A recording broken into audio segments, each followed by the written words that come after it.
Prime out of the pit here. There's cease and desist into the quickness combo on to leave.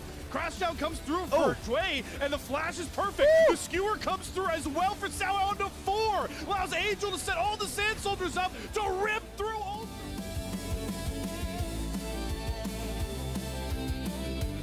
Fully completed Maw of Malmortius. Infinity Edge is done, and the turret's gonna go down. Oh! Awesome is dead! Knight is juking around all of Awesome, flashes out just in time, and the duck does not land from Care. Knight, like a ninja on his own right, just out ninja the ninjas the way.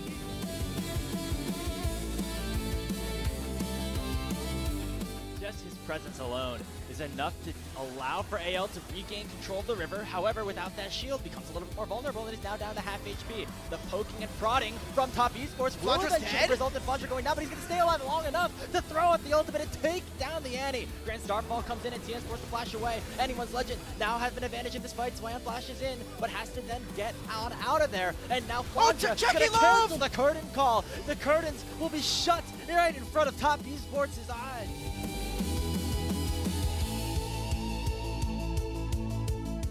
Continue to outplay them for the rest of the game. They have plenty of tools to start these fights. You gotta be careful. Shanks with the double tippers, the encore on top of it, and that is IG gone from this very plane of existence. Breathe is gonna join his teammates.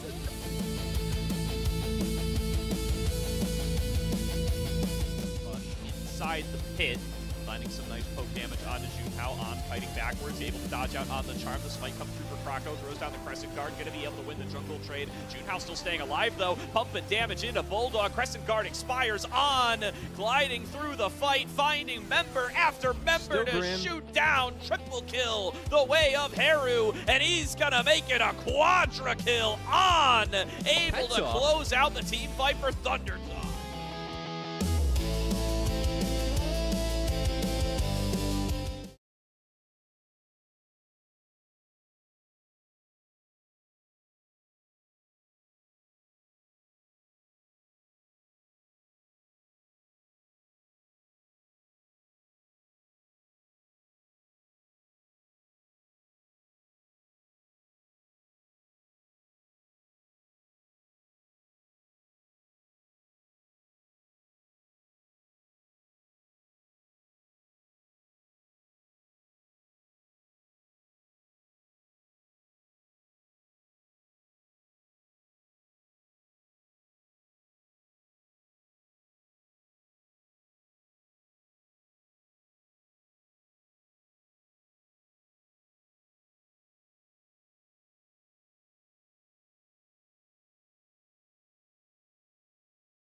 Hello, everyone, and welcome back to LPL English, your unofficial host of the LPL in the English language, of course, on YouTube or Twitch. And we are kicking off our night here once again in the LPL with some Group Nirvana action. But what's got me most excited is not the fact that I'm here to represent 1xN Fan Club. Most importantly, I'm finally next to my good boy Cubster once again.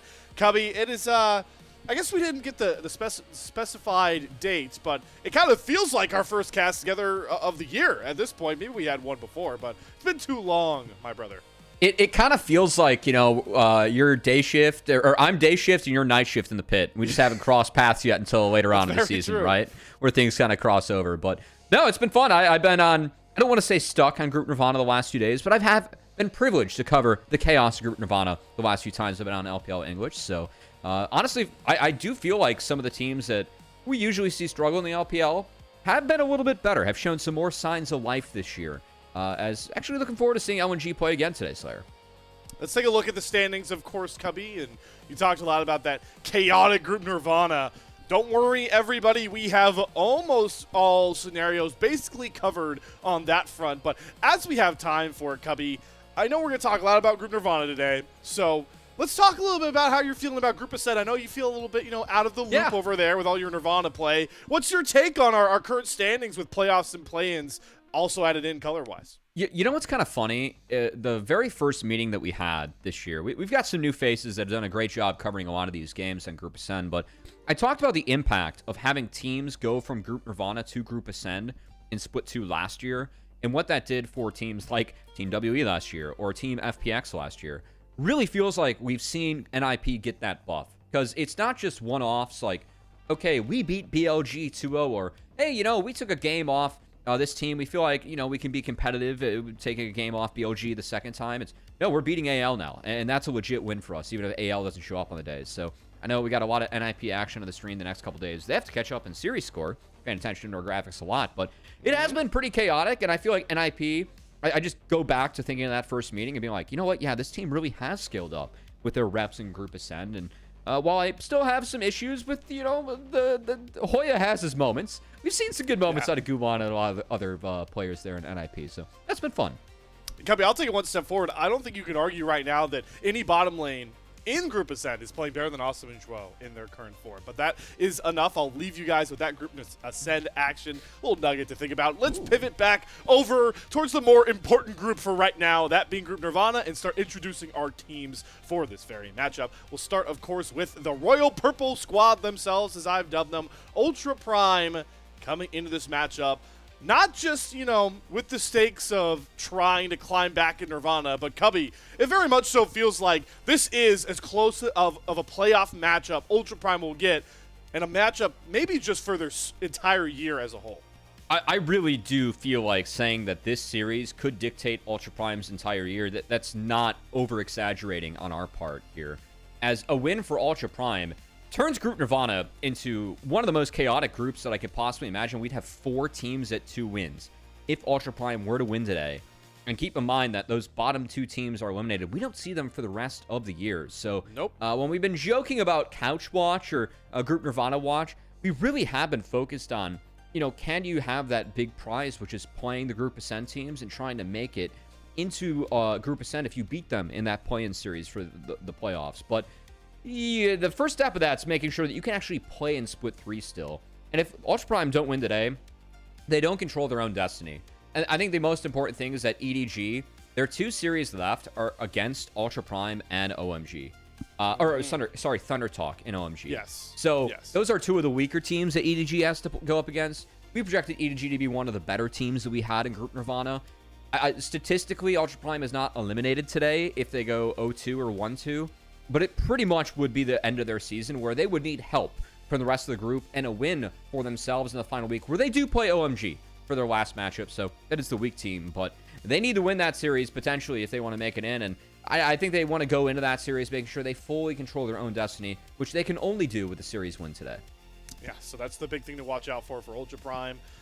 Cubby did a good job, painting how much of a fan teams like EDG, Thunder Talk are going to be fans of LNG, as weird as it is to sound, as the fact that they're going to be competing, if they stay up in top 4, for a better spot against a weaker Ascend team. But for now, an LNG win tonight may just save EDG and Thunder Talk any sort of, bad thoughts about seeing their year end if they don't play better. So a lot is at stake for this very matchup. But let's talk about that team on the other side, Cubby. One of the other teams that were labeled going into this split as potential Group Ascend challengers. And for as much hype as we have for players like 1XN, who's been at the focal point of talking when it comes to promoting a player to a contending LPL team, he needs to be better this split. And Bulldog has kind of picked up the slack from last split, where we felt like 1XN was doing the heavy lifting for this team. Yeah, it really feels like, again, for LNG, 1XN is that player that we've really looked at in this group being like, all right, this is someone that can really maybe go to a better team and instantly improve that team. He's not been the best performer, though, on this team. This is a team that really has been playing to the beat of the 2 Koreans and the mid-jungle duo. It's Bulldog and Krako. And Krako's the one that's very much leading, I'd say, the charge and making a lot of those plays. First is the jungler, but how Bulldog's been following up. He is someone that if we had an all-pro vote for Group Nirvana, he just might be the mid lane representative, as the numbers have been backing it up. I think his role within the team, very often playing flexible mids that can, play fast with the jungle early. You're going to see in these clips, Lissandra, Annie, Ari. He's playing the fights really well in these champions and has become a big impact player for his team in LNG. Yeah, and I'm glad that you talked about the synergy between these 2 players right now in Krako and Bulldog, because as you mentioned, all 3 of those champions you listed are mainstay meta champions because they are usually paired up very well with these strong junglers we talk about. Even stuff like the Lee Sin that we've seen Krako pull out, which has become ever more popular thanks in part to people like Guwon as well up in Group Ascend. It's been really nice to see them pair together so well as being like the big infusion of the new styles that LNG saw when they brought this roster together. Because we knew what 1XM we're going to bring. We likely knew what we were going to get from Sheer. Kind of an idea of what we were going to get from Missing. It was these 2 guys that were really going to be able to kind of take LNG up to another level. And again, it's worth stating when talking about LNG, not just Bulldog's play, but this team, it was expected for them at some point of the year to be playing Group Ascend. So anything short of that would be a disappointment for this LNG roster.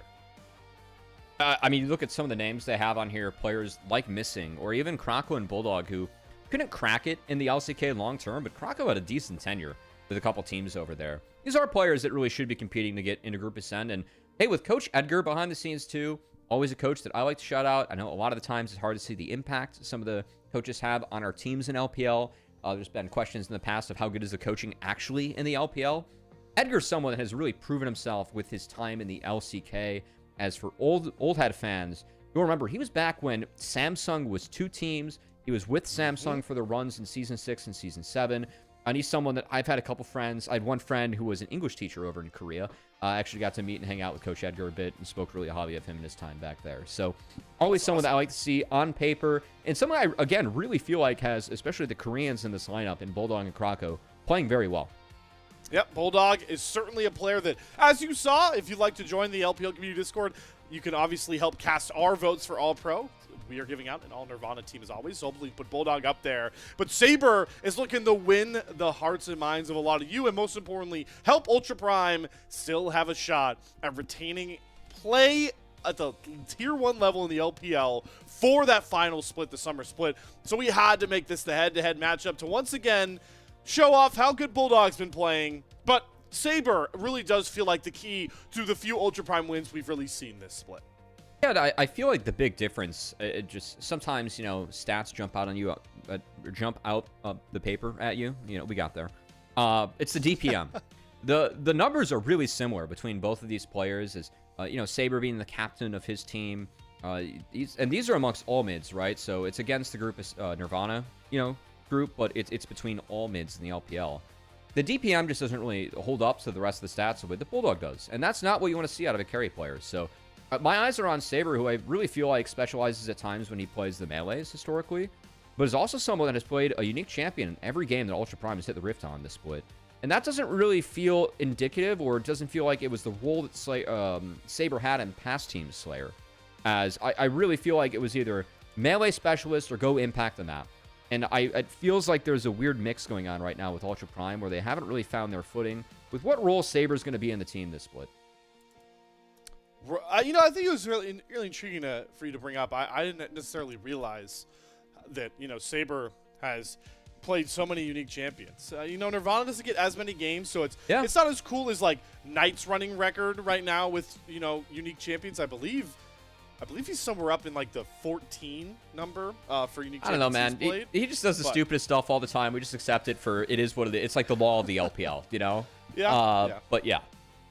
Yeah, you know, it's interesting, though, right? Because you talked about all these unique champions. You talked about the fact that I agree with you. I think Saber, like, his best showings as a player have been on those, like, melee mid laners. He's actually only played one melee mid laner so far in this split, and it's not like the Akali that comes to mind. It's actually a Sylas game. So I guess that's an interesting pick that we'll be looking out for with Akali. And, you know, maybe the Sylas as well. Mid lane's also just such a fun talking point now, knowing that, you know, we're still in the kind of early days, Cubby. I know you're kind of still finding new things about this new patch that we're on that we're still also trying to learn about. So I'm always curious to see every time we come in with new teams we haven't yet seen on this patch to see how they've adapted to it, because mid lane has effectively changed a lot besides the fact that you don't get that enhanced recall anymore. That's the only sad thing I've seen. Yeah, that and, well, that, but also for me, mostly the Rise being deprioritized. I think that's been the big thing that's jumped out. Yeah. Rise was so meta dominant, and with Phase Rush being removed and Storm Raider Surge being put in, a lot harder to abuse that rune as Rise early on, which really helped empower his laning when you could use like Bone Plating and Phase Rush to go put down combos, guaranteed you get the big trade in your favor, and have windows where you can create a lot of power from that. So I think that's been the one big change. I mean, the thing that's been interesting for me is on the flip side too. We're talking about Saber and his role being a little bit unclear in this team. I feel like Bulldog's role is really defined. Like no one else is really playing with Sandra. And I don't want to pick on one champion and be like, oh, this is a signal. But they're playing with Sandra as an answer. They're playing Blind Annie. The Ahri he had in the last series was fantastic. It's been a lot about playing fast for Bulldog and Krako. And again, that has been what has gotten LNG playing well, I feel like. It's been Krako making plays with that Lee Sin that's come back into the meta. His Lee Sin's always been damn good. Yeah. And it's been Bulldog following up with that really nicely. It's so interesting, right? I really want to see these two teams back playing. Actually, these teams have yet to play the same grouping all year long. But as we do see Ultra Prime take the stage for LNG, right? You're talking about how Krako, it plays a really good Lee Sin. We feel like Bulldog is a really good Ahri player. I really want to see, I hope that we get an NIP LNG matchup at some point this year, because Guwan's playing an insane Lee Sin right now, and I think Kerr might be one of the best Ahri players that we have in the league. So that's a fun little tidbit of a matchup. A bit of history between Guwan and Krako as well, just from old days of LCK back when I was over there a little bit. So will be interesting to see if we do end up getting that matchup. I mean, that could easily... They've never been in the same group this year, which is weird to say, right? Group Perseverance, Group Nirvana Split 1, Group Ascend, Group Nirvana Split 2. So we'll have to see here as we have both of our teams out on the stage. Captain's going to meet in the middle. And we will soon be set for our first game draft of the night, Cubby. And that is always important to remember about who is the first selection towards their side. Ultra Prime going to roll with the first pick, and LG will have blue side. So keep that in mind before we get live for our Game 1 draft. Yeah, I think a lot of picks are going to be contested and an option. We have a lot of unique champions played by both of these teams, and I was highlighting Saber having a unique champ in every single one of his games in the first 3 series that he's played. Missing is also in the same boat. Missing's played 8 different champs in 8 games, which is pretty wild to have it as support, where I feel like support is with how firm some of the pairings have been with where they land in draft. I think it does speak to the fact that we've seen 1xN and Missing try a lot of stuff, and honestly, when it comes to them, we felt like more stuck in Split 1 or Demacia Cup than in Split 2. Yeah, I would agree. I also think like support meta has already started shifting. Maybe just bottom lane meta in general has already kind of started shifting away from how deadlocked we were with all those pairings, right? It felt like every single game it was a Yunara, Lulu, Ashe, Seraphine, Corki, Nami. Yeah. Ezreal Bard, Ezreal Karma trade. Karma But I ban really every game, yeah. Yeah, Karma ban every game on top of that, right? So Yeah. I feel like we have, as we've gradually gone deeper into some of these patches, especially of the recent patch, I've actually noticed that, you know, we're seeing a decent bit more engaged supports come back out. And as much as I got annoyed like everyone else did with the fact that we just constantly had rotations of Nautilus, Rel, Alistar, and all this, I actually did miss the engaged supports because we have a lot of good supports in the LPL for their playmaking, and it felt like we were limiting them a lot by forcing them always onto enchanters. We'll have to see if that's the case here for this Game 1 draft, Cubby, as we are live. It's nice when there's a mix, you know? You have some strategic diversity, can throw two different comps up against each other and play it even. I think League is a very well-balanced game, as many complaints as we'd like to have as the diehard fans. But this game's... I mean, the fact that everything's within, you know, pretty much between 45 and 55%, it speaks to what the game is. But look who wasn't that being banned. said, yeah, look who wasn't banned. Karma. We had the Bard and Seraphine gone, which you highlighted. Karma first pick. So now, is Ezreal going to be denied in the hands of 1xN, or will that stick around and be given over to Henna? Oh, don't start pandering to me over there, Mr. Cubster. You said 1xN and Ezreal in the same sentence.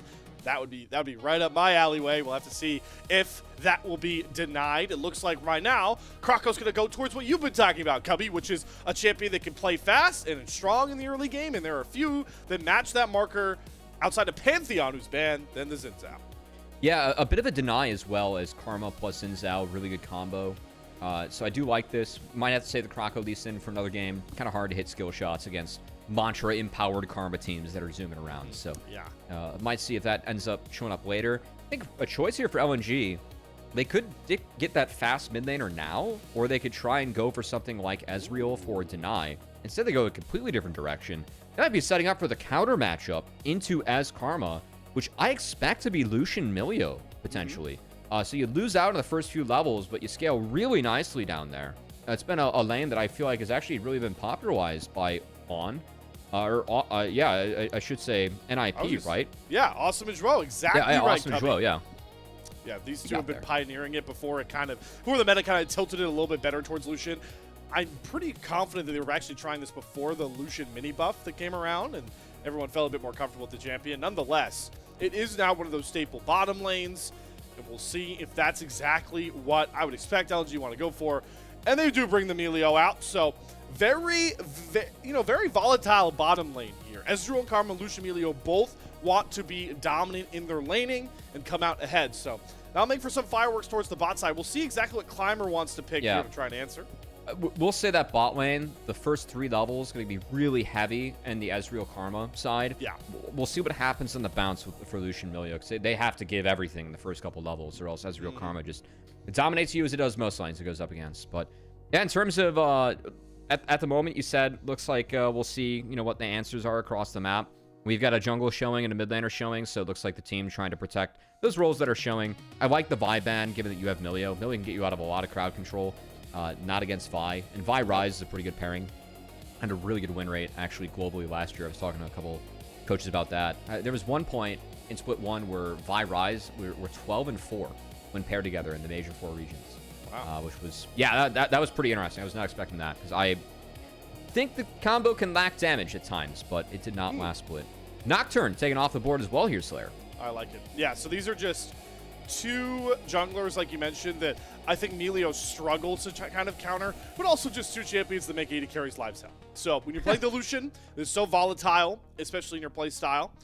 It's good to protect as much as you can there onto Climber. Also, would say Climber has now lost access to the champion. A lot of champions that he's found success on, mainly being that Pantheon from the first ban phase. See the Gnar ban go over towards Sheer, who probably has the shortest pool of anybody in this matchup. Only about 5 champions played so far this split. We'll see what he decides. It looks like he's actually going to get access to that counter pick if Bulldog wants to go with one of his common pairings, and there's that Annie. So they're going to give the counter pick over to Sheer. Here's the Annie. See if he can make the backline go boom boom. As Lucian, I mean, Annie does bring a lot of control for Lucian, as well as Lucian Milio. Kind of lack crowd control, but I really like the Jarvan and the Blind York. I gotta say, this is a little bit weird to me. I feel like the Gnar ban is more respect to Sheer than showing that you have a game plan to play York, because Gnar into York is a pretty good matchup for York. So I do think that Sheer kind of needs to go Scion here. It's not the best matchup into Yorick. You can scale off the ghouls a bit for extra health, but Yorick Helps the team. can sustain a lot. They just need it for the team. You're playing a Lucian Milio comp, as you're already calling out here, Slayer.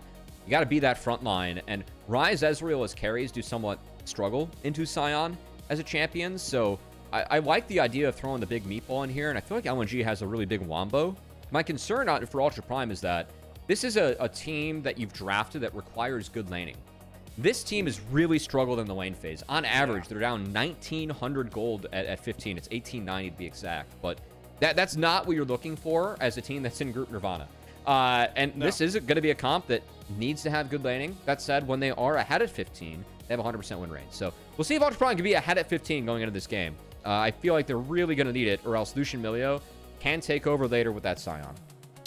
I always preach with some of these Nirvana teams, especially in these matchups, simplicity is serenity. And your comps are really hard to maneuver, especially outside of that 15-minute window like you're talking about. It's hard to play that 4 versus 1 style. I often see a lot of these Nirvana teams drag their Yorick to a lot of unnecessary team fights or never use the Yorick effectively on those side lanes. So tough task for Ultra Prime indeed. And really, I feel like especially that mid jungle that you've been hyping up, Cubby, got exactly what they wanted with Bulldog playing Zanny again, and the fact that we get Krako on this Xin Zhao. So 2 champions that are really effective early, really effective together once they both get access to their ultimates, especially Roam threat with that Annie. That's what I expect to see. I expect LNG to use to get ahead at 15 minutes with gold, to make sure they don't have to face that 100% win rate for Ultra Prime when they're ahead at 15 minutes. Yeah, well, I mean, we'll see if that's the case. I think that LNG have some ways to match the might in the lane phase. I just really feel like bot lane could be a disaster, as Lucian Milio really needs a few levels and maybe even like a first base in order to get control back of that bottom lane, as Ezreal Karma going to be so dominant on those waves early.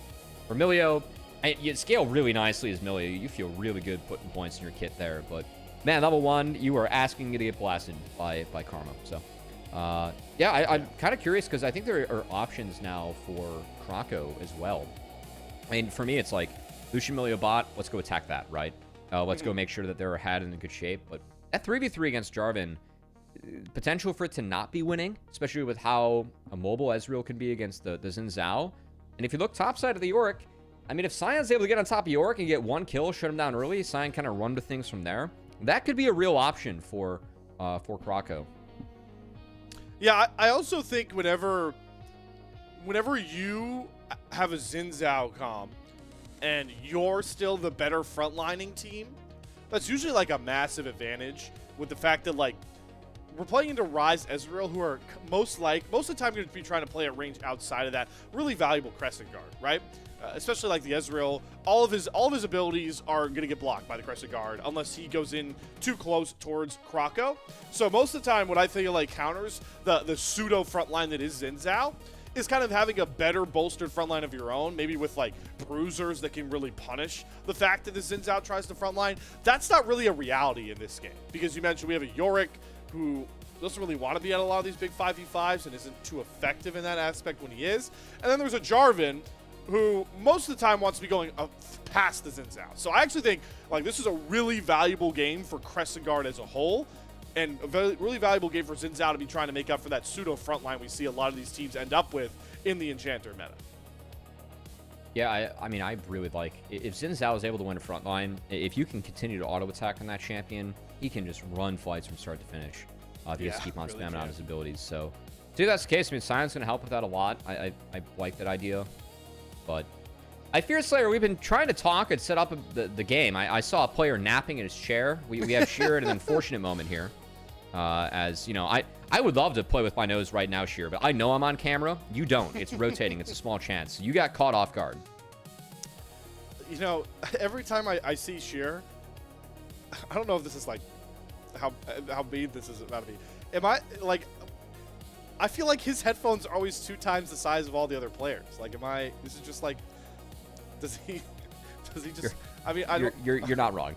You're not wrong. There's nothing wrong with the size of people's head. I have a big head, and there's a lot of surface area for me currently. But I don't know. Every time I look at it, is it just like, I don't know. Is it pushed much further forward than, I don't know. This feels like a mean conversation to be going down, but I couldn't a little help bit, but but comment. This is what happens when we don't have the game. You know, this is actually my fault beforehand because I mentioned yesterday's pause. And I said that we might have plans if we do have a pause.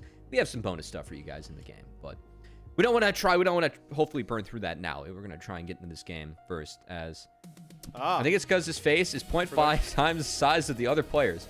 Yes, that would add up why the headphones look twice as big. That's just basic math right there. Something has to be half in order for it to be double. Twice. Yeah. Don't check me on that, but it makes sense in my head. Definitely doesn't work out that way, but, you know, it's fine.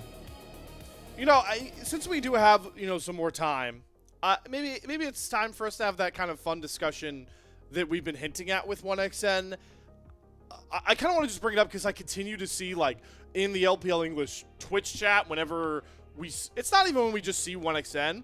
It's getting to the point where, like, whenever I see AL play, there's somebody in chat that's just being like, AL 1xN will you know, win them the worlds and all this stuff, or like, I'm seeing Gala struggle. I promise you guys, I've seen JDG fans be like, is JDG 1xN really like worth it at this point?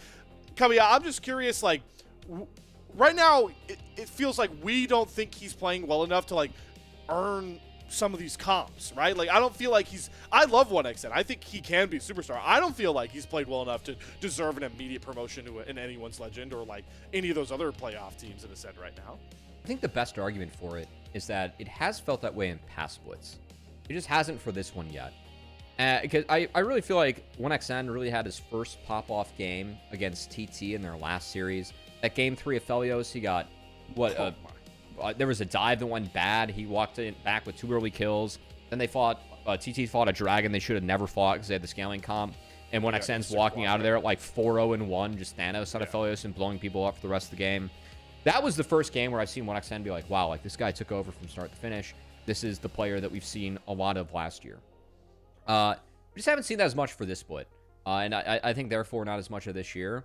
So it is kind of nice seeing some fans be like, hey, this guy is good. He's talked about as being good. And we have seen him be good. It's just one of those where I feel like, you know, maybe the superstar player is benefiting from some of what he's done throughout his career rather than what he's doing right now, which is very common in the NBA playoffs for, you know, a couple teams in there. But Don't get me started. Are you trying to talk playoff risers from the NBA? I could get. There's a whole discussion to be had there. Yeah, we'll see what happens with the streets. Will not forget playoff NBA bubble playoff Tyler Warren. All right. Is his first name Tyler? I might be throwing because there's also a Tyler Warren that plays football too. So I'm not forgetting Jalen Brunson from last year. Or the last 2 years. Honestly. That guy's a foul baiter. Yeah, a little bit. I mean, every NBA player has been a foul baiter right now. But that's just because I'm watching the West Coast basketball, not the East Coast basketball. Yeah, you know, okay, he did. Yeah. You know, this is on me. This is on you.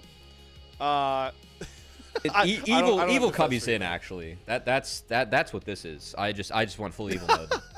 And we're trying to really change the narrative around us. Right now, we look similar for once. I thought you were trying to match me. You know, are you saying that? Are you saying that looking like this is evil? Then I'm in a precarious spot. My mom would say so, but you know that's about it. You know what? I that's like a universal thing. I have yet to meet like a mom that enjoys their kid with like a lot of facial hair. Because your mom doesn't. My mom's always happy when I have a clean-shaven face. My clean-shaven. my running theory is I think it just reminds them of that we're, you know, like that's their, like we're their boy, like their child. So like when we have a clean-shaven face, it reminds us that like we're more youthful. Maybe that's what it is. That's probably what it is. I think I've cracked the theory. I think that's got to be it.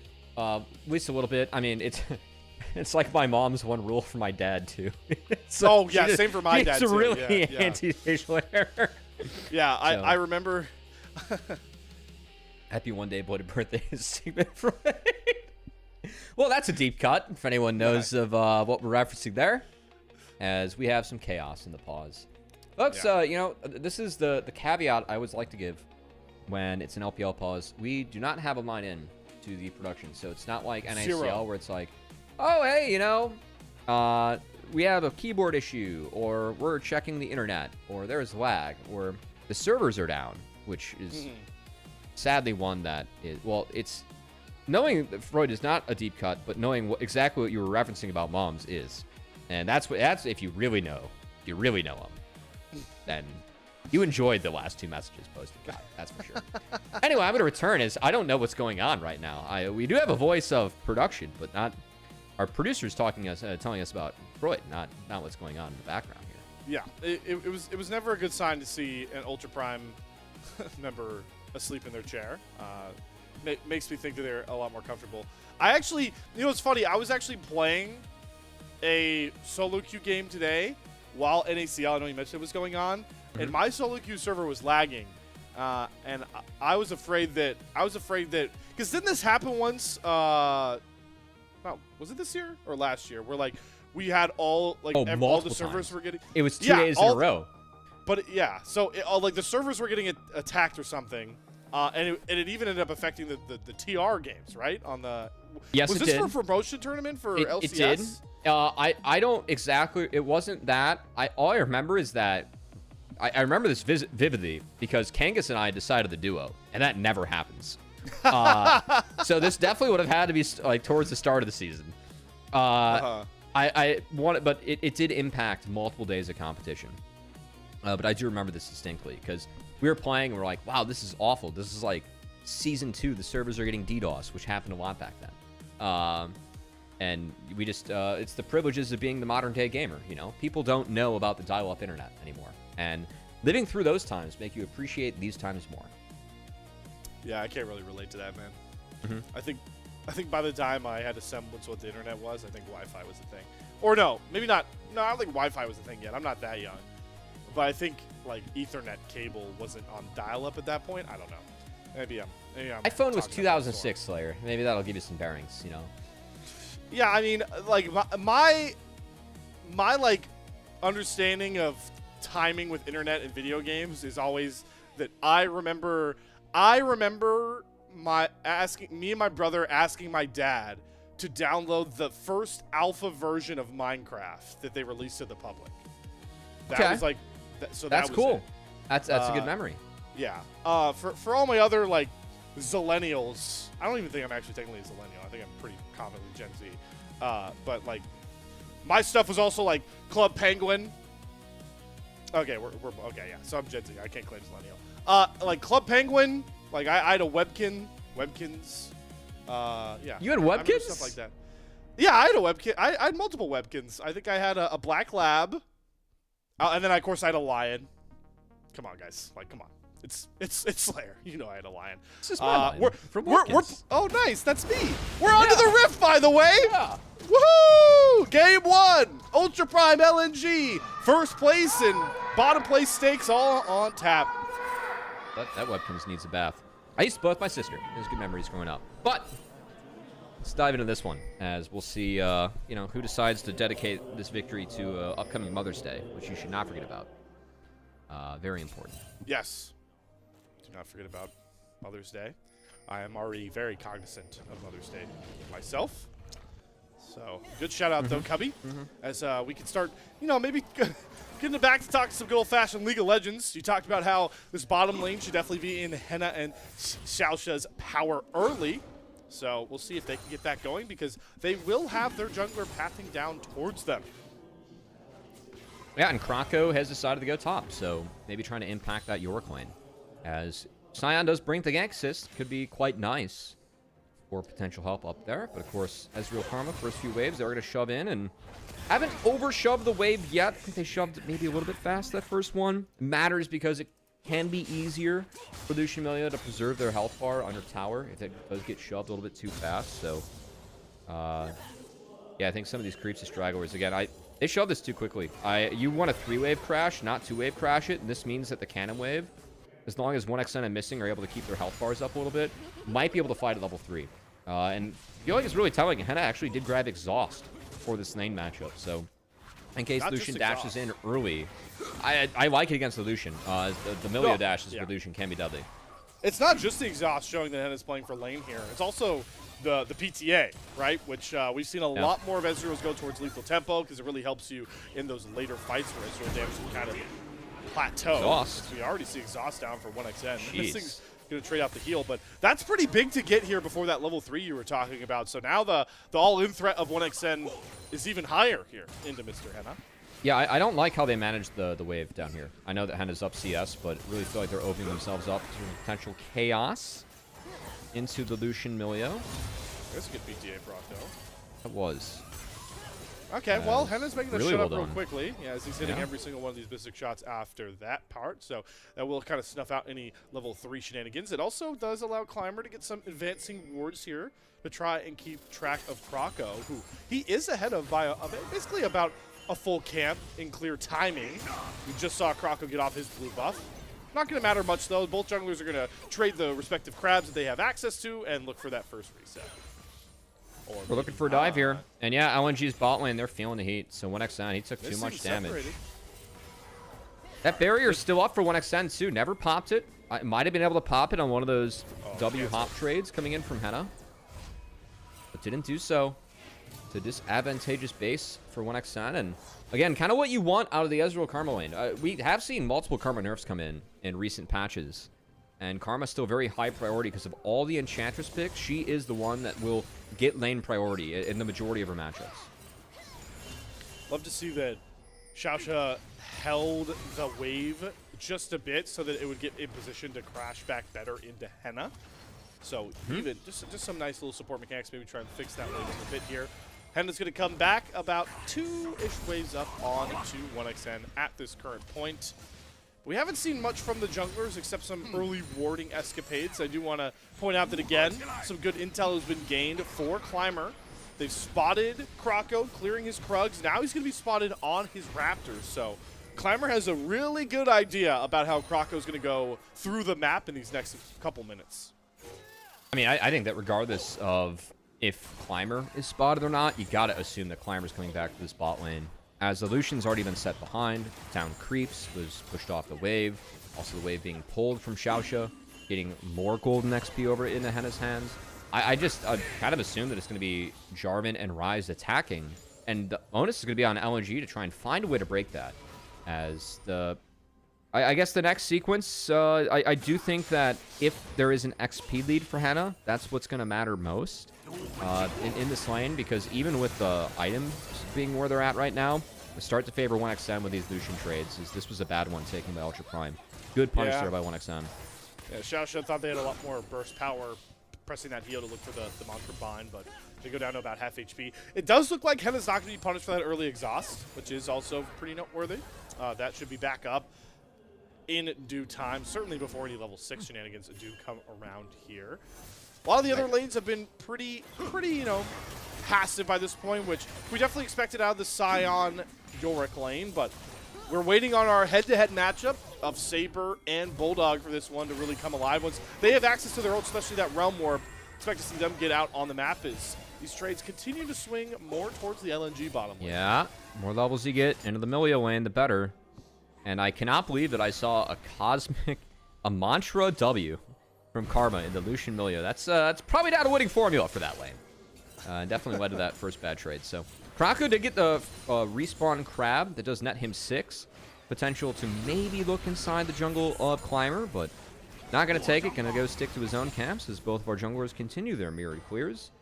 With Krocko utilizing the power he's got from top and mid a little bit to make sure he gets the priority and picks that crab up for himself. Ultra Prime, though, despite the fact that Climber is on this top side, finishing up his camp zone up there, they do have that pink ward. They do have complete Drake Pit vision, so if Krocko, you know, off of his second respawn Krugs, decides to go after this dragon with bottom lane pressure, they'll at least know about it and can maybe try and mount some sort of defense.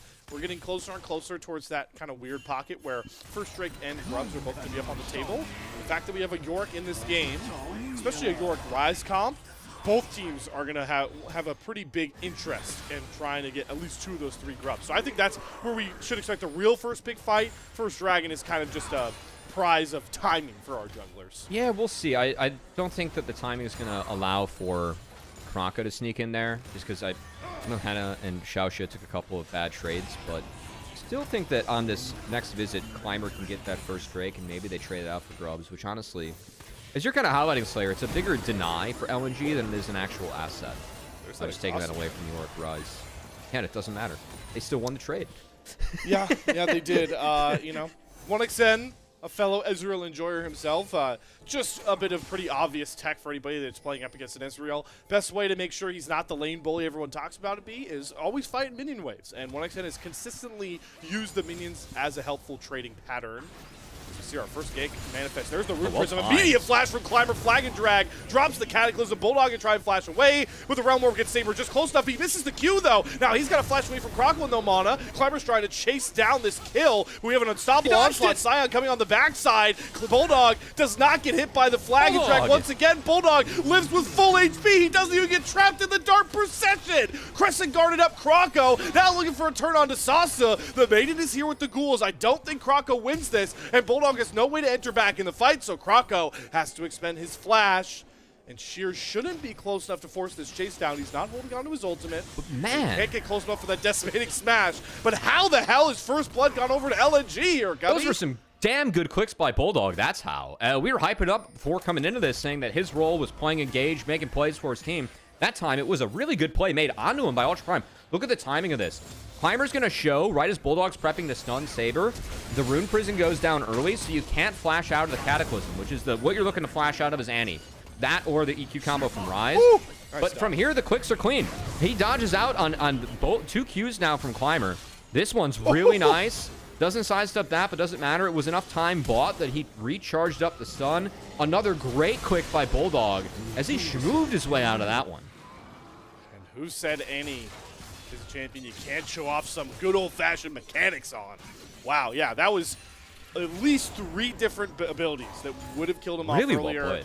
And 2 of them likely mean that LNG doesn't even find the trade, but it's Croco that picks up that First Blood, up about 500 gold over his counterpart. We did see while we were going through all the heroics of Bulldog that Climber does secure that first dragon. And we have yet to see... I actually did miss who ended up taking those grubs. I assume it's 3 grubs to LNG and Ultra Prime get that first dragon as a consolation prize. Yeah, as I think that the trade overall, again, I really feel like that first dragon was going over to Ultra Prime either way. So Croco probably be pretty happy that he was at least able to take the grubs or get something. As I'm with you, Slayer. I saw him on the grubs we get out of the replay, so I'm going to assume that all 3 did go over to Croco and LNG as Croco going for that Titanic Hydra build on Xin Zhao again. So prioritizing the active with 3 Talon Strikes. If you use Titanic Hydra, get the reset on the auto attack, get a faster knock up on that one, as we've seen Croco do this a little bit instead of Sundered Sky. That's a pretty big change. We've been Sundered Sky pilled for a while with these junglers, so I'd like to see some innovation there from Croco and company. As we will get to sort of dissect some of these, different builds as well. You talked a lot about how the Rise priority has fallen a bit because of the lack of phase rush anymore. We actually see the hottest rune change in League of Legends on both these mid laners, Deathfire, Touch. Let me tell you, folks, there are so many champions that benefit from this new rune. It is crazy. AP, AD, no matter. A lot of people love this choice. Yeah, definitely have seen Rumble kind of reclaim that permaban spot with DFT being out. I'm curious to see if DFT maybe brings Smolder back into the meta. I'm just saying. You see more of it. It's an elite Smolder rune. I'll tell you that much. Tactical played it today in NACL, so definitely a pick that I'm looking out for tomorrow, as I got some NACL coverage to take care of after this. Hell yeah. Focused up right now on, of course, big stakes for this matchup. As if you guys missed top of show, do have to pause here. I didn't think Croco was going to go for the bot side here. Ooh, Heal going to come out to draw, so when it becomes Lightning. Climber's on the other side of the map, so good little sidestep there as Missing was trying to lay a bit of a trap. Does get the wave in there, so what I said should be able to go for this reset. I'm curious if he comes out of base with this first item. Nope. Just all the components of the Essence Reaver not completed just yet. Is a cheaper item than the Trinity Force, so you'd ideally like 1xN to complete that Essence Reaver a bit quicker than that Trinity Force, because both of these champions spike pretty hard on their first items. Good awareness there by Krako, locked in. As looking at first items, bot lane's on a reset. Do want to get back to that point. We're talking about standings and stakes coming to this one, Slayer. Really important match here for both teams, and a win here for LNG pretty much puts them. They would be first place after today with a win. So we were asked, what are the odds for both of us that they ascend? You're at an 80% chance right now. Is this before or after WE started winning games? Nope. I'm still here, man. Listen, at this point, I think there are 2 teams in Ascend now that LNG might be able to take down. Weibo's not been looking great either. You're not wrong there. Yeah, I mean, and what did IG just do against Weibo? Against WE. So yeah, listen, yeah, I'm playing confidence. I'm playing with feel, and my logic here is actually not 1xN agenda pilled.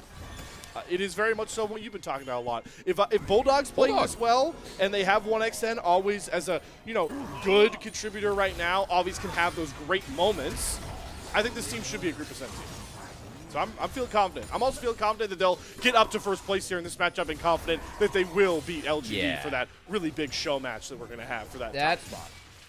That's kind of why I'm lower. I do feel like this is the strongest team we have right now in the group, as they've kind of reclaimed that mantle after they got off to a little bit of a slower start compared to what we saw from them in Split 1, which, of course, was a perfect Nirvana run.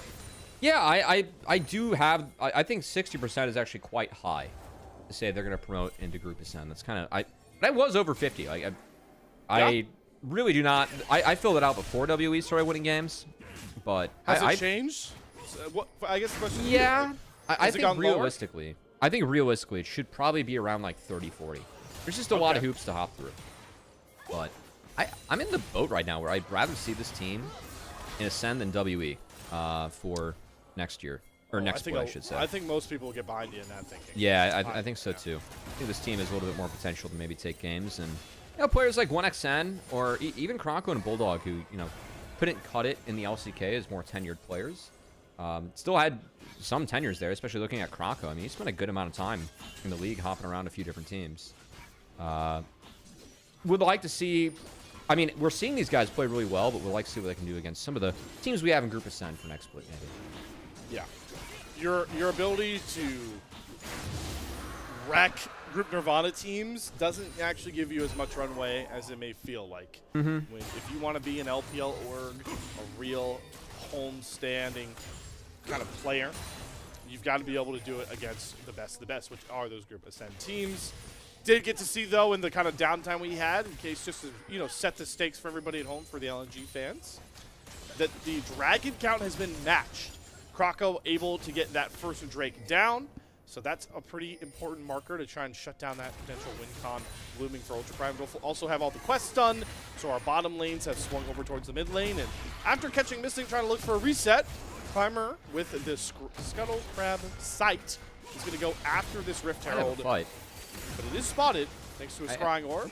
I'm curious what Sheer does here after it got spotted. They did send Missing back to base late, so Missing will be late for this. That's dangerous. It doesn't power the Lucian a lot, but we gave LNG all the space. We completely split. Okay, we've just given Krako the Herald, and Climber eats Tibbers and dies. Now Sauce is trying to TP. This makes Smash is going to cancel it.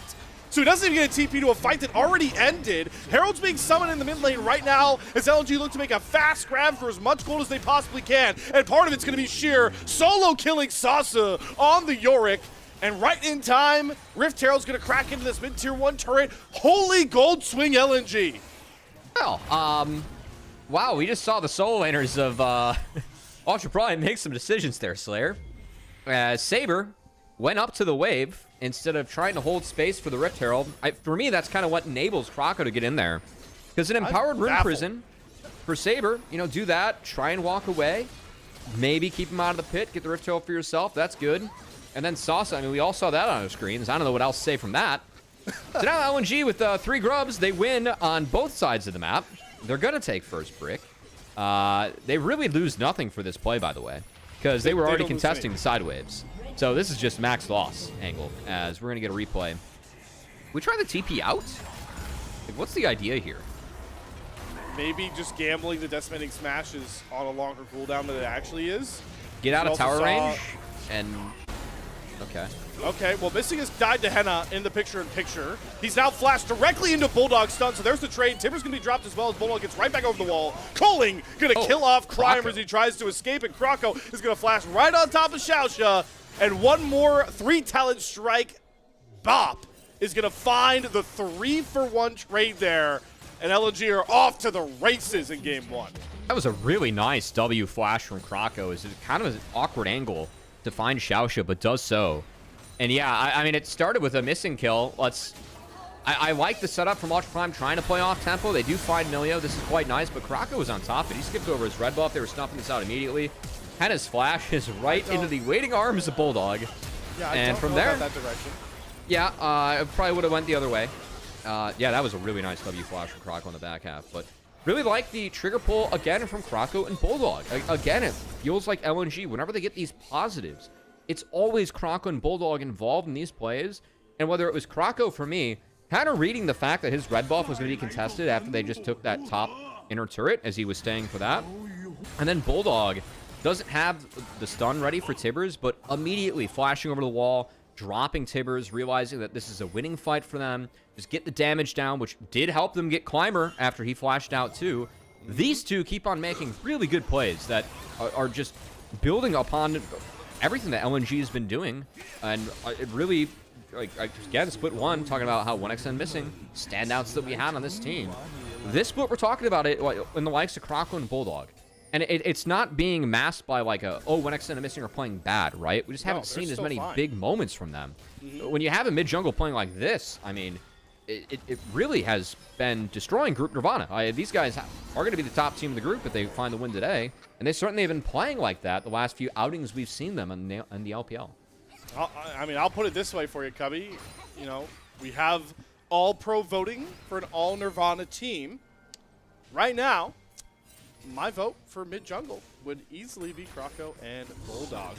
It is important, you know, just to remind everybody that if you missed at the top of the show, if there are any group Nirvana players that you are really passionate about and want to voice how well they've done this split, well, at LPL English, there's an award for that too. So make sure to go vote Bulldog and Krako like I talked about, and then of course my 1xN fan club members. They've already been mailed on the proper itinerary to vote for our guy there at the AD carry position. Using MailChimp, SendGrid, or Claude?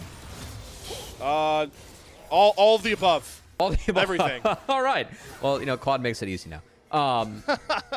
Yeah, I will say, of course, Group Ascend, you're going to be able to vote in there as well. So yes. We don't have the official vote, but please join our Discord to join in on the action and get your voice heard here on LPL English as LNG. While all that was going on, not a lot of fighting going on, but a lot of objective taking going down. 1xN takes mid inner, Dragon cleaned up by Krako.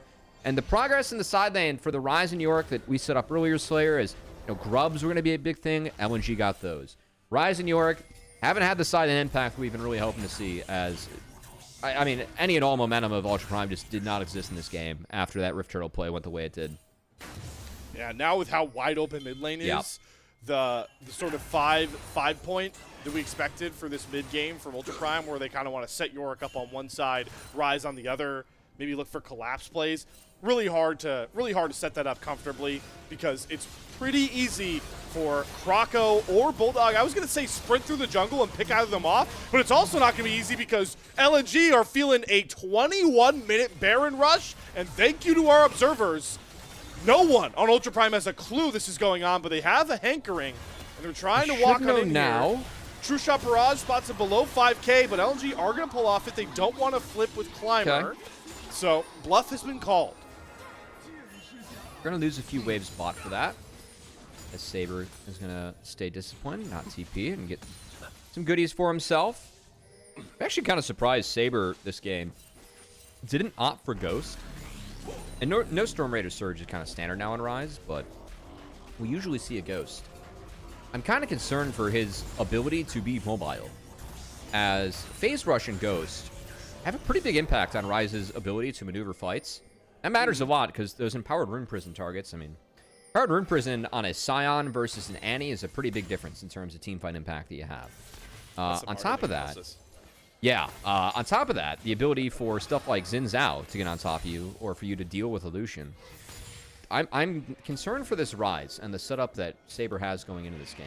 I think that his lack of mobility, he's got a karma, but I think it could really hurt him in this game because Rise is kind of hard to operate in team fights if you don't just have a bunch of free move speed, which I think is what really was keeping Rise to be a very meta pick for a long time. The fact that you were a strong laner, you could move, and then in team fights you were still pretty valuable because you were mobile. If you're not mobile anymore, you lose a lot of power on that champion. You want to talk about ease of execution for these fights. No better person to start with than Bulldog on this Annie. Proto belt forward. You got stun ready. Drop tippers.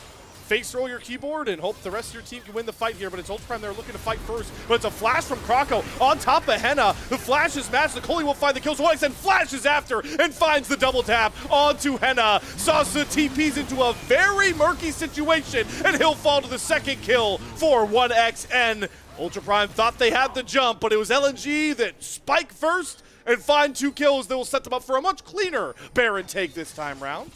Nice fight from 1xN. Again, Krako pulling the trigger, but 1xN being on top of Henna immediately. That made the fight really tough for Ultra Prime, as Henna was down early. Sasa TP'd into a very questionable spot, which made me question how is York is 2-0 so far this split. Don't think that record's going to continue here, Slayer, as it's not been Sasa's best game. Nope. We've not seen York. We saw York die to Sion in the side lane. They really don't want to let Climber near this pit, and for good reason.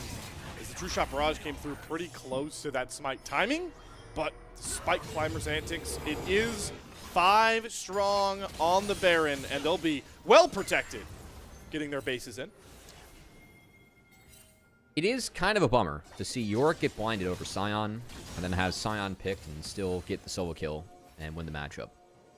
Well, you know, that wasn't how we drew it up, Slayer. The only thing Sasa has to blame this game for his deaths are quite literally his uses of teleport. So his TP is just bigger than champions picked. This comes down to more core elements of gameplay that can be applied to every game, regardless of champion.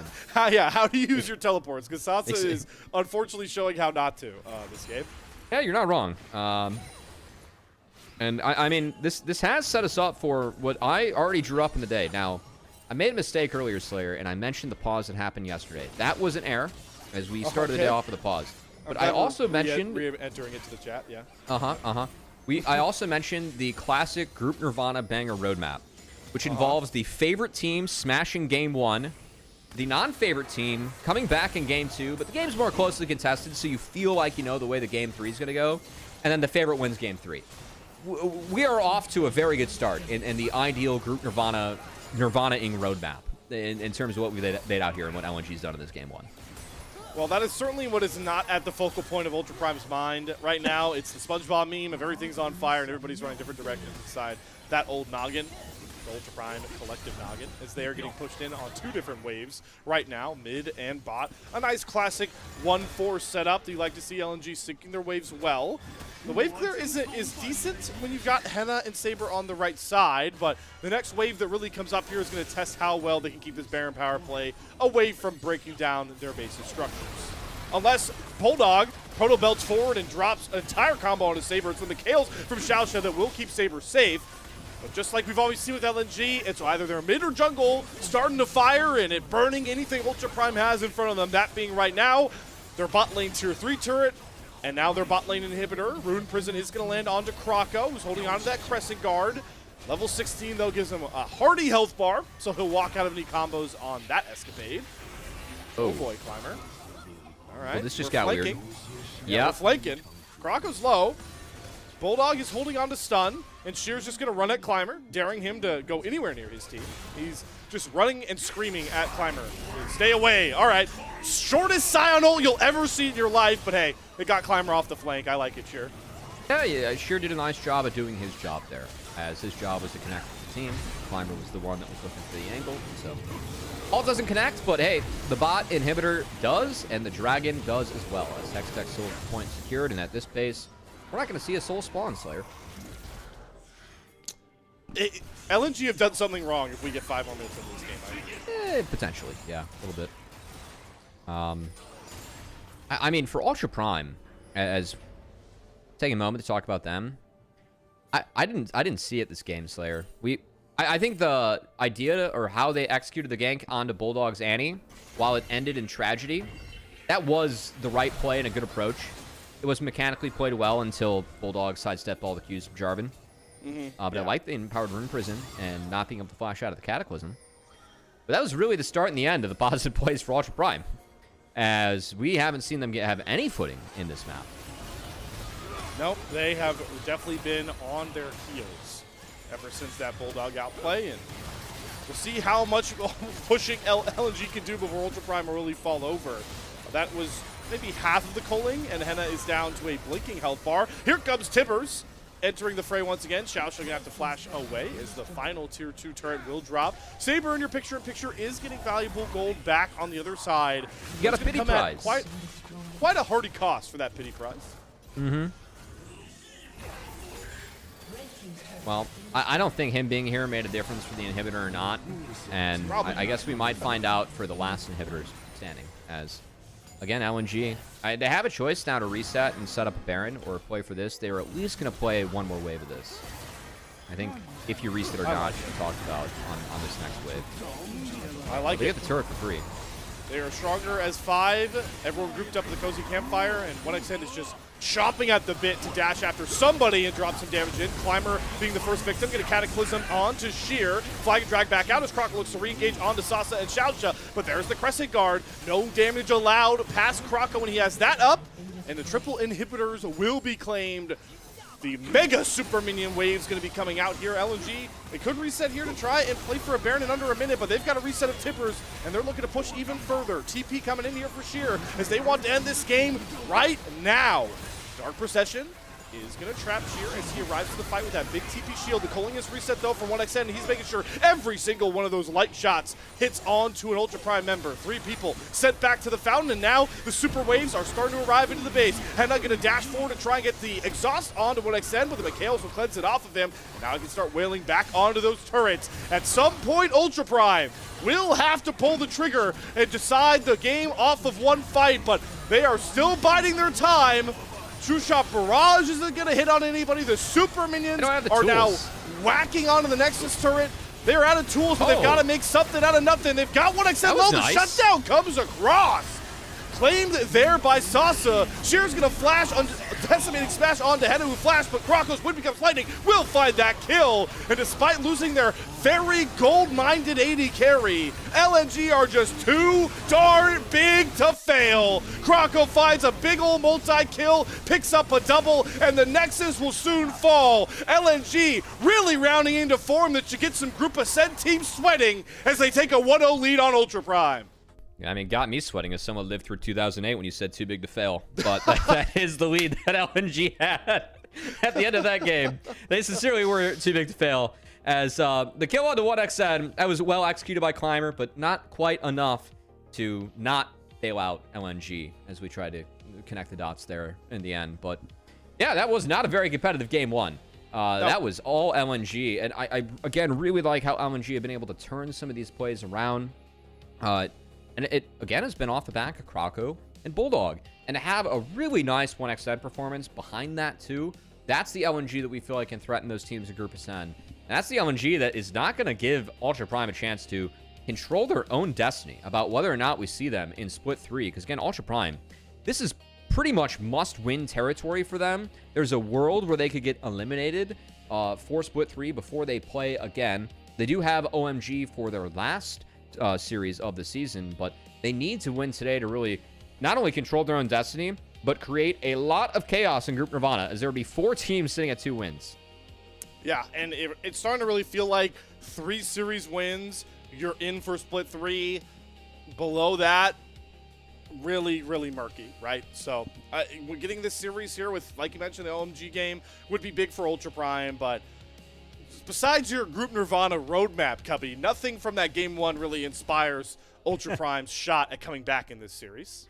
The roadmap has held true a lot of times where I saw Game 1s where I felt like this is going to be a quick Night Slayer, so we'll see if that ends up remaining. But, yeah, I mean, I watched the Ezreal Karma priority lane kind of got turboed. We saw them lane well for the first few levels, and then it was pretty easily turned around by 1xN and missing.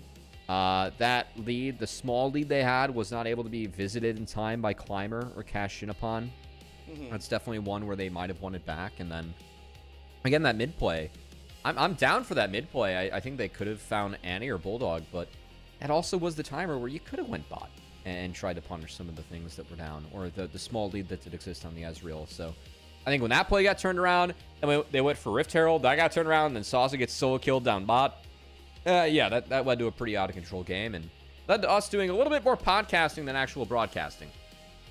Hey, man. You think I'm going to complain here? I could chop it up. I'm pretty sure me and you could chop it up on a podcast for an hour talking about our favorite loaves of bread at this point, Cubby. If only we had you in the area for the old days of raising NA. That's exactly what that is what it was. We just chopped it up out of an hour. Or for an hour on the couch. Were you ever on the... Didn't Kangas have an LPL podcast at one point? I swear he did. It was Kangas and Mazel. The idea was the morning coffee, because it was when Leonard was going to bed and when Steve was getting up. So it's like, fill me in on LPL for the day, which is a really funny idea that only Steve could come up with. And not being executed upon as much later. I think you're going at the Climber damage. Can we block that production? I feel like it's coffee before bed. Oh, coffee before bed. See, that's actually what I do every time I cast LPL, except for today. I did not have my coffee before bed today. Oh, so. Was it casting with me that gave you the energy to not need coffee? No, it was actually our producer who was having a lot of fun with us before the show started. Made sure I was nice and awake for this. But, yeah. Well, you could be sure that Cubby's not getting... we're not having any fun next time we hang out. That's, yeah. That's the better way to go about the joke. I was going down a much dumber route. Yeah, that's fine. That's fine. That's fine. Yeah, so game one highlights here. Hey, listen, I really want to watch this back again, because if you look closely at this play and you missed it, Bulldog dodges death 3 times with just clicks. There's one. This was really well played by Bulldog. This is what we call in the business schmovement. There's 2. You can't dodge the Jarvany. If we miss that as a pro, we're just kind of bad. There's and 3. That was 3. As, again, Sausa, not quite his game on the... This is where I had issues. Saber needs to hold the pit here. Cannot just abandon Climber like that. And when that happens, this play happens pretty much simultaneously. I don't know exactly what happened to Sausa here. I feel like if he hit TP out immediately, maybe he gets out before the next knockup comes in again. I don't even think that's the window, though. I think he just goes down. I guess he didn't have the W up or didn't drop the W in time. I felt like it came through late. He gets it up here. I don't know why he didn't have that immediately. It was kind of a weird one. Yeah, and it was just these like little mistakes, right, that kind of piled up. Like right here, we felt like Henna, I get trying to flash over the wall into like a Lucian and little mistake, flashes into enemy side of the map into Annie. Oh god. Yeah. It's like you see the theory behind these like aggressive spots from Ultra Prime, trying to TP into a Scion, you're gambling on cooldowns, trying to flash over a fat wall because you're getting killed by melees. But it just, they didn't go their way, right? It's like, Decimating Smash does come up quicker. Oh, there's an Annie on the other side of this red buff. Like, it was a combo of bad decisions, but also just unfortunate timings, I will say, for Ultra Prime Copers. That's my highlight. I feel like that was a pretty sweet play by Climber to find WinXN here before Morgan Stanley made it across the finish line. I don't know why I'm beating the crap out of this, but I'm sorry I've traumatized you so. I'm getting good chuckles. Yeah, I'm getting good chuckles. So, all right, so let's simmer down the chuckles and turn that brain back on for me, Cubby. Game 1 MVP. Who would you like to give it to? Because I think there are multiple candidates, despite everything. Is it just Bulldog for that play, or would it be Krako? I feel like Krako is kind of the default. I think it should be Krako, personally. Yeah, I think Krako's the default, but I'd love to have back-to-back series where Bulldog picks Annie and gets MVP. That'd be really funny to me. We'll have to see. Also, there's also the, as it's aptly been coined to me, the boom damage effect, where the AD carry does a crap ton of damage and has a lot of gold, and then voters are just like, yeah, why not? So we might see it go over to 1xN. I do think it should be Krako, because I think his timings on the Herald fight, he sees Saber's mistake, capitalized on it. Maybe a 1xN? It was Krako! Okay. All right. They give it to Krako. I think for the plays that, weren't kind of just handed, like the plays that they had to make, Krako was always the spearhead, like you pointed out, Cubby, starting a lot of these fights. So I'm glad that Krako earns himself that MVP. You know, the last time I saw Titanic Hydra Xin Zhao from him, it was into a mostly ranged comp. This was not one where, so I was kind of like, oh, you know what? Like, Thunder Sky, more efficient against melees. Range, you get to proc the knockup faster. Like, this makes sense to me. He lost that game. This game was kind of curious to see him do it again. Maybe it's just more standard.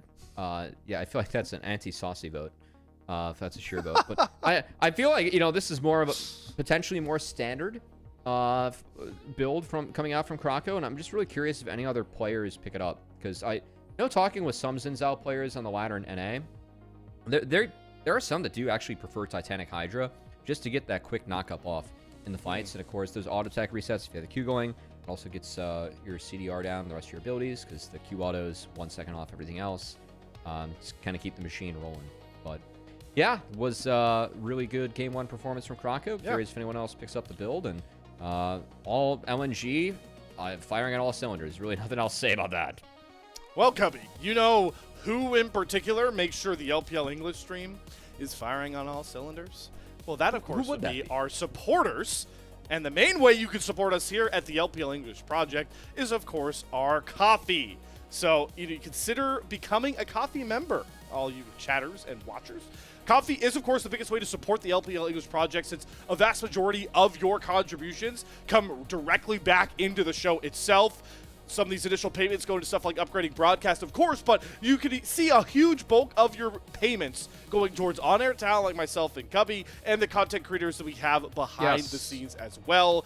So I'm going to give you some time to subscribe to our coffee. It is linked in the chat below, and you can get access to, you know, awesome content like asking interview questions for our on-site interviews and much, much more. Yeah, it's a huge help. I really appreciate everyone that supports this product in any which way or form, whether it's just tuning in, turning off ad block, which you can think about, or being a coffee supporter. Doing these casts helps me pay for LA gas these days, so appreciate all you guys for doing that, and we have a lot of fun doing it. So yeah, have a lot of fun. Yep. Cast prices go up, but our vibes continue to go up here on the Slayer and Cubby broadcast. We will be going to a short break here to get too many of those smiles off of Cubby's face for the liking of the LPL English. Ultra Prime first pick coming up after the break. We'll see you guys for Game 2 draft.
Welcome, friends, back to the LPL English broadcast for our Nirvana edition to start off the day with LNG taking a pretty dominating Game 1 win.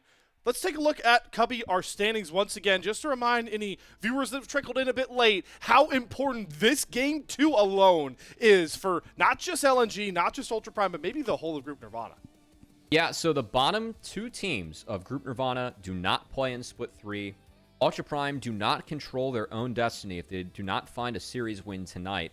Frankly, every game that they win matters too. Looking at EDG, who do have that 4 games won, a win today would be pretty big for Ultra Prime. It would create a lot of chaos, having 4 teams at the 2-win mark with only 1 series left for 3 of those teams to play. It also is just really important that Up find a win today because their last opponent's OMG, who are at the bottom of the group.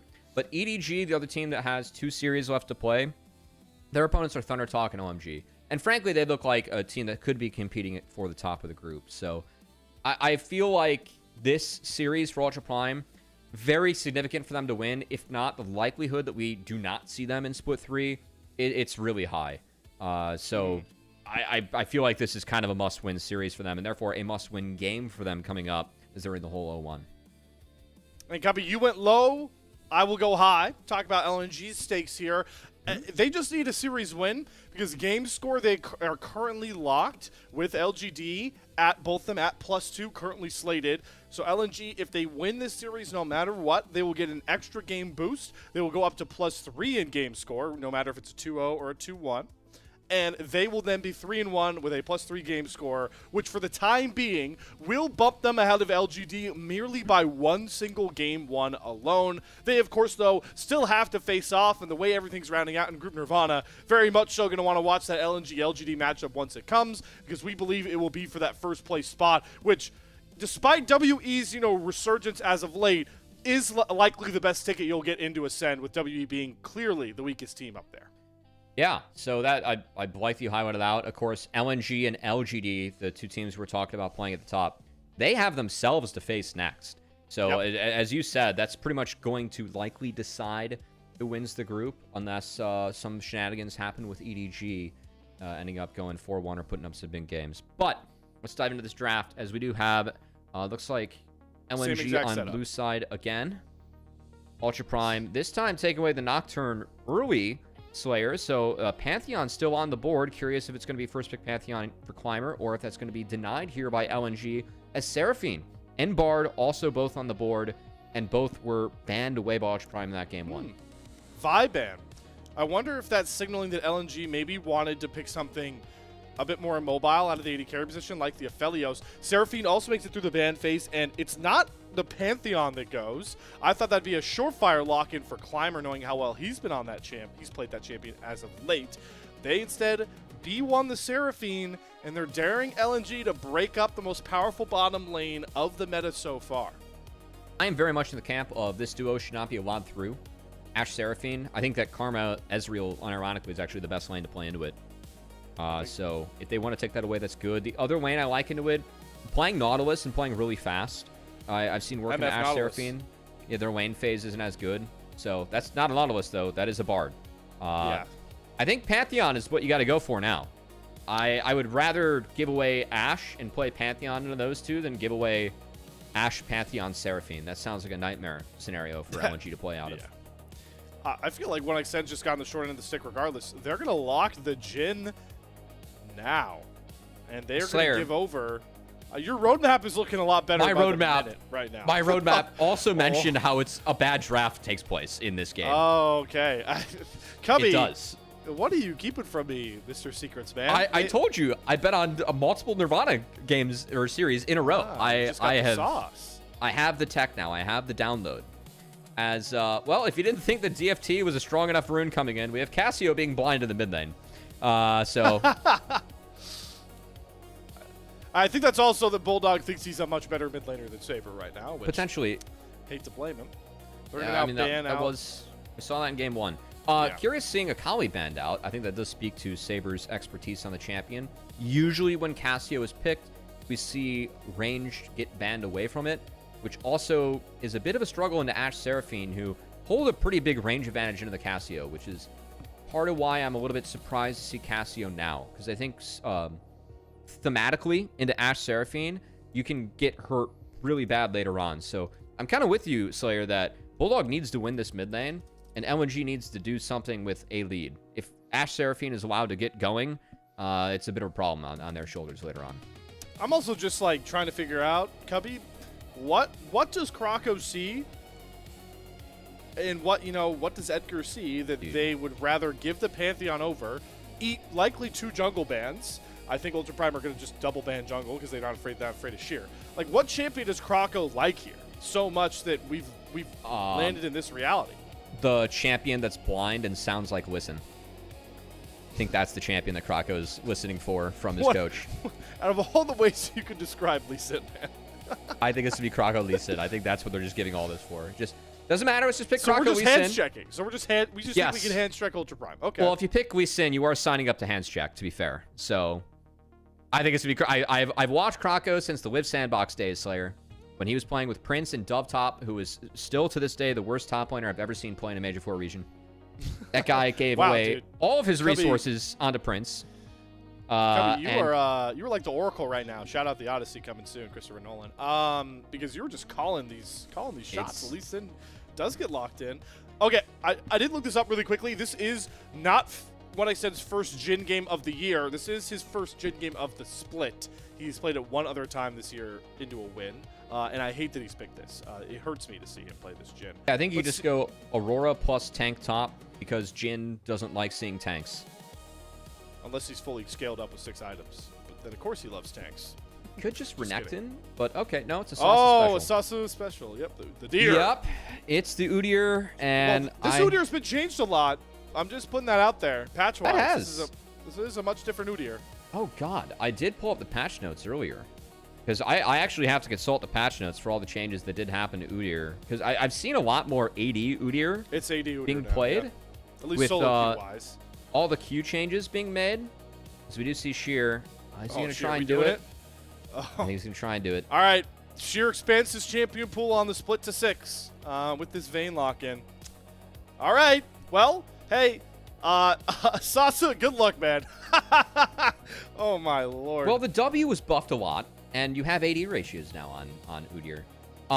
If he goes take Udyr into this Vayne, he's getting turbo stopped. That's what I mean, this is Ultra Prime season, so I think we have a little bit of comfort coming through, but Ashe Seraphine gives you a lot of scaling. It's going to really empower your front line, so that Udyr should be helped. That said, as anti-Jhin as I am, I think Jhin Vayne is a very good pairing, because Vayne needs help. She needs crowd control. I think they complement each other really well, because what Vayne lacks in utility, she obviously brings in some of the highest single target damage you have in the game. Jhin can really help set that up and give you that range advantage back with Curtain Call. I have verified statistics. This is not only... This is actually the first Vayne game of Sheer's career. Oh. How's that make you feel? If Stumma Drew Levin's logic was applied to solo queue logic was applied to pro play. Oh, man. Come on, man. He hasn't even farmed a creep yet, and we're calling for him to get an account ban for just playing First times, different role. No, I'm kidding. We'll see what Sheer has. Sheer's someone that I really feel like FPX were betting on. I was a little bit surprised to see him, not still with that team, or had a chance with JDG. I will say that of a lot of the bets that I've seen teams take on Sheer.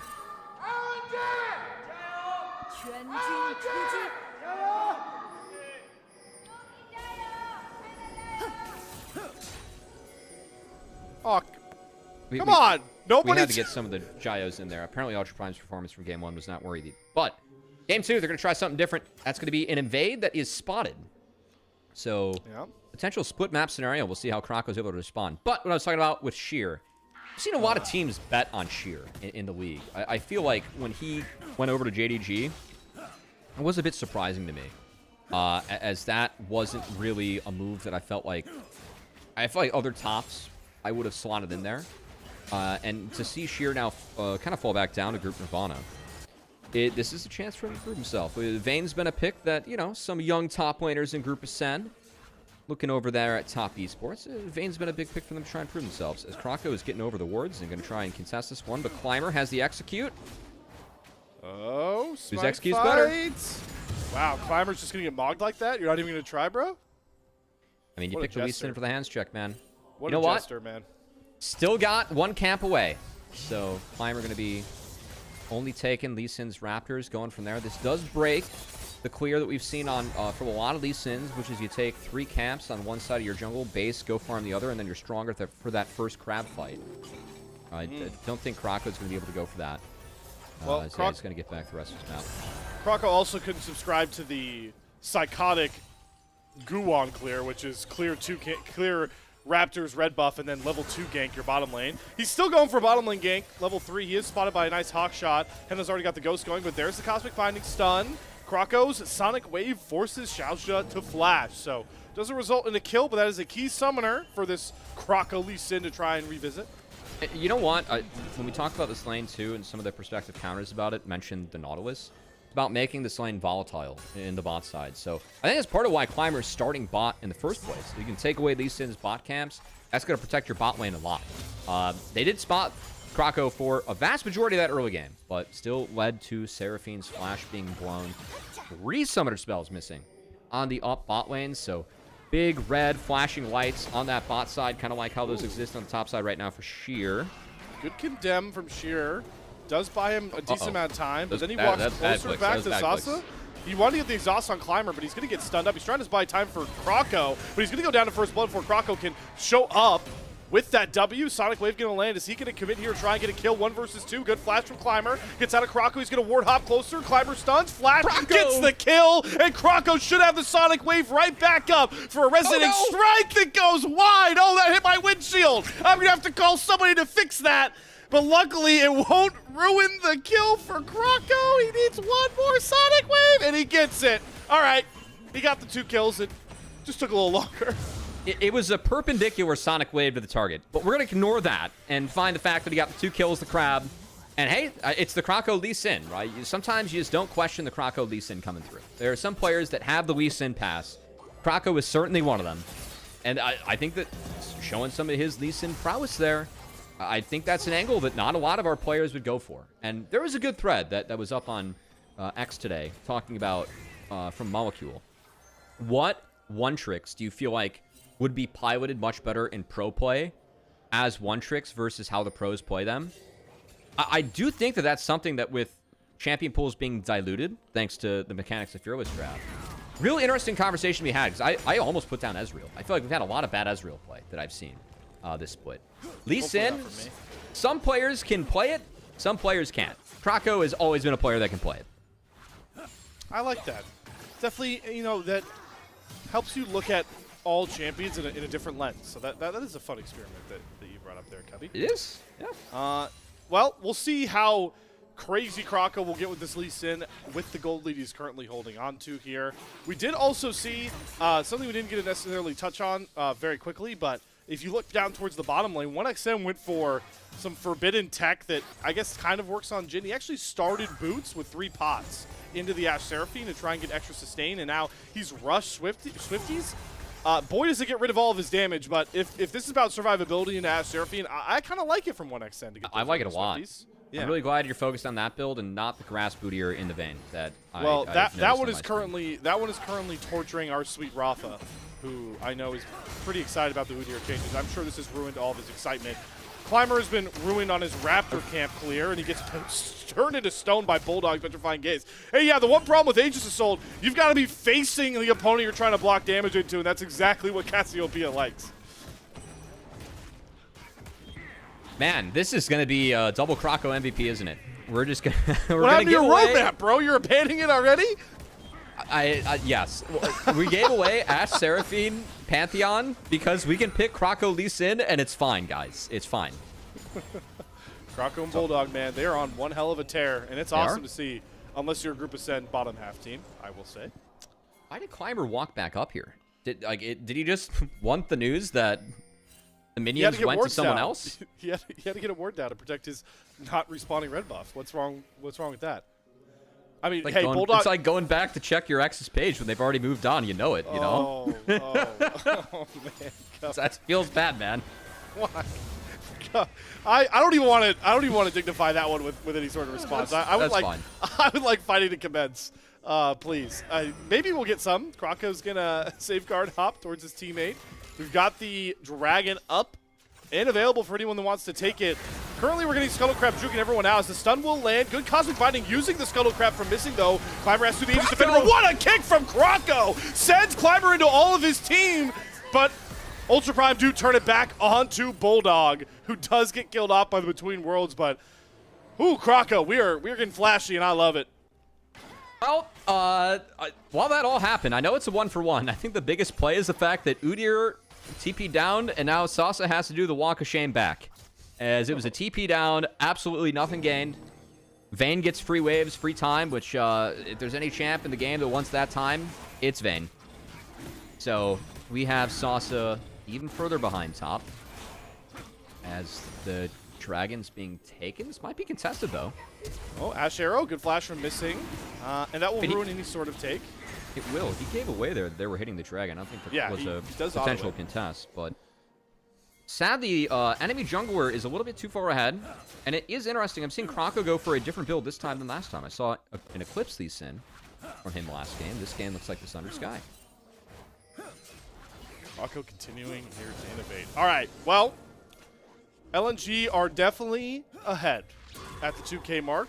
How are we going to rebound for Ultra Prime? Well, we're going to face ult on to Bulldog, but the Miasma into the Petrifying Gaze into 2 does stun up just enough. Sasa, I don't know if he got the stun down initially, but they do finally get the kill with the 3-man. So Climber gets some very much needed gold back on that kill. Like how they've punished Flash being down from Bulldog now twice. That is a real positive for Ultra Prime. And again, one of the drawbacks of the Casio, as you can be that lane bully, you do a lot of damage, but seeing Bulldog set behind twice like that has gotten Saber back into the game a little bit. Much needed. I don't think it's going to impact the Grubs, though, because, again, we saw the Dragon taken around that timer, and now that there is no access to Grand Starfall, and Aurora's ult still down, which I want to say LNG still probably knows. Krako feels very confident starting up these Grubs before he even gets to that basin to finish what could potentially be a Thunder Sky with how far ahead he is in lane. So, neutral objective still going the way of Krako and LNG. Definitely helps when you've got a Vayne top that has currently 40 CS on its opponent whenever you want to play for a topside camp. Yep, 3 Grubs going to go over. And if you're an LNG fan, let me tell you, I don't got the number in front of me, but a lot of teams normally win when they get first Drake and first 3 Grubs in competitive League of Legends. So keep that in mind as we've got a long-ranged arrow that finds its mark from Henna. Long stun for Bulldog, layered with another stun from Climber. That is a very good sign. Ultra Prime's pick potential really showing out in this mid-game. A great find by Henna. Turn that snake into stone as we have, unfortunately, time both for Bulldog and 1xN All-Pro. Going to get out of that one. No outplays available for the Casio, but of course, scan that QR code. Please join our Discord. Let your voice be heard. As you can vote for all pros for both Group Nirvana and Group Ascend, what we're doing for the LPL English and Split Awards. Oh, yeah, that's right. The Group Nirvana players deserve love and affection, too.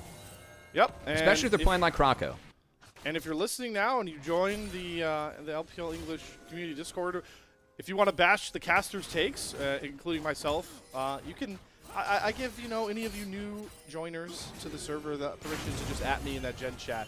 Please, ask something valuable for my opinion on here. Okay, Flash, Encore, grabs Krako. Thunder Sky, though, keeps him up for a while. He flashes, then kicks away Climber. Ward Hop gets him just out of the distance of Henna. He goes back in, though, knowing the slow was landed. And that's a shutdown over to Henna, who's now 2-0 on this Ashe.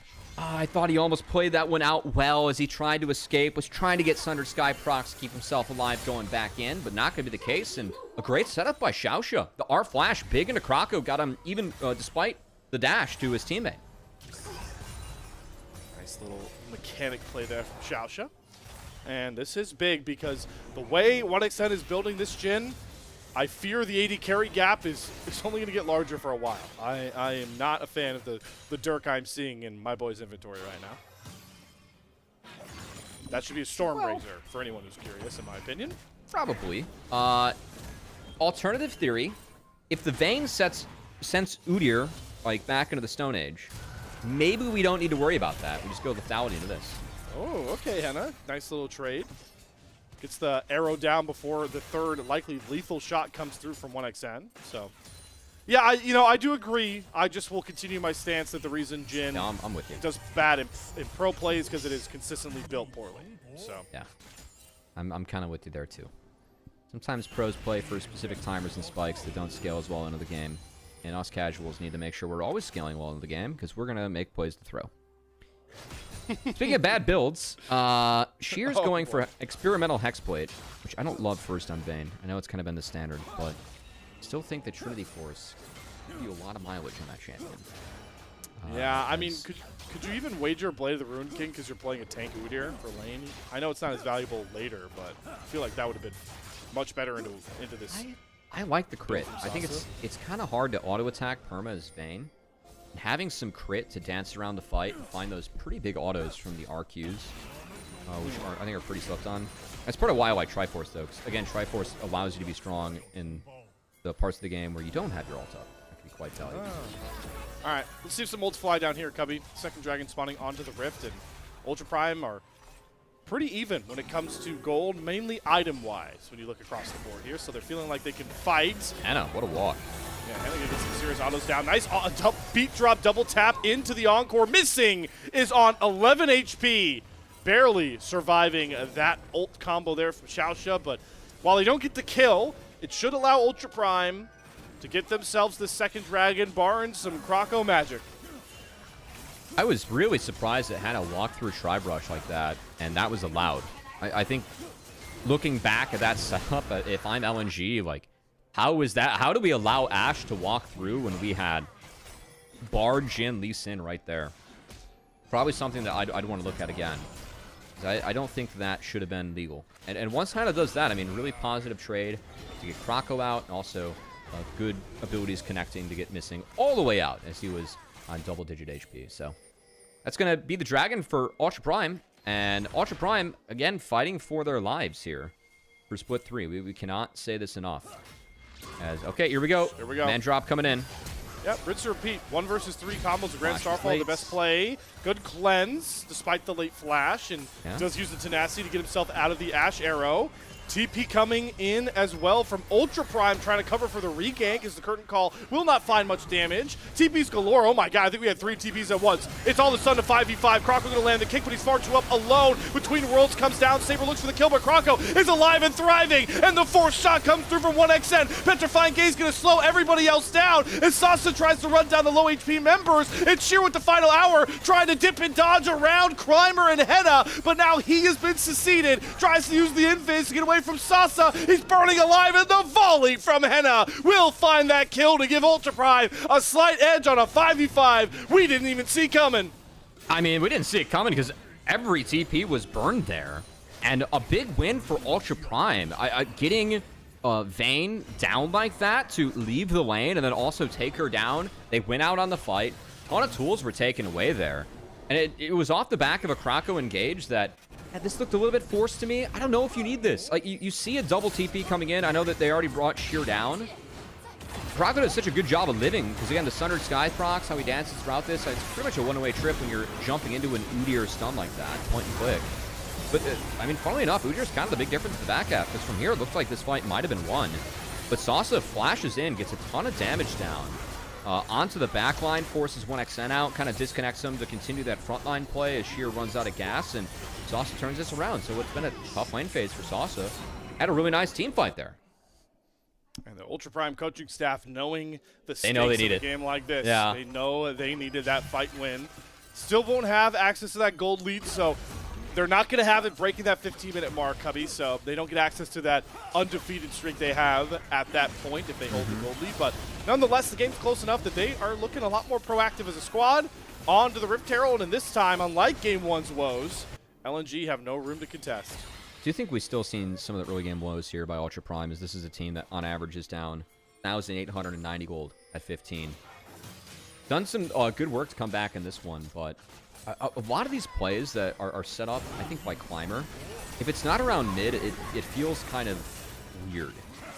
I think that a lot of the setups around bot, even with Ash Seraphine, were not quite on point. So we already see the Ash Seraphine, good work down here. I think Tempered Fate might come down and save the charge. Oh, well, that's a little awkward. Not Croco, exactly needed. Croco hit the eye and smited. Oh, I wonder what's up with missing in the Vitality. That was the Vitality logo, right? I wonder what that's all about. He likes bees, man. Maybe he rocks all the bee skins. Ooh. I guess what bee skins would we ever even see come into pro play? Because now that I think about it, all the bee skins are on like champions that just never get played in pro. Like the only thing I can think of is Angel on Malzahar, maybe. That's been Missing's great struggle actually. Is he just wants to play Beekeeper Singed with Senna, you know? That's all he wants in life. Should hit up Fiji then. Yeah, that's true. Probably the wrong Singe skin though, as he would say. Yeah, that is in fact true.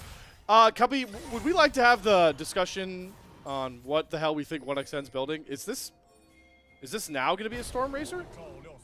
After the Yomus? All right, hold on. Climber's getting ganked. Good condemn to try and get Climber away, so there's no stun to follow. Flash comes, goes invis with the final hour first. Dipping, ducking, and dodging around Sasa. He nearly actually takes Sasa down with him, but the pick potential of this Pantheon comes through once more. More gold to Ultra Prime. Sheer put that out as well as he could.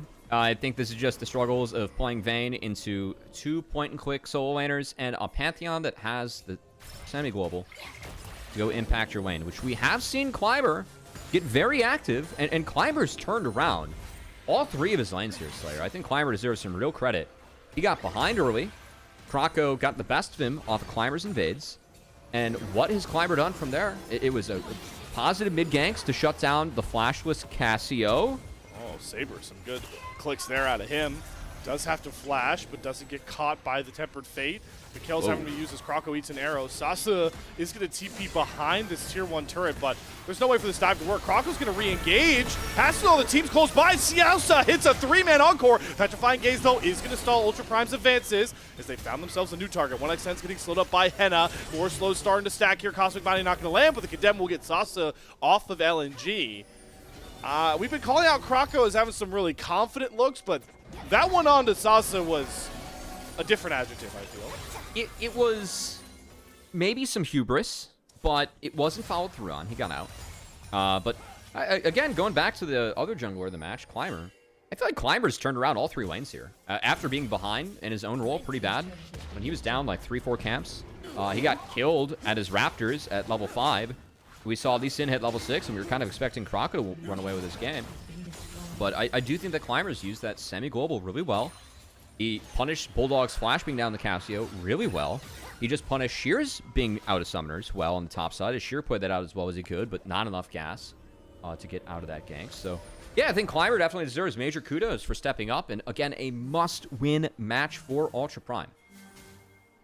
Need to get this win, not just to try and win the series, but O2... What is O2 the one that mathematically eliminates them, or basically mathematically? I know if they can get a game and force game 3 game score, it really helps out their game score for trying to stay in the LPL. It's not in their own control if they don't win this series. Game score doesn't matter quite as much. It comes down to a little bit of tiebreakers between some of the teams, but we have 3 teams in our standings currently sitting at 2 wins. And so if you're at 1 win, even with 1 match left going up against OMG, yeah, every game 1 matters, but you got to find some series wins with where you're at. Ultra Prime here staring down a potential 1-3 series score in a single round robin between 6 Missing's teams. got Henna. Going to force the encore out of Xiaoxia, but look at 1xN off to the side, getting a ton of damage down. Missing will drop, but that's a worthy trade. Petrifying Gaze going to stun up Climber as he tries to climb out of a very, very messy spot. Curtain Call shot's going to slow up Xiaoxia. Going to force Croco to flash right on top of him. Sonic Wave's going to land. He should have enough damage with the deadly flourish into that resonating strike to pick off Xiaoxia. And yeah, you called it, Cubby. What bad timing for Ultra Prime to lose a fight as they're on to the Baron for LNG. This is Vayne Cassio. Like, I love the fact they're starting the Baron, drawing him in. They're down numbers. Pantheon can't reach the fight. Sasa flashes on Bulldog, who does flash away. Croco landed a resonating strike, goes for the kick, throws him right into Sheer's waiting arms. He's going to flash just to make sure Saber goes down. Sasa and Saber have gotten LNG off of that Baron. But it's looking like it's going to come at quite a cost as another Cosmic Binding Stun gives Sheer a multi-kill that should terrify Ultra Prime. Well, going back, talking about the other jungler. Krako's Lee Sin, it's nasty, man. We talk about it for a reason. I think that these preemptive flashes or some of the angles that he's seeing, it just looks different. He knows this champion so well. He's so comfortable on the Lee Sin.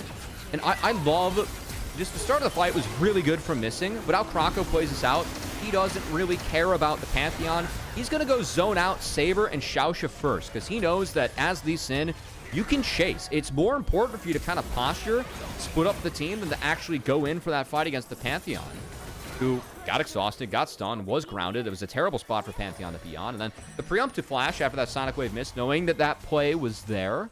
Just really, really good play by Krako. We know he's comfortable on this champion, and we know it because whenever he gets his hands on it, he always proves it. His Lee Sin just looks different than others that get played. And where did a lot of the gold go off of that winning play? Yeah, that was the follow-up point. Yeah, three of the kills go over to 80 carries, or marksman, I guess we should say here, with Sheer picking up 2 of them. So both those guys are soon to get to their 3rd item breakpoints. But right now we talk about LNG's covert operation, Cubby. Krako and Do it Bulldog so fast. burning through this Baron. Cassio and Vayne rip through Baron as individual champs faster than some of, they're some of the fastest Baron tankers in the game. You put them on the same team. I really like how aggressively LNG is playing around this Baron. I would like to see Sheer get a little bit more side lane farm, but when you're going up against Ashe Pantheon, the ability for Ultra Prime to engage is quite great. So I think trying to pilot Vayne around that's big. Arrow doesn't land, and all the Grand Starfall does is kind of separate LNG, but they're going to recombine into 5, and now look to go for that chase you were talking about. Curtain Call slows are starting to land. Xiaoxia's going to take all of them up, including the 4th shot, and Sheer is gifted a kill with 1 mere auto. Nice turn there from LNG. I feel like we should have caught that one, Salsa. This could go from bad to worse, by the way. Losing Seraphine like this is terrible, I think that could have been saved by Missing. Again, getting the turret with that Tempered Fate, I'd have been able to, push for a quick look where you can have a Krako ward hop kick or some sort of angle like that, but you're starting to see as this game continues the push and pull of the Ashe Seraphine engage. If it doesn't quite connect, the ability for Lee Sin, Jhin to kind of out-interact you in the long haul, for Bard to fish, and then the DPS from Vayne is very threatening at this point. LNG have one of the more unique answers I've seen to the Ashe Seraphine, and I think that most of this is working just because Krako's really good at Lee Sin, and Ultra Prime has made some mistakes, but yeah, it's kind of working later. We're used to seeing Ashe Seraphine, if you don't beat them fast enough, just take over games because they're a utility. We haven't seen that yet. Well, I think it really lends credence to how spread out this comp could be with the Vayne, with the Lee Sin, and all that. They don't really bunch up like an Ashe Seraphine composition wants them to for those ultimates. They're trying to lead through Sasa as a tank. Between Worlds can come out from Saber. Arrow does land onto Bulldog here, but he's not dropping quick enough. He gets Petrifying Daze down onto Climber as Henna has a 1v1 with Krako, but he gets kicked. Safeguard hop and kicked down by Krako. Nice kill there found from Krako to a mispositioned Henna. And now we've got ourselves a 4-on-4. I'm very surprised that Henna opted the 1v1 the Lee Sin. I think that makes this Dragon a lot harder. But this might still be a give. I think the health bars are still good enough where Ultra Prime's going to get this one for themselves. That's Soul Point. Will be the case. It's a clear win con here for Ultra Prime. Infernal Soul Point. Now 5 minutes later, Ultra Prime have a clear goal set in mind here in a game that they're still markedly behind on. But let's get a replay back through this little skirmish we had. Udyr really just man-bear-pigged in there and actually lived. The Awaken W scales more off the ADs, so I guess the changes made doesn't really have a big impact here. Wow, Henna walked straight into a Lee Sin. Okay. Yeah, he deserved to die there. That's I would have liked to focus more on Sasa and how he was able to heal through that one, but that was a choice. Yeah, I actually do think that works out if he gets vision on that brush. Kudos to Krako for knowing that, that vision plant can't necessarily spot the brush that's behind it, and he didn't have blue trinket up. So couldn't get the spot on Krako. Probably gets 2 more autos down with that Q, and maybe kills Krako there. So nice play there from Krako to utilize the vision to make sure he doesn't drop there. All right, let's see how tanky this tank Udyr is going to really be here with some of these shields. Don't have anyone building Serpent's Fang, but Sheer's getting some serious autos in. You know what? I like your thinking here. Sasa is is a problem, even for the 2 marksman comp to deal with. He's got a Spirit Visage and Fimbulwinter, so he's stacking shields, and the shields just get bigger. Too, which I like into the vein a lot. Yeah, probably. And so this Udyr is just going to be a walking shield and aura debuff on top of the Ashe Seraphine behind it to try and make some more space. This is definitely been some comfort for Ultra Prime, as Sasa has always been an Udyr player. But yeah, it's kind of unique to see at least how the comfort of some of these players has impacted the series or the drafts. I think Krako Lee Sin's always a comfort pick. That's good, but Sasa Udyr, it's down 3k gold, and it feels quite impactful right now, Slayer. Yeah, and that is really all of the gold lead for LNG right now is Sheer at this point, who is a menace in his own right. So I am kind of curious to see now that LNG recognize, like, 5v5s have gotten a bit harder.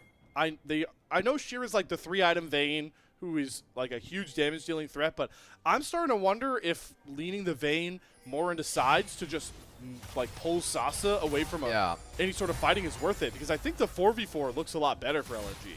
I agree. Again, the issue is the Pantheon Ashe attacking is hard, and I think that's really Vayne, right? Yeah, it's really starved Vayne out though. I mean, Vayne's the same level. We're below where Bulldog's at now with Sheer. I think it really speaks to. And keep in mind, I mean, you're getting more XP from everything as a top laner this year. I think it really speaks to just the respect they're putting on the ability for Ashe Pantheon to fish for Vayne in the side lane. I would like to see them test that again, though. Oh, Tempered Fate does grab Xiao Sha. He's going to have to flash. Sasa is starting to get a lot of damage here from Bulldog, who seems to be the missing link to make sure that that man-bear pig is a pork tenderloin for whoever wants to eat it. Yeah, he got melted there. Was not able to chain the Awakened Ws and use and abuse some of the double surround sounds coming out from Xiao Sha. That's going to be a Baron start again. Lee Sin, Cassio threatened this so quickly. It's going to be on Jin Bar to set the utility to try and peel off, which I do think LNG wants to do. They don't want to flip this. Whoa, Mystic going to flash after Xiao Sha. Does not get the stun on the Cosmic Binding.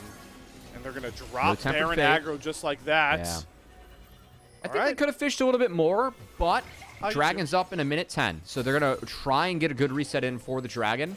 And they're beating Ultra Prime to the reset. So going to fix this mid lane, but their members coming out of base first compared to Ultra Prime. Very important for a Dragon that, as you highlighted, the last Dragon that was taken, Slayer, opened up the soul for Ultra Prime. Going to be available here in a minute.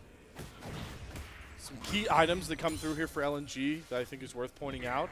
We do have heal cut here through for Bulldog. I think we saw exactly what that does to Sasa in that last little engage. And we also have the GA here for Krako already completed, and Climber. So both these jugglers going to be ever more so aggressive with either their engage looks or potential 50-50 smites, with the fact that they will be revived. Keep that in mind as we see both teams start to try and set up playing through mid towards that Dragon Pit. Yeah, LNG, though, I think peeling off that Baron first, beating them into the river, is going to be a big difference maker in terms of this setup. Extend on the front line is dangerous. Henna's going to ghost and try and run down, missing. Fires the arrow on the other side of the portal as well. Saber trying to go forward between worlds. Henna trying to dash around everybody as Salsa will hit the encore onto Bulldog. Henna is out and safe, and Bulldog has been sectioned off, and he is down. 4 versus 5 for LNG, and they have to find a way to contest this Dragon, but they're looking like they're giving it up.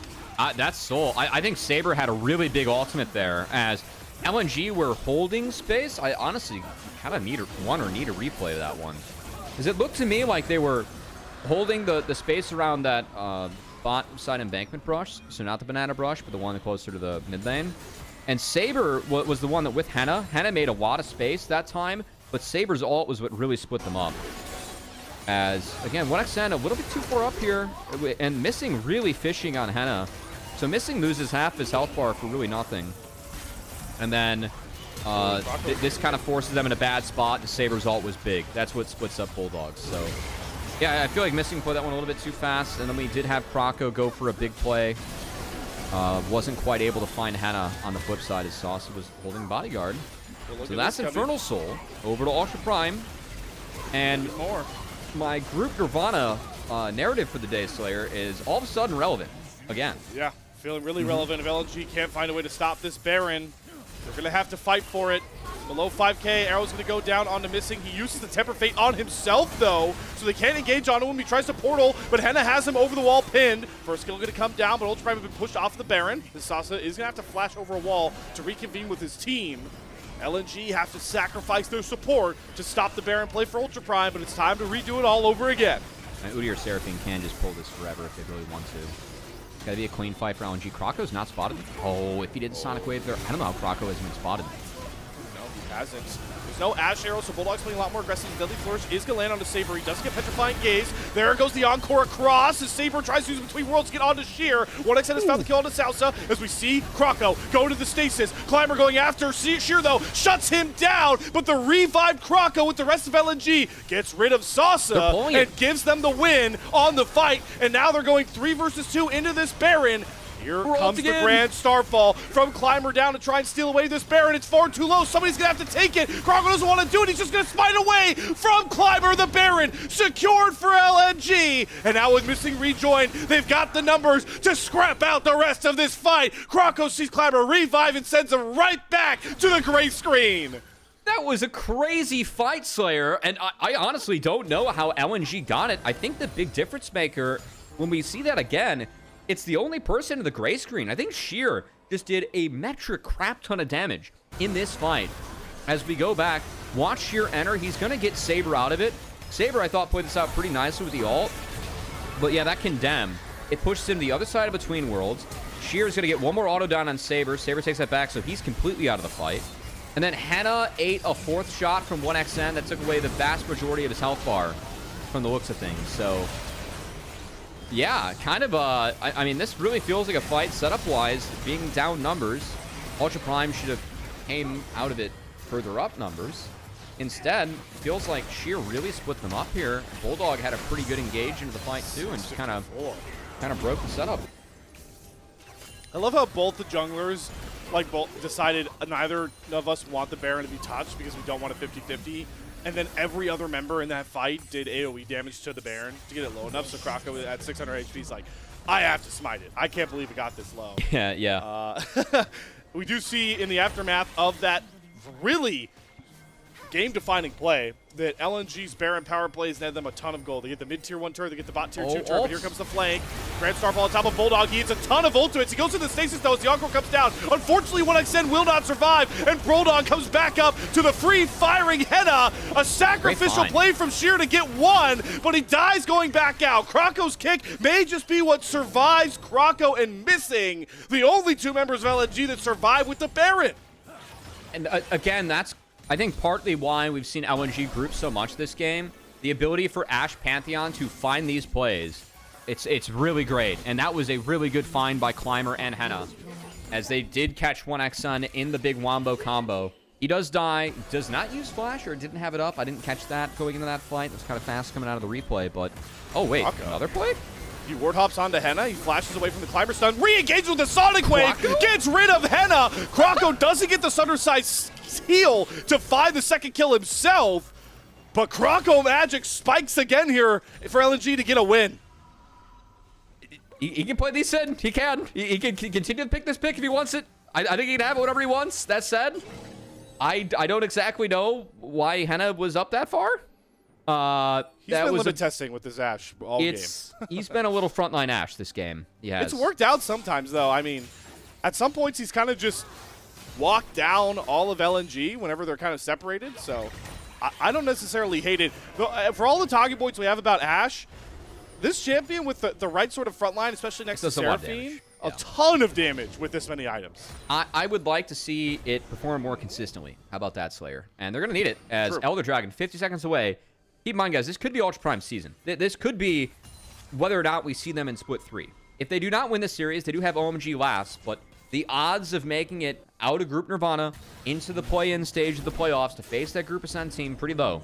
And if you are not in that play-in series to play the Group Ascent team, you're watching from the couch for the rest of the year. Not a position that any of these players want to be in, but one that Ultra Prime, again, if they don't win this game, could very easily find themselves in, as they need a series win here to control their own destiny. Going up against LNG. They do have Infernal Soul, a bit of control over this bot river, but this game has been nothing but convincing from either side. It's been Nope, no convincing from either side. Yeah, we have scrapped it out. And what that means is one fight can really turn the fortunes of all. So we do have that same mid-first setup from LNG, but they need to be careful separating at all. An Ash Arrow can come down, a Pantheon on your head at any point. But LNG this time do handle the mid-wave fine. We're going to move everybody into this river to try and defend this space from Sasa and his very healthy bar on top of his head. Grand Starfall try and separate. They get 1xN. He's going to cleanse out as Saber and Climber go together into the backline. But that Tempered Fate from Missing shows up both Henna and Xiaosha. But Sheer can't down. find those kills. Climber gets the first one here. Bulldog into the stasis. Cargo tries to jump back forward. But Climber doesn't even drop. He stays up and alive. And Henna gets to turn his sights onto the remaining carries. Bulldog goes down. Here comes the curtain call, but it means curtain squat here from 1xN, except a kill onto Xiaosha. Climber and Ultra Prime are going to have a shot here at Elder, but they have to try and first chase down the stragglers. Huge force shot comes out from 1xN. Henna's going to flash forward to get the slow here. 1xN can't find that turn. No, the trap won't find the kill. Missing's trying to glide on, and he finds the kill onto Henna. Somehow Missing is the healthiest member here. Bomb gameplay. Climber, no, he gets the stun. Missing will go down. Do they have enough to do this Elder now, though? I think so. I mean, Climber's the MVP of that fight. He had a point-and-click stun on the Vayne and Lee Sin that shut both the very mobile champions down. And that's going to be Elder on at least 3. I think they can give it to Udyr. I don't know if they can wait around for the Seraphine. I don't think they want to, but again, what a chaotic fight coming in Ultra Prime with their season on the line. Able to at least muster up enough to take the first Elder, take down LNG, hopefully be able to use this to get a Baron. We'll see. As again, nothing's been convincing in this game. But Climber was really the MVP of this fight for me. A lot used on 1xN to get him out. Missing's focused on 1xN. He drops McHale's on him. But it is Sheer. Oh, who, I gotta say, some unlucky timing there from Missing and Bulldog. Again, Sheer's also, like, could have autoed a lot if that Tempered Fate doesn't come down. Instead, that window where Pantheon uses cooldowns, it's kind of burned by the Tempered Fate. And Pantheon just point-and-clicks Vayne into point-and-clicks Lee Sin and shuts them both down, as that is really what won Ultra Prime the fight. 4 members with Elder. That's going to be a Baron that falls, and an LNG under siege. A very scary siege indeed. It's only Elder onto 3, and markedly it's not Henna that gets it either. So that is pretty important for these late game fights, but right now with Baron and Elder, LNG, all they can really do is try to survive this push without fighting. They need to just clear waves, but the Ash Arrow lands its mark onto Bulldog, and he goes down again. And that might just be the single kill that keeps Ultra Prime season alive as now they can march his 5v4 onto these Nexus turrets. 1xN's current call doesn't do anything. The waves are up here, and Sasa is so confident he can run right down LNG's throat. Ultra Prime needed a win to keep their chances at Split 3 alive, and they've done just that. Game 3 incoming.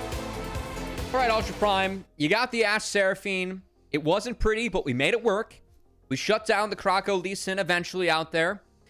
And we have a Game 3 again, where if Ultra Prime wins, we have 4 teams tied at 2 set wins in Group Nirvana.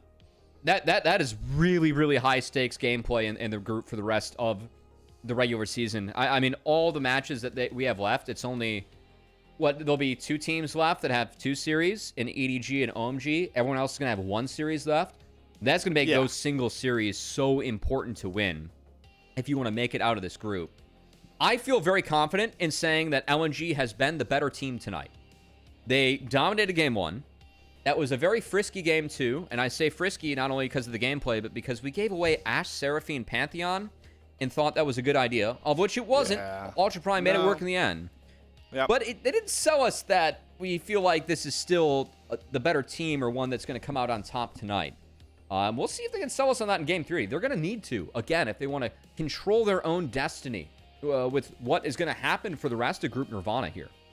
You know, Cubby, the only thing I can think back to is give you some praise here, man, is your Nirvana roadmap. I mean, it doesn't deserve praise. It deserves shame. It really does. But why because this can't keep on happening. I can't just like walk into series and be like, all right, favorite wins game 1. Game 2 is a bit of a draft, and then game 3 is going to be, to be fair, game 3 has been the turbo banger.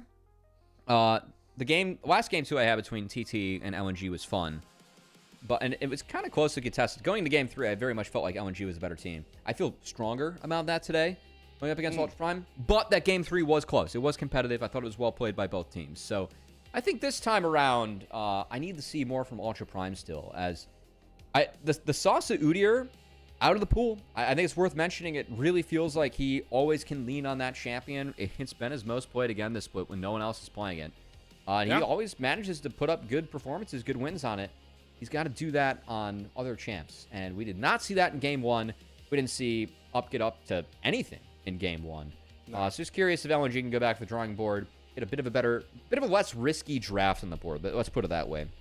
Playing Vayne in the Pantheon first Vayne ever. Seraphine, it had its moments, but it was hard. Playing Cassio, by the way, into Ashe Seraphine, that needs to be looked at. Because we are asking to be range gated for the entire game, which is exactly what happened to the Cassio throughout that game.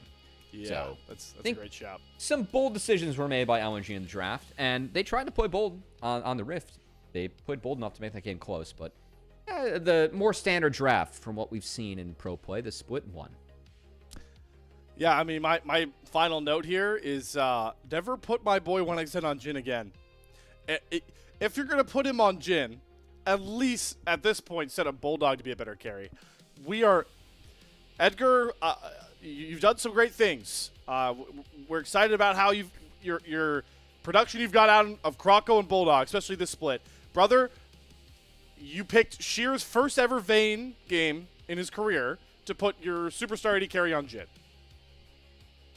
And we also gave up Ashe Seraphine.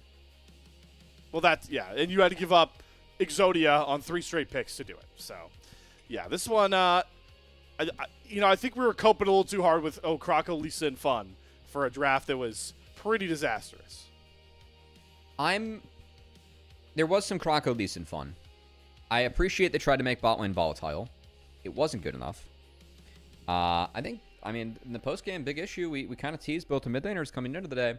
Team captain Saber stepped up big, and I do think that Bulldog's champion was a little limited with what it was able to do.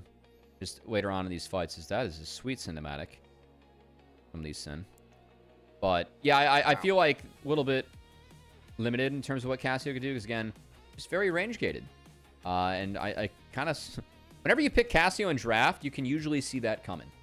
This is a champion that very much struggles with range, so I think that the lead it got in lane just not close to being big enough. And yeah, I mean, a lot of these fights we're seeing it be ran down and out interacted with abilities that outrange Cassio. Exactly how you want to play into the champion, and was played well by Ultra Prime. Credit to Ultra Prime for being able to pilot a very good draft to a game 1 win. You've thrown a lot of names around here, Cubby, when talking about good performances. It's a Climber MVP. Oh God, yeah, it has to be. All right, I think how he played the last couple fights, and then also we were talking about how he brought back all 3 lanes. Really got all 3 lanes into this game from what was a pretty disastrous start, and from him starting behind as well against the Sweet Sin. So I do think it's a Climber MVP. All right, I'd be surprised if it wasn't. No, I'm with you. I think I believe Climber is now, unless I'm missing a series that he picked it, the last 3 times I've seen him get Pantheon, he's not only won the game, but also, like we're talking about, been the player of the game. So this is a very potent champion for Climber whenever he gets his hands on it. And makes your words for Edgar ring even truer. Oh, so, yeah. No, yep. Yeah. I mean, again, I think the strength of Pantheon later on, he's such an oppressive champ if it goes late. And then you're playing against Ashe Seraphine, and Pantheon can just point and click your carries at will. Again, I feel like that Tempered Fate missing is going to want back, because that seemed like the angle of the fight that LNG could have really turned it, but then Up gets back, Sheer gets 1 shot, and then watch Climber or Kroko trying to go for the ring gauge. Yep, point and click stun for the Pantheon. Good night. Yeah, I didn't even catch that it stopped the petrifying gaze the first time. I thought it was a good bang, Tempered bang. Fate to kind of just like stall the Ashe from revving up a bit, but that's a great shout, because the only time we saw like a fight really go later in the waves of LNG was when Bulldog got to free hit onto Sasa, because he wasn't getting triple ulted on his head. So that would have let him free hit onto Henna. Much different story. That, of course, is not the reality we are in. We are getting set up for a game 3 that I mean, it now matters for both sides. You know, we talk about how much more it matters for Ultra Prime. If they could get to 2 wins, how crazy this group gets. But LNG, if they do find the single game win now, will not only likely spell the doom of Ultra Prime's games in 2026 forward, but get themselves onto that top spot. They're going to give it to Henna. Listen, his plays look flashy, but he did some egregious things. This at man points face too. checked Elise Sid. We gave a pog.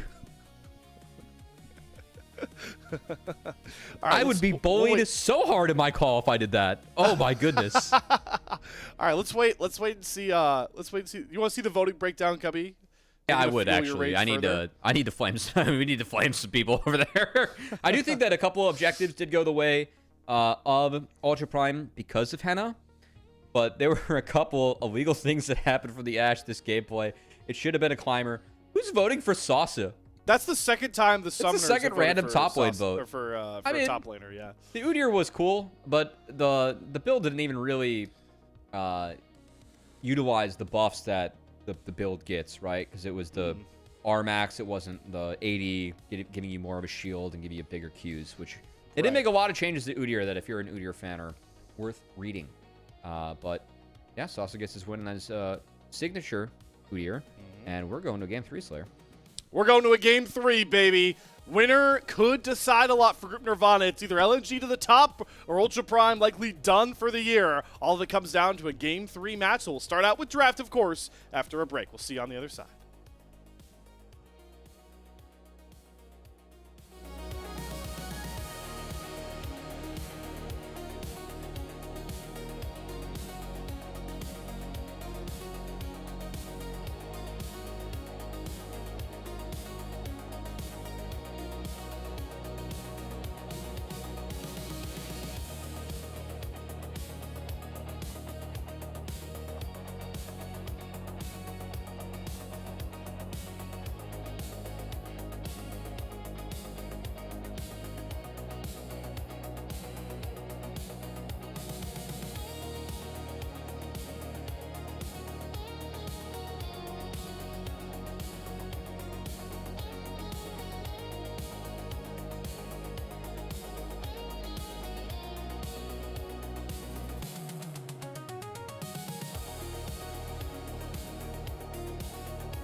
A game 3 for the ages here in Group Nirvana, folks. LNG, Ultra Prime, each have a game in this series. For Ultra Prime, a series win here.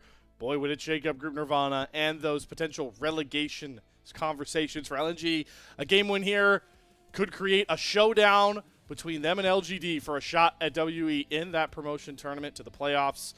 What a game 3 we have on tap here, Cubby. It's fun that we're really starting to get into these high-octane matches of the split. Even the jackets are coming off here, Slayer. And, yeah, I mean, guys, this is a regular season match. This is Group Nirvana. That is a sweet one to stay on. I know I've told you this. I don't know. I had a family member who was an AD of Notre Dame. Oh, wow. Yeah, it was like they married into the family. That family, they had an AD at Notre Dame, which is pretty wild. So, very pretty campus, especially if you get the chance to go in the winter. Pretty. Yes. I went when there was 10 inches of snow falling that day on the ground. Mm-hmm. I was there when it was snow-covered, too. Yeah. Wow. Just gorgeous. We did talk about that. But, turn to the jackets coming off, Group Nirvana.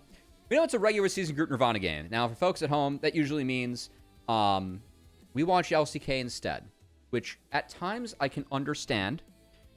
You're probably not going to get the highest level gameplay, but the stakes of this game really could not be higher for a regular season match. I mean, this is to be #1 seed in Group Nirvana, give yourself a chance as LNG to face Team WE. Probably the best odds to promote in a group ascension going into the play-ins for the playoffs. Whereas if Ultra Prime do not win, they don't control their own destiny for whether or not they play in Split 3. They have one series left against OMG, who is at the bottom of the standings. They would need help from other teams to even just have a chance to escape. So this is a must-win series for Ultra Prime. They really, really need this win, or their odds of making it out pretty low. And they're going to kick things off in this draft with a first-pick Nocturne. So keeping up the semi-globals and the clear speed here for Climber from the last game, that did work out well. Third draft in a row where we've had this set up. By the way, both teams have opted for this, where LNG love the blue side, and Ultra Prime, actually, except this is the same as last game. So LNG blue side, Ultra Prime on first pick, which is weird because this is LNG selecting to do this, right? So keep that in mind as we do see. I knew it couldn't happen because Jin got fearless out, but yes, this is what we need for a big game 3. Let's put 1xN on a hyper carry and let him bring us home. I just got distracted there. I had to close out of Twitter. Fnatic posted a video. That's probably not going to be great. Listen, man, we just got a Zeri lock in. It's oh Zeri my God! Yeah. Listen, it's the pocket chaos of old versus the new form one of it. Yunara Lulu. We also just got Bulldog locking in a Yone. I mean, picks are flying left, right, center. I don't even know how to keep track of what's going on. I'm focused up on this. I'm going to go straight to the patch notes and look up Zeri, because Zeri had a lot of changes heading into this patch. I can give you the rundown. What else? Just basics. So basically what you're going to look at with new Zeri is a lot more movement, a little less damage. That's what the changes have done to Zeri. More range, which is more range, yes. Only for the right click, but yeah. It's important. Yeah. Yeah, Q's a little different, but hey, still. More impactful right click, which is quite nice. I'm staring at the changes right now. This is a champ. I have not... In our stacks, when I play, I do not get to play AD. I get to play with the AD mostly. I think that's where people are the happiest having me. I'm okay at that role. The rest, no. I'm the AD. I do. Slayer's good at the game. You're still what, Diamond 4? Yeah, I'm holding Diamond. Yeah. I mean, yeah, you're holding Diamond. I think anyone can get there, but yeah, some respect if you get there. It's better to take the time to do it. So that's been good. All right, let's lock in on these bans though. We'll get time to talk about the Zeri. A lot of mid bans. A lot of mid bans. Saber loses access to 2 of his champions. What are you thinking, Cubby? Like, get in the mind of Saber here. What are we looking to pick into this Yone? I think it's got to be Ahri, and then probably a Wukong coming out here for Krako. Wukong feels like the best option, unless you really want to eat it and go Poppy, or you can get crazy and go like AP jungler, because you do have Yone. Where you might get crazy and go AP jungler? Oh, not the Krako Nidalee. We're really putting our chips in the 1xN basket, are we? We're putting our chips in the get Rafa pumped up. Oh, there we go. The last second switch. That's Trundle. So is that signaling that? I guess that's saying, Sasa, I dare you to pick a weak side tank here. Yeah, it really is. And Sasa, to me now, like this looks like a decent Renekton game, because you're almost forced to win early, and Renekton feels really good in the Trundle. Can be played in the Yone. Jax also can be an option. Cassante is like the default. Salsa is on a tank top lane pick, which is going to happen, and I don't love, but... That's what Kraka wanted him to do. Yeah, it's kind of the world we're in. So, lacking magic damage. Gwen's available. Gwen's very good this game. So I think Gwen Mordekaiser are pretty likely to come through. I mean, Mordekaiser is also fun, because if Mordekaiser gets locked, if Sheer... I know it's not ideal most of the time. It won't matter. You could pull the AD carry into the Death Realm, and then you leave Yuumi. That's what I was trying to theorize here. But I think the Gwen is a much better pick nonetheless here. Ooh, but it's going to be the Gwungle. They're going to throw the Trundle right into the Cassante. No, they aren't doing this, are they? Oh, No. Yeah, man, guys. Okay. Yeah, no. We already have to guard for hovers, Cubby. Now we have to guard for late swaps. Not that much. Dusk and Dawn abuse in the jungle yet. You know. Hey man, lack of guarding might have killed the Celtics. So glad you're more aware than that. So yeah, might have gotten down. But I gotta say, Trundle. There are a lot of jungle bans. Trundle's pretty far down the pool. We're going to have trouble early on against Nocturne. Nocturne is very happy against Trundle because the fear, if timed well, you just send Trundle packing his bags, running faster across that turf than how he ran at you, you know, or as fast as he ran at you in the first place. And you have a lot of jungle clear options that I don't feel like Trundle actually has. Yunara, Lulu, we'll see how that lane does into the Zeri Yuumi. I got to say, I'm not the most educated on that one. I'm going to assume that Lulu wins the few early levels, and they can win against Zeri. But most Yunara lanes I see, if you don't get wave control, you're scaling. And Zeri does have the option to get a lot of wave control with a Q spam. And then top lane, I am concerned about this Gwen for Ultra Prime. Because Gwen at 5 pick, Gwen is very happy in this game. You see a Zeri, you can try and run away, kite that out. Ahri, Cassante, Nocturne as a top side does not have enough damage to deal with you. No. Especially if you go later on. So I think Gwen could be a big difference maker in this one for sure.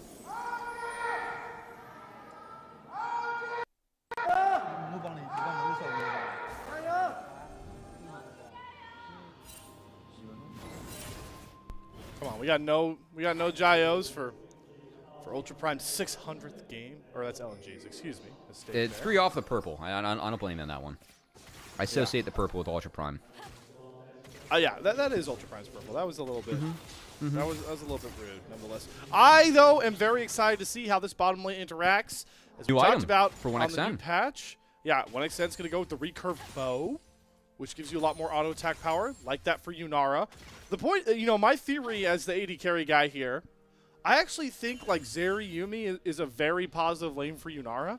Because the way I think about Zeri's trade patterns, I think they're just very much so mirrored in Yunara and how Yunara looks for trades, right? Where we just try to stack up a bunch of autos, and as long as 1xN, you know, times his Q early, he should win a lot of trades into Zeri, and both these champions want to just pop their ults in and throw down. And I still think Yunara is in a better place to do that. So my theory is that I think this bottom lane is actually going to be a pretty big win here for LNG if they play it out correctly. Yunara definitely perceived as being the stronger champion overall. Curious to see the bow. I mean, Dorn's bow definitely tells me that they felt like this was a hard-winning bot lane, feeling that not played as Saber being looked at here. Pillar does not push Dissynergy. Yeah, a little bit of dissynergy there. I do like the look from Krako. He got info on the Raptors. Looking early as Trundle is always a positive, but a little bit of dissynergy there between the Pillar and the Charm doesn't connect. As speaking of new items, Dorn's Helm picked up by Sasa. Cassante definitely an abuser of that item as his W scales off for resistances, and what do you get with Dorn's Helm? You get resistances. There you go. Gonna need it into this Gwen. As already we can see top and bot definitely going the way of LNG.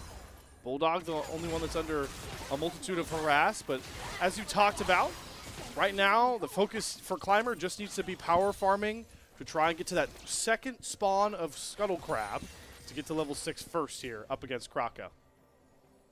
Climber going to get priority on the bot crab, even if LNG is bot lane priority, just because of Krako's pit stop mid. So we'll see if that might be a double crab. I'm kind of curious to see if Sheer walks down here. This Bulldog is, he was second win maxing, as we like to say. He got quite low, but was sitting on that potion, as of course, second win more effective the more health you're missing. Oh, Kraka's pinging onto this. Yeah, he Climber knows. is gonna... He's going to prioritize AoE camps, so just going to keep on clearing. But yeah, Krako's going to be a little bit behind, which is to be expected. Again, I think the fact that Trundle comes out of this just a little bit down in pace is okay. You're signing up for this with the Trundle matchup. Battle Yumi. Didn't have that on my bingo card.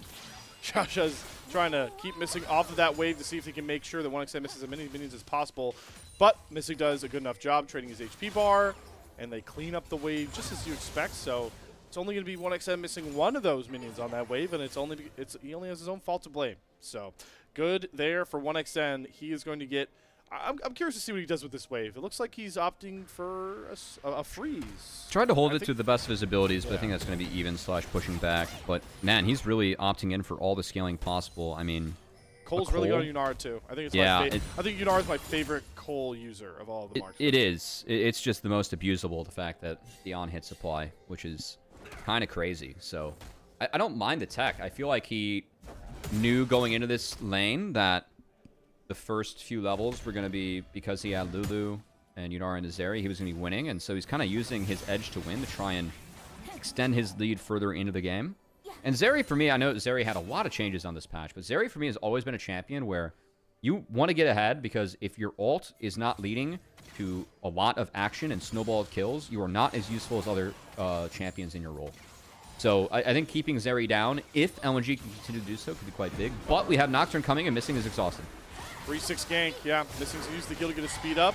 1xN layering some autos. Climber going to have to back off here, as Henna is the weakest of all members here. But LNG, I wonder how much of a win it is to just... Oh my god, 1xN. Really well He's played. Henna lower and lower. Yeah, Krako can do something here. Krako going to go after this Gromp. So he'll chase Climber off of it. Turns to try to get the fear down. Missing coming on over. W not going to land from the Zeris. The Gromp does reset. And Xiaoshu's just going to hop between partners, try and keep them safe. This Gromp, very important. Climber will end up securing it at the end of the day. I think it's just trying to find more advantages off of what pressure they have, and none to be found, or none more at least, but I don't mind the look from Krako again. If Trundle's interacting with lanes, you're usually a pretty happy camper.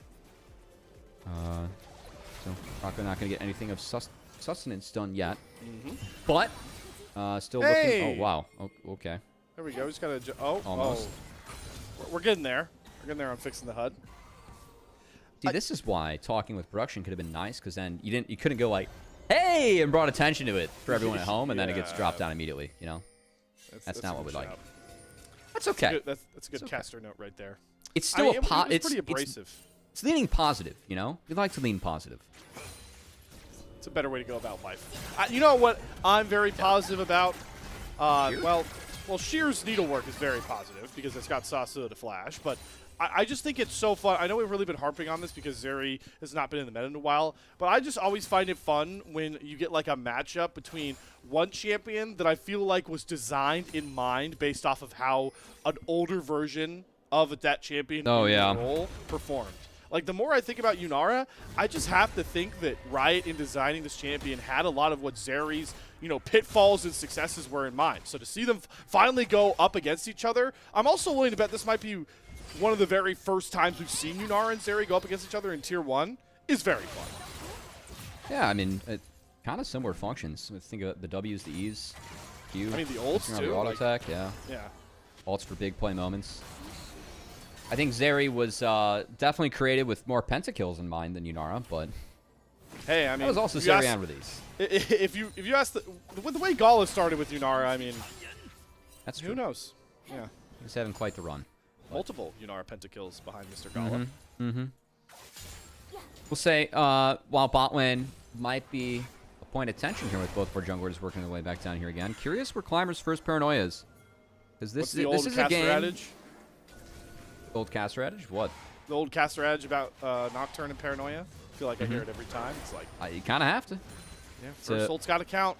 High impact cooldown for sure, as Krako is at least going to spot out Climber, sees him mid, might go and try force the issue a bit towards the top side. Does have his red buff to take.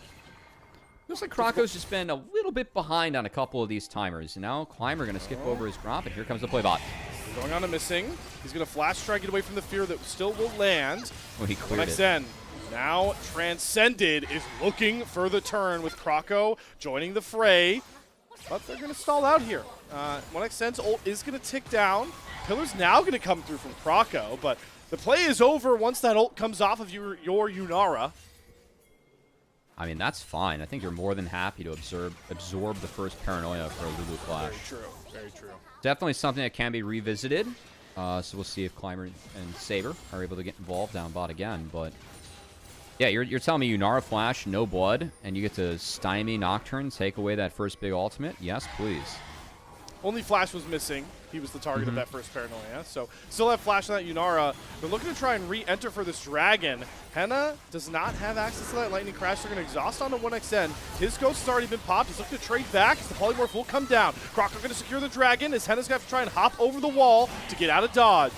W is going to land here for 1xN. TP? Coming behind. He's going to have to flash away from Saber, but Saber just follows with a nicely placed dash. Finds first blood here for Ultra Prime. Charm onto Missing, and it's 2 crucial kills picked up for Ultra Prime. LNG do get the Dragon, but yeah, I thought 1xN was playing out the sequence really nice until he flashed after Saber's TP came down, because once that TP connects, that was a dead Yunara. And that is a cooldown that can really be punished now by the Nocturne coming in as, oh boy, I'm unwavering. I'm okay. unwavering. I'm unwavering. I still don't think that Ultra Prime win this series. I don't. But that's a good start. I mean, that's a lot of gold over to Saber. We'll see if he can do as much with a pick as we saw Bulldog do in his last outing, getting his hands on the Ahri. They did lose that game, but I feel like Bulldog had 2 plays that got him back from 5K gold deficits that were massive as him and Krako synced up. So see if that's the case for Saber, piloting the same champion as that first item's complete, and expecting more ults from both the mid and the jungler of Ultra Prime as they're building ult CDR reduction in both items here. Yep. Really quick pit stop. Want to once again shout out Alt Battery for always being on top of stats and making sure that I am not lying to you viewers. I once again would like to say I'm half right in the sense that this Yunara Zeri match was the first time we've seen it in the LPL, but not the first time in Tier 1. Through 2 games, we saw it at first stand, and we've seen it in the LCK. It is not won against the Yunara yet, so it was 0-2. I don't really think Zeri's back yet. Not yet. I would agree. For me, there's so much of an arms race bot for laning too. So it was kind of curious to see both teams opt for this, because I feel right now I'm more likely to see Caitlyn bully lanes than the lanes we're seeing here. Missing wasn't spotted yet. I think Missing was coming out of base, and they were kind of playing around with a timer, but that's the experimental Hexblade first on Zeri finished, and that first ult going to the wayside. At least does get 1xN to trade Transcend back, right? So doesn't have a dash. They want to dive, though. A lot they of saw potency. the grubs go down. Yeah, they need to make something happen. They can't no just give flashes. Grubs. Yeah. We'll see how much Missing can help 1xN survive. Wild Growth down as well, but the turret aggro is tanked well by Climber, and with the fear through, there's a 3rd kill for Ultra Prime.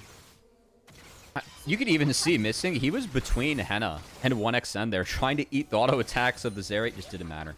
And that was really the real expensive part of that last play. Again, Saber's TP, which was very good from the captain of Ultra Prime, but getting the flash from 1xN, who for me was already dead on my screen, that leads to a 2nd kill there. And that is again quite expensive. You can continue to set that Yunara behind. Krako, does he really want this fight? 1 versus 2. He's getting some serious autos down. Henna's going to use that wall ride to get away from Krako. Did have to use that barrier though, so I feel like he could have flash traded. I really think that he could have won flash for flash against the Zeri there. Maybe he was a little bit scared. Given that Zeri's got a couple slows in her kit with the W and the Yuumi as well. Yuumi had access to exhaust, but I guess didn't want to find the overcommit. Wasn't sure who was on the other side of that wall. But a nice tempo delay that's going to get 1xN another plate. Yeah, this turret is looking real unhealthy, and the power of all 3 grub security for LNG is going to help them even further here. So, despite the fact that 1xN is on that 0-2 marker off these last 2 plays from Ultra Prime, he's going to be up gold. And, well, you know, while experimental hex plate's going to help get that ult back up here for Henna earlier, firepower-wise, you'd like to be on the Kraken Slayer side of that discussion. Yeah, I need a player better than me to educate me a little bit. and why I'm seeing so much Hexploit, as I think that this is an item that on a champion like Nocturne, right? We're getting those early ultimates can be so impactful, especially when you're going Ultimate Hunter in the red tree, can lead to even a lower cooldown ultimate. I understand that. I think that his kit synergizes really well with what Hexploit does, but for some of these champions, like, I view Marksman as, you got to be good late. And Yeah, is you need to scale. Hexploit the most, like, is that going to be the highest scaling item for you late? Well, it's helping for that ult. Yeah, that I'm 1xN not sure about. I feel like it gives you more does- power now. Either 1xN didn't have Transcend up or he holds on to it, but that is Lightning Crash. That is also the exhaust down. And this time 1xN is trying to pay some respect to the fact that they might just look for the redive, but Krako's here to cover. Climber thought he could walk right back into that same setup for a dive. It does at least pull Krako's attention down, but he doesn't really have any camps or anything else that needs to pull him away from this bottom lane, so good timing on Krako to look for the cover. Now Henna's going to face check into Krako. Final chapter going to come down. Paranoid jump on from Climber. There is going to be the Strundle ult with the wild growth just to get Krako away from Climber. Yeah, nah, that's just going to be Dragon. I don't think that this is contestable for LNG. Again, good news for LNG. They have scaling out the wazoo this game. They really do. Oh, they do. I mean, this is we've spent a lot of time talking about the bot lane, but it's Gwen Yone solo lanes as well. And Trundle scales off the stats that you build. So I think that the fact LNG got the first Dragon and 3 grubs really big for their game is their ability to actually play out 3 lanes and try and stall with, or just get resources for Gwen Yone. That's going to be the game plan for LNG. It's kind of dodging out on these Nocturne windows and trying to amass wealth on the solo laners where it just hits critical mass, which first brick going over to Bulldog is going to help with. Yeah, and speaking off of that first break, I also think LNG can get really comfortable in side lanes, waiting up for that scaling. But we'll have that conversation in a second, because Herald, there looks to be a fight here. Saber does not hit the charm. Good dodge there for missing a Krako. Flashes away from the fear out of Climber. Krako is far too low, and Saber, one more Spirit Rush dash, might find the kill. He's going to flash forward instead. Lulu's shield is enough to save him. No! The Spirit Foxes find the kill, and Ultra Prime are still just trouncing LNG in the kill department. I think he found an auto in there, and that would have been the difference, whether it was a Spirit Fox, a Foxfire, or an auto from Saber. That kill connecting big. Again, that no cooldowns available there for Krako or missing. Subjugate and Wild Growth both off the table. I think that was the big difference in kind of the rotations coming out. LNG caught a bit in rotation. And Ultra Prime Slayer, we really didn't give them a real shot heading into the series. I really felt like LNG is... Oh, Lightning Crash, Paranoia, Wild Growth's up, but it's not enough! Climber finds 1, Climber finds 2, and now all of Ultra Prime are looking to fight. It's Sasa on the all-out into Bulldog, and he's even winning this exchange. Bulldog's trying to kite back towards his turret. Sasa gonna flash forward and force Bulldog to unbind his soul. That's enough to get him out of that kill, but Ultra Prime are still looking to push even further. They got Shelly to crash into a tier 1 turret. Krako's trying to desperately defend it, so at least they'll save that. But the all-out blitz from Ultra Prime seems never-ending. I mean, a lot of good stuff going out from Ultra Prime. I think there are a couple errors there from LNG. Got to pause. Yeah, another play. So hard to ult onto the Ahri, but if you hit the Fate Sealed, it chills everything else out. Bulldog does have to flash to find the kill, but that's a shutdown over to Bulldog. And finally, LNG on the board with a kill at 17 minutes. All right, Yone's getting a little bit big, but still, I think that the plays that Zeri Yumi have made recently to 1xN and missing, I don't think 1xN, so you got to wait for the Paranoia to connect before you find the dash and the Wild Growth back. He pulled it off early there, and they kind of had to because the pressure that Zeri Yumi were putting down onto them. So I guess that kind of leads to me thinking that LNG just a little bit too far up in the mid lane. I do think that Krako really needs to hover this lane. We're seeing Krako try to get involved. I mean, he's got a lot of farm. He's out farming Nocturne right now, which is not exactly what I expect in this Trundle matchup. Yeah, but weird. Maybe a few scenarios where Krako dropping a camp or 2, standing mid, as we kind of saw that bot standoff before the Dragon, could be valuable because he has to kind of neutralize or stymie or absorb the play so that Yunara Lulu can kind of get back in. I know that the gold lead is still on 1xN, but every time Climber's had that ult key available, it has been dropped on top of this bot lane, and it has caused problems for LNG. I really do still think that LNG, pairing off your Krako hovering midpoint, can, despite the fact it's Nocturne and like Ahri that can punish side lanes, with 3 grubs especially, and Yone accelerated, I think it's really hard for Ultra Prime to cover side lanes in this game versus Sheer and Bulldog, who are only going to get more problematic the further this game goes. I 100% agree with you on that, too. And I mean, we did just see Sheer and Bulldog positive play to get a shutdown on the Ahri. You called it. It's only going to get worse. I mean, when Gwen gets 2 items, that's when you start to really take off against this Cassante. Sheer's still a little bit far away from that, but again, once he gets there, big. And Bulldog was the one who has the shutdown gold, has the first turret gold, so he gets that second item. Should help out a lot. Especially being an IE. That's a big second jump for Yone. If it is that, we'll see if it's something else. I think it's going to be shield bow. Oh, yeah, good call. Shield bow. Yeah, I think it needs it this game. Still a big jump. So and all that game plan fits in line with what you want, because it feels like Climber is always targeting 1xN, so Krakow can cover in the mid lane. Their side lanes are always going to be expanded. It really just all depends on can Climber index this lead into threatening either of these solo lanes. Yeah, it's really all about Climber right now with how much gold he's holding on to. 100%. And I'd say if you look at both these comps, the fact that we're 20 minutes in and it's even gold, even dragons, like that's edge and LNG for me. Yeah, and especially if this Paranoia doesn't find a target. Oh, over the wall goes Saber, and he's found Krakow. All of a sudden, Krakow's got 4 members of Ultra Prime hounding him, and as the 3rd dragon of the map spawns, Krakow dies. 20 minutes. Went from even dragon, even gold, to up a dragon, up gold for Ultra Prime. That's a much happier state for him. Again, especially given this draft.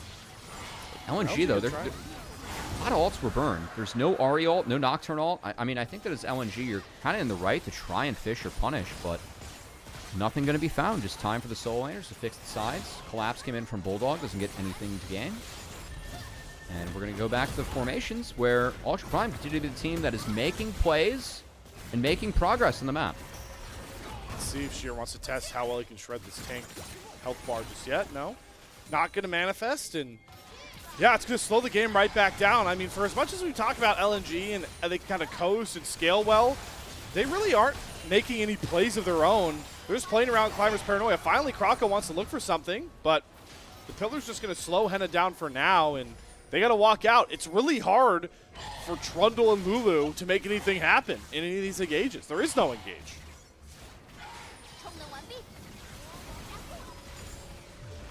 That's, Oh no! The timing! What? Oh, Climber! His dash didn't land in time, so he follows 1xN all the way back to the fountain, and Climber has just gotten completely boned into gifting a 4-kill shutdown to Sheer.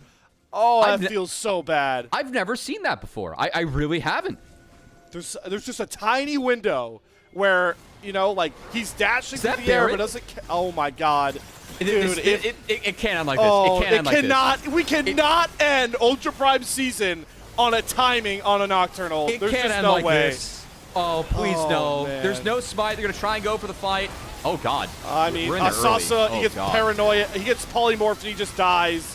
The only front line's down. All of LG got over the wall as Henna went Lightning Crash final chapter. There's the Baron. I am sick to my stomach for Climber right now. I've never seen a game turn like that. I really haven't. That was like a Dendi, you know, TI2 hook that just took place, but it was a self-inflicted Paranoia by Climber. Again, a timer that I've never seen that. I've only seen that with Akali Ease. I mean, it works out, right? Because the Paranoia's not going to cancel that recall, so if you jump him into the final seconds of it, you're going to that target. Stop it with a stride breaker in Q2, neither connected. The funniest part is that 1xN doesn't realize it's happening, and nobody, like, Missing sees the Nocturne go by. So 1xN leaves Fountain. God. If he just stays in Fountain, it gives him the kill, but it's funny. Not even, I don't. Yeah, I mean, that's all you can do. Throw your hands up. What the hell happened? Do we insta-pause and ask for a bug? Again, I've never seen that. But it's not a bug, though. It's a timing. It just. Yeah, it is. I've just never seen it. And that's game breaking. I've seen it on like viral solo queue clips. That's the only reason I know of it. But yeah, I try to not be on those apps. Boy. Okay. All right. This time, It's Climber Paranoia. cannot dash back into the fountain. The turn goes out pretty slow as the Fear is going to land onto Sheer very low. But the polymorph again onto Sasa is so well timed for missing that they're able to trade out both top laners. Saber has a couple more Spirit Rush charges, goes forward with one, goes forward with the second, fishes for a charm that does land onto Kroko. But there's not enough damage to commit onto that kill. Kroko limps away. Missing looks for a flash polymorph into a knockup for Bulldog that does not land onto Henna, who matches with a flash of his own. And we only get one kill apiece. Both top laners traded out. You know, at least Climber got back behind the wheel after the accident and decided to drive again. That was a good paranoia coming in. I still can't get over that. This entire game just flipped on that play, by the way. Because I know that fight was kind of even, but we're seeing the fights get closer. And that Baron, the ability, it gives LNG just to stabilize. Because now we're at another Dragon where it went from being a 1k gold lead for Ultra Prime to a 2k gold lead for LNG, where they have Gwen, Yone that have both completed the second item and are both going to scale into Oblivion. And got a lot of gold from that play and a lot of time to stabilize. As LNG, I think, could look at this next Dragon. They could also look to just give it and keep on playing for gold across the map. Because again, Gwen, Yone, Yunara get really, really big as this game goes on. And Yunara does have a big enough lead where I feel like this is doable if you can keep Yunara alive. So that's kind of the question I'd be asking myself right now as LNG. Can we survive Paranoia Spirit Rush coming out from Climber Saber as Yunara, or what do we need to do that? If so, then we can play this fight. If not, might be hard. Well, knowing 1xN, he's not even getting a chance at the Dragon because Climber's going to jump onto him here, but this time Climber went far too forward. Kroko covers well, and 1xN finds that kill. Wild Growth comes out, Henna tries to fish for the all-in to try to trade, but all he's found is 1xN barreling down onto him. Transcendent looking for more. Saber going to flash for the charm, but 1xN dodges it with a well-timed flash of his own. Sasa, just like game one, TP's into his own demise, but unfortunately this time, he's pulling down Sasa with him. There's 4 kills. Trundle's got grubs. LNG might just look to end this series here. I cannot believe how this series and how Ultra Prime's split and year might be ending. Just off of a 1 in 1,000 timer from the Nocturne. They're not going to hit the Nexus now, but I don't think LNG or Ultra Prime get back in this game. I really don't. I don't either. I mean, this Gwen Yone out of control. 1xN is already out of control. It's 3k gold on the marksman alone. And, I mean... I don't know what else to say. It feels like the entire game came down to a Nocturne ult that went into the enemy base. And from there, the fact that that turned into a Baron, turned into the game stabilizing the way it has for LNG. I mean, we're able to eat Nocturne ults and live now. That wasn't happening 5 minutes ago before the Baron was taken. As we did talk about Kroko hovering earlier on his Raptors, able to respond really nicely. Missing, throwing everything into the 1xN basket pays off. This flash from 1xN too is really good too. Just make sure Saber doesn't trade him. Yeah. Yeah. Good reaction there. I think understanding that, and that is a trade up. Is that a solo kitty mission? Yep. We're supposed to rescue those cats. Shear. Not today. Supposed to shear them, you know, non-violently, like in the vet. Give them care and medicine. It was violent, and there were no veterinary licenses. not cut them down like that. Come on. Oh, we don't need a replay, guys. I don't need to. Oh. I don't think anyone really wanted. Did Sheer really ult for that? That's disrespect. That's disrespectful. I think the most. Actually, I changed my mind. The worst part about this game, it's not the Nocturne Paranoia going back to base. It is the fact that Xiaoxia playing Yuumi could not fit in between the pillar and the wall. A real cat would fit through that. No doubts. Maybe the book was too. It's the book's wide. fault. It's the Maybe book's it's the book's fault. It's a pretty big book. There's a lot going on with that book. So I don't know. Man, I just feel gross. Like this game. I do too. This is kind of like ruined this game 3 for me. And this is the guy that's championing with an 80% likeliness that LNG make group ascend. This game 3, them winning would be so important for doing that. But yeah, this definitely feels tainted. This is like the Des Bryant catch that got overturned. Oh, no, that was the right call. All right, here we No, go. it's not the right call. Climber jumps on to 1xN again, but just like last time, there's not enough juice in the Climber kit to turn 1xN into a smoothie. So he's able to get on out of that one. Climber far too low. Lightning Crash going to come out here from Henna, but there's no real target. Watch Bulldog at the top of your screen. They're looking for a flank. He has been spotted. Sasa going to flash away from Krako. Bulldog going to go after him, and it looks like LNG are just going to turn their attention towards the tank. One knockup lands. 1XN has more than enough damage to get that kill done, and LNG will continue their march forward. There's no slowing them down. There's just not enough damage to deal with them. I mean, this is where Yumi has to take over the game, and it's a hex plate, and there is no third item on Henna. Meanwhile, 1XN has 4. As second Baron, this is what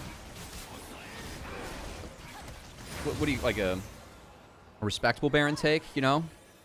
Oh, because they didn't use the timing to get it this time? This was an ethical Baron. It's not ethical Baron. Okay. I call the first Baron like an Oklahoma City Thunder Baron.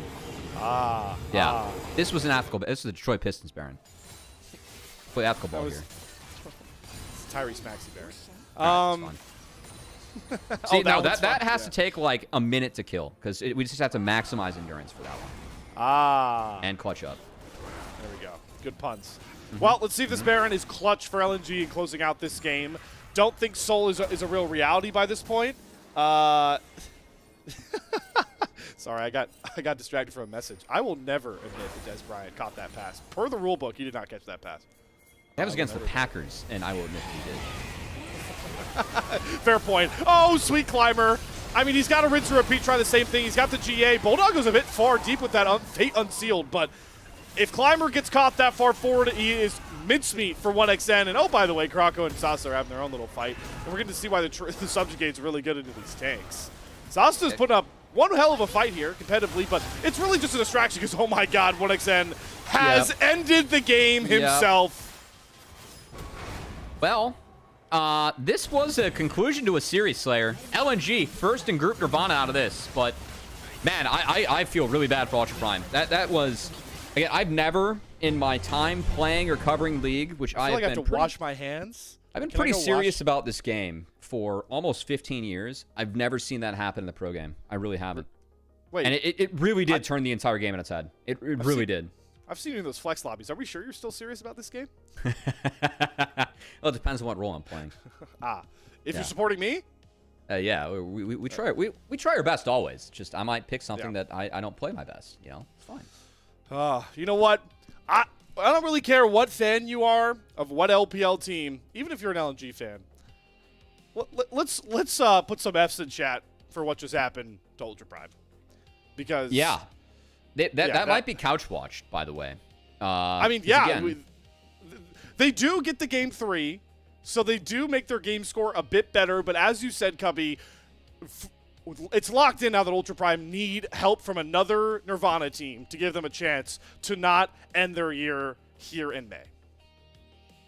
They need EDG to not win a series, or because Thunder Talk has a tiebreaker over Ultra Prime.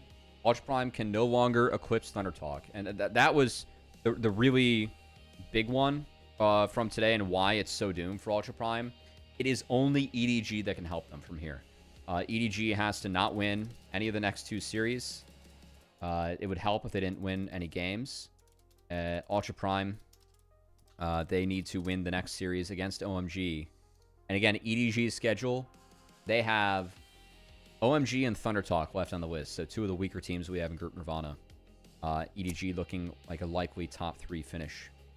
As again, this was before today. So add a 3. Add a 3 to Ultra Prime, add a 3 to LNG.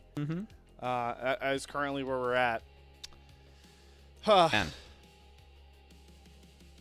That's tough. I'm with you. That was a 1 of 1,000 play. I feel bad for Climber. I would rip that. I think any pro would rip that ultimate, and you just not expect the timer to be there. He's going to think about, man, do I cast the Q earlier? Do I cast the Strybreaker earlier? And even then, I mean, I've seen more often than not, like, Paranoias not connect or not get cast and actually send you all the way back to base, which is kind of crazy for me. But what a heartbreaker for Ultra Prime. Hey, part of the game. But again, this was, we set up early, scaling comp for LNG. That Baron going over that early, and you saw how it really broke the game, because Yone, Gwen were fine. Yunara got a massive gold lead from there. And any and all hopes for Ultra Prime, it went out the window. when that Nocturne went out the window and into the enemy base. So it's not even the fact that like the Baron is so valuable in the sense that like LNG could garner gold and push. The real reason like taking that Baron was so bad was that you've taken Baron off the Rift for 5 minutes, and Ultra Prime needed something like Baron to continue to speed that game up, right? It's almost as if like taking the Baron was better at denying Ultra Prime the gift of Baron than LNG actually using it themselves. yeah. I mean, again, just the fact you could stall, stabilize the game, that's a window where you're looking to attack the Gwen, attack the Yone, and Yeah. The attack was good from Ultra Prime. We saw the Ahri Nocturne making plays, making things happen. But yeah, that's what a bummer. I am telling our socials team right now that the Nocturne ult into the base in Game 3 needs to be up. I am very confident in our socials team that is already up and available. I checked. I'm confident in their ability to get it up because they are kind of goated out there. They are kind of goated out there. Yeah. But man, we may look back on this day, Cubby, if someone decides to make an Ultra Prime like montage or like a history of Ultra Prime video, like a deep dive one, and we may look back at this very moment as an influential day in history. I mean, this is we probably are not going to see Ultra Prime playing Split 3, and I think that a lot more reasons than just the Nocturne ult comes down to that. But I can definitely draw a line where the Nocturne ult happened on that gold graph, and that is not an LPL gold graph from there. That's a very clean gold graph in one direction. Yep. As that was a momentum killer for sure. I think the coach cam said it all, and I feared that. I mean, even in my group Nirvana script, which just happened perfectly, I'd say, for 3 Game Slayer, I didn't even include that one. Well, no. I'm going to correct you. Your script said that Game 3 was supposed to be a handed win for the favored team. I don't think they necessarily handedly won this game. You know what? You got you were like a 90% on your. It was scary close. I guess is what happens when I get on Nirvana duty for a little bit. But I just know they're gonna make this Nocturne ult cinematic. By the way, like just be prepared. It's gonna happen. That's what they've been dialing up, and it's just we're reliving pain here because these like first 3 clips are just gonna be such great Ultra Prime reads. Like this Saber TP just made that play. That flash from 1xN, they turned it into another kill. This is the 3rd kill onto 1xN. Thought they snowballed this one forward really nicely. This was a good play from Bulldog, by the way, and Sheer. I didn't really see this angle. Really tough one to hit, but kind of gut checked him in a way. I mean, look, if Saber dodges left, he's away from the turret. Dodging right, you dodge into the Yone hitbox. Oh, I told you. I hate you were right about this. Look how awkward he looks. He's going through walls. That's how weird this is. He's done 2 spins, 3 spins. Oh. Sadly, that was not the spin to win scenario that we were looking for. Still, the one thing that I find so funny, maybe because of paranoia Missing didn't see him, but the fact that 1xN walked out of Fountain, like nobody told him that the Nocturne was still coming. So he walked out of Fountain like, oh boy, another day of living. That's at least something funny we got out of it. Just another day of living, you know, and just get hit in the face by a Nocturne. Oh boy, I've always been safe walking out of my Fountain. Oh my god, what is that? Feels like me walking out of my front door in LA, you know? You never know. You never know. Definitely my front door, man. I never know. I never know. I missed the, we mentioned raising an A once earlier. I missed the most LA things because I just hear about how Manny's tires got slashed. You know? I haven't had that one, but I did walk into a locked underground garage, like behind a gate. You need a buzzer to get into it. I walked in to find my car with the front door pried open, and nothing. Luckily, I had nothing valuable in my car, but all my gun was stolen. That's stressful. Yeah, that could have been a lot worse, is what I thought about it. No, but, I also suffered one of those. Good times. Yep. Robbery. That's the theme of Game 3 here, folks. Robbery. The Nocturne ult made us think of more robberies. Yep. Oh, boy. That's where we're at. All right, let's spin this for a second. I want to spend our waning moments together, Cubster, talking about how we feel about LNG. Because I do unfortunately feel like this was a series where the first game really impressed us for the LNG to ascend stocks, but the rest of the series, I think, left a lot more to be desired, which has unfortunately kind of been a recurring theme for LNG this year. I fear that my confidence level has gone from a 6 to a 4.5. Yeah. I still think, by the way, me saying that this team has a 45% chance to make it into Group Ascension when I don't know their opponent is pretty crazy. Right. I have good feelings, good inklings about this team. I feel like the game 2 and 3 drafts were really kind of weird. I know that they won in game 3, but playing no engage with Gwen Yone, that's where the Sejuani Maokai would really help out. And to be fair, we've seen LNG run some of like Yone plus Sejur Maokai plus Rumble. It's actually worked out quite well. I know the one game they played it, so we'll see if that ends up re-emerging. But yeah, I'd say a little bit less confidence in LNG to promote into Group Ascension, but a step closer towards that as they did find Series 1 today and are walking out of today with the first seed, even if that was quite a weird end to our day. Let's get, right before we get out of here and we set up for the Ascend Day, if we could throw up the updated standings just so everybody can see it in full. What Group Nirvana will look like going into the rest of this split. There it is, LNG at the top with that +3 game score. They are in the first spot. They currently play against WE, but LNG LGD is must-watch TV the next time we see Group Nirvana. Wow. Folks, I'm also getting an update before we go that was a full bug on the Nocturne, and they should have paused. No, it wasn't? I still am in the camp that it wasn't a bug. Like, that can happen. Hold on. Am I getting wrong information here? Well... Oh, wait, no. Okay, I am, because the wiki says otherwise. Oh, okay. All right, so it wasn't a bug. Yeah, nothing we can pause. Just an unfortunate reality. All right, let's put that end series in the rearview mirror. Cubby, our time together has come to an end here. It is time to start getting hyped for Group Ascend action, the big ticket item coming everyone's way. We're going to go to a bit more extended break, but on the other side, Dia and Ulk, they will take you through JDG BLG one more time in Split 2 regular season. Get hyped, folks, and make sure to give them a warm welcome from myself and Cubby when you see them on the other side of this extended break.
Welcome back to the LPL English. We have Nocturnes ulting straight into base, and we've got JDG versus BLG. The two things of comparable excitement, although I will say, I didn't see the Nocturne ult into base coming last series. This series I've seen coming for quite a while, and I've been very excited about it for quite a while, Alk, because JDG and BLG, a developing rivalry in the past couple of years, are clashing at what many might call the perfect time for JDG. Let's take a look at the standings, see how these teams line up to each other, and Alk, I'd love for you to talk to me with your predictions about where you're thinking JDG will land today. All right, so I have not been on a good run. The last 4 series I have gotten... Actually, I did just get the LNG one right, so I'm feeling good about that. But I've been wrong, I think 4 series in a row before tonight. And so I was going to take a risk. I went with JDG. I think that their recent series have been looking a lot better than what we saw at the beginning of Split 2. And while BLG are still top dogs, the game still does not inspire a lot of confidence. I think that NIP series really gave a lot of BLG fans stuff to chew on, and I'm looking for JDG to bring in and go up to 8 wins tonight. I mean, don't let Alex' humbleness fool you. There's a lot of thought that goes into these predictions, and I personally, to me, says a lot that you ended up going with JDG, because I was coming into this series thinking BLG, of course, the favorites, and anybody would looking at the standings. Let's, however, take a look at the JDG roster, what they're coming into today with, and why they might just be the team to take the top of the standings away from a team like BLG. Xiaoshu in the top lane, Junxia jungle, Hongq, Gala, and Vampire rounding out the bot side rest of the map. Gala and Vampire, it's a special focus for me, but Junxia and Xiaoshu have been stepping things up this split. Hongq, a rock in the mid lane, I think is safer to say in Split 2, given their performances. And as we think about JDG's chances going into this series, I think it's never been more relevant that this series is the one thing they need to complete, having taken a series off of every single team in Group Ascend this split. This is their last challenge against BLG, although they will play AL again. They already won their series against AL. This is where it's at. This would be an incredible feat. I think the topic that you're looking towards is beating the other top 4 teams and also going at least 1-1 with every other team in the league. That would be incredible for JDG, not only in terms of just consistency, but also just kind of getting back to what we saw from them as they entered playoffs just last split a couple months ago. It felt like regular season was okay for them. They started good and then had some weird series versus Weibo where they come in as the 4th seed and then just tear up the entire playoffs. They go multiple 5-game series back to back. And while it got closer versus BLG, it eventually fell away from them. They were the first match to start off our split here, and it still was a BLG favored one. They have not beaten this team since January. I think with how they're looking, and we're talking about like everybody ramping and the momentum going into playoffs, I feel like this is the best chance we've seen from JDG in a while. And they have played a lot of series since January, too. It's not like passively they've just been on opposite sides of the brackets or whatever. JDG and BLG have played each other constantly. And thank you very much. We gotta move things over. That is going to be even more telling today when we think about how it is that JDG might take this win. Now, I've got my own read on it. I am a support shill, of course, and as I've said often on this broadcast, supports tend to get MVPs when I'm around. So let's talk a little bit about the support for JDG that I think is going to make the biggest difference today, and it is, of course, Vampire, because he's their support player.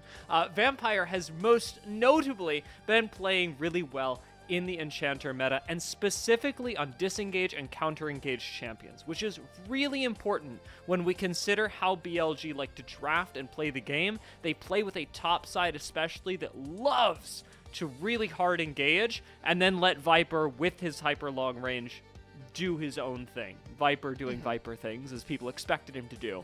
If there is going to be a hinge on which this game can shift in the favor of JDG, I would argue, Alk, that it is Vampire, who on these champions has a very high level of execution necessary in order for JDG to take the series. And we are seeing tons of exploration right now in the support role. We've moved away from solely just playing the 4 OP enchanters in Karma, Nami, Lulu, and Seraphine, and we are starting to see more engaged champions come in, which I do think On does have the better look when we see him on engaged champions, and Vampire historically has been okay, but has also had some really big whoopsies when playing some of these tank champions in the support position. So if it does come down to that and we start to see kind of an arms race for those kinds of champions, that is going to be really interesting. Something also to note in favor of Vampire, we have not seen any Karma from On this split. And Karma, as you mentioned, one of those like stereotypical enchanter picks that you'd see quite a bit. I'd say, you know, very curious what this disengage meta that Vampire brings us through the bot side is going to do in this series. However, we have to talk about who they're up against because it is a star-studded roster. It is your first stand champions. It is the first place team coming out of the LPL. BLG, right now, to many, looked untouchable at the start of the split. And I'm using the past tense importantly here, Alec, because, as you say, you've come into this predicting that JDG might just win. So BLG, for all that they are strong, do have a lot to contend with.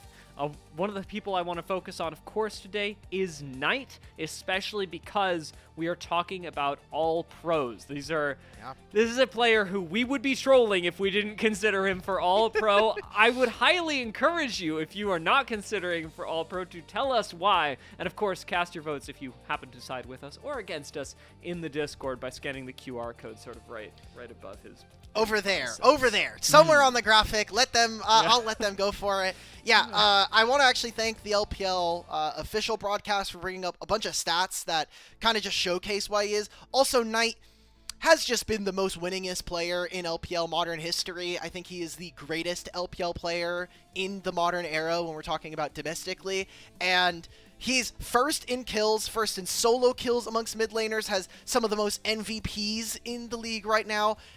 DPM, KDA, basically every relevant stat I think for any laner he is first in his role or across the league. He has the most unique champions played as well.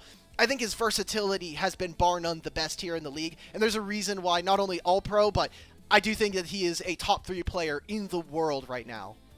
Yeah, so I mean, get your votes in, because I personally wouldn't want to see this taken away from Knight, but if you feel that it must, we got to know that as well. As the players start hitting the stage, let's focus in on what we're expecting to see in this matchup, stylistically, draft-wise, Alec, especially because the JDG prediction does throw a wrench into things in terms of where their strengths might be compared to BLG. Where have you felt that JDG are strongest? What gives them the edge in this series?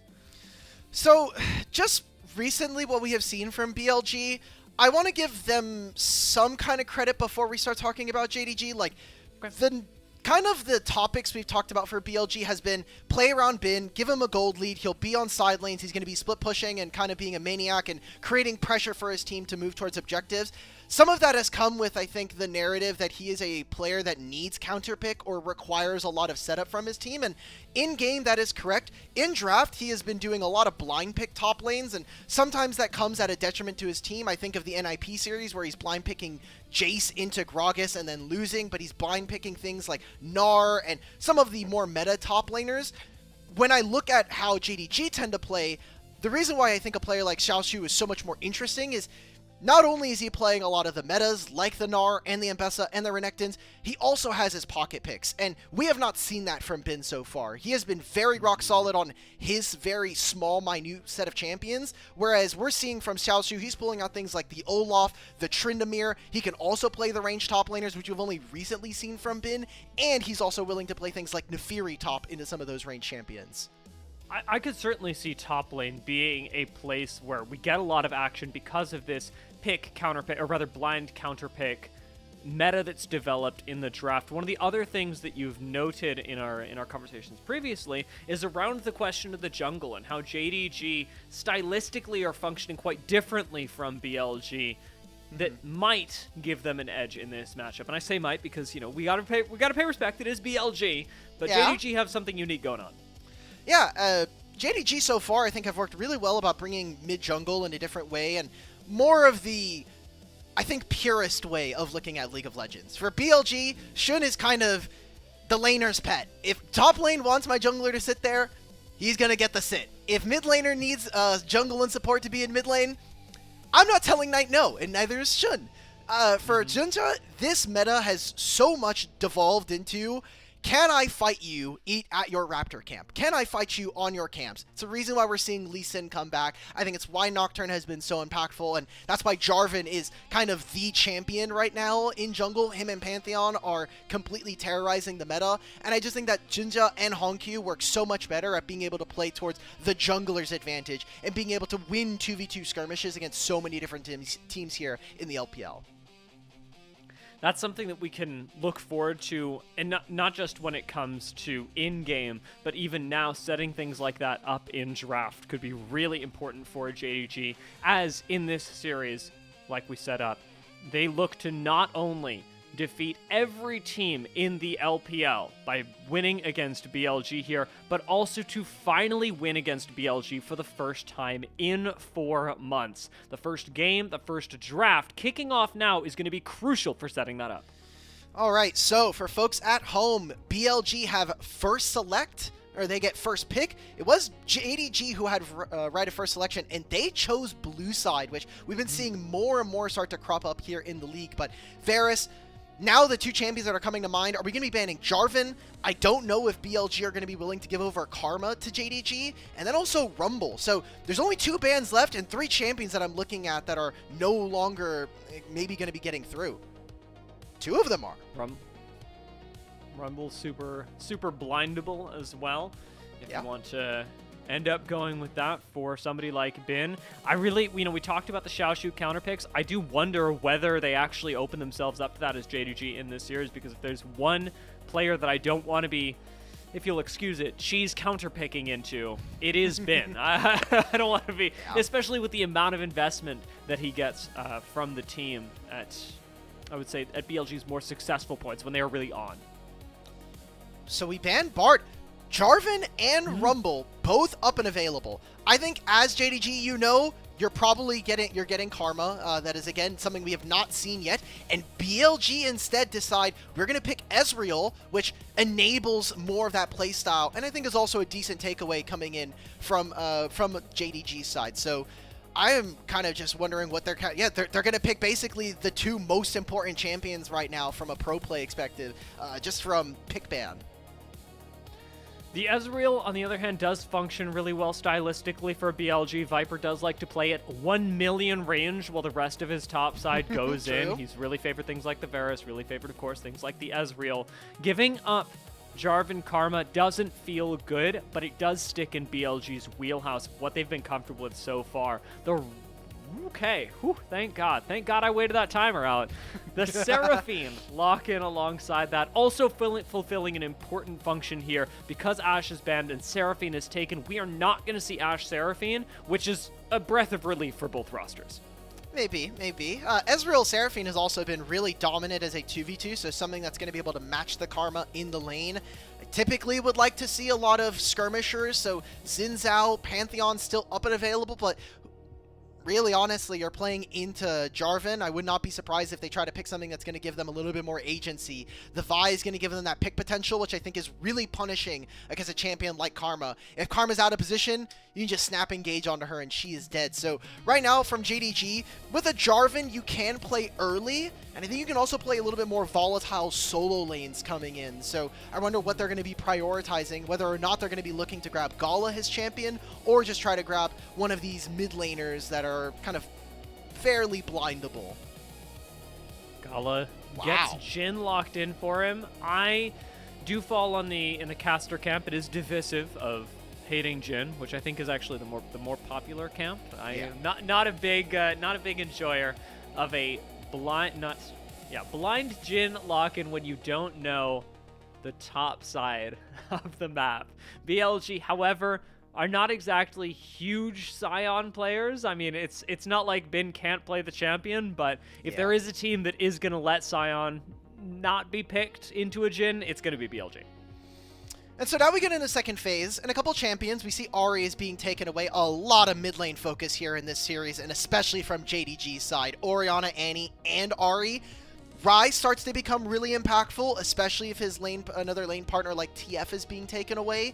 I just think having the Ryze being so tanky does make Jin's life a little bit harder, and if we're going to be ganking mid a few times, we're talking about the mid jungle 2v2, I do think that taking that away from JDG is something that's going to be rather important. Right now, BLG's composition is really flexible in what it's able to accomplish, but doesn't have like a strong urge to do one thing or the other. So it is really going to be these solo laners from BLG. They're going to give this composition shape.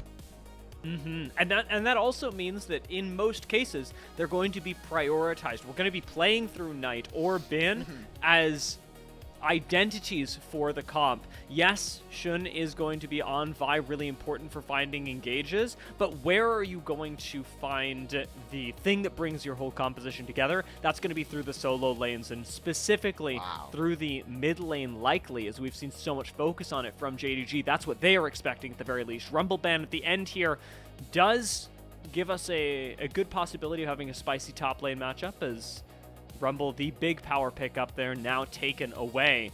But it's up to JDG. What will they end up choosing to have last pick on? Do they save it for the mid lane? Do they save it for Xiaoshu to maybe pull out one of his pocket counters? Yes, Ryze gets locked in. It's a safe pick for Hongyu. Okay, I'm liking this. Give over the guy that has been historically not the best into Bin. We saw Bin really handle Xiaoshu individually for multiple series in a row now. So I'm just so surprised to see Rumble go through all of this pick ban until the last here for BLG, making sure that JDG can't really access their backline. I think with Vi, the setup would have been good. And you were questioning whether or not we were going to see this Scion now with a Jarvan and a Ryze, and with Jin on your bot side. Does Xiaoshu throw it down? Do we see a Vayne top lane come in to try to counteract this? Or are we going to see Xiaoshu pick up one of the more traditional matchups? Maybe something like a Cassante, maybe we pick a Jax. I do think that these kind of options are okay into what BLG are showing, who really just have kind of like a poke style, kind of just hold you at the front. It's going to be Mbessa instead. Okay, I mean, the Mbessa, not a hater of Mbessa by any means. It is Xiaoshu's most played champion, but is it the most effective thing that you could have picked into Scion, given what JDG had, given that they held off on this top lane pick? Is Mbessa the pick to bring this together? I do think for JDG, what they're doing here in this game is that they're going to be playing a lot from range, which is going to be very good for their team. I think what we're going to see here in this game number 1 is how important setting up your battle lines are when we're talking about Karma Poke and even things like the Ryze versus an Ezreal and an Aurora. These kind of these 4 champions are going to be interacting a lot when we're talking about mid-game and standing off around objectives. And so far, BLG, I think that their setups around Dragon and around some of these bigger fights later into the game aren't the cleanest. So that's really where JDG have taken advantage of a lot of different teams, and that has been a stylistic add that Tabe has always brought to his teams. The setup around Drake especially going to be important with the Aurora and Vi synergy, as opposed to what we're getting out of Ryze Jarvan on the other side. You mentioned it just before draft, but Junji and Hongyu have been working together really well, and of course Vi and Aurora bring a lot of damage, but I do wonder whether just the simple fact that they bring that damage, bring the ability to burst somebody down, will actually transition into plays that we see on the Rift, or whether it'll be Junja and Hongyu who can start so many more plays, who, especially with Hongyu being on Ryze, have a little bit of global presence to throw in there as well. Well, we are heading into game number 1 here. It is the Tabe Bowl as usual, and it is BLG versus JDG here in the home arena.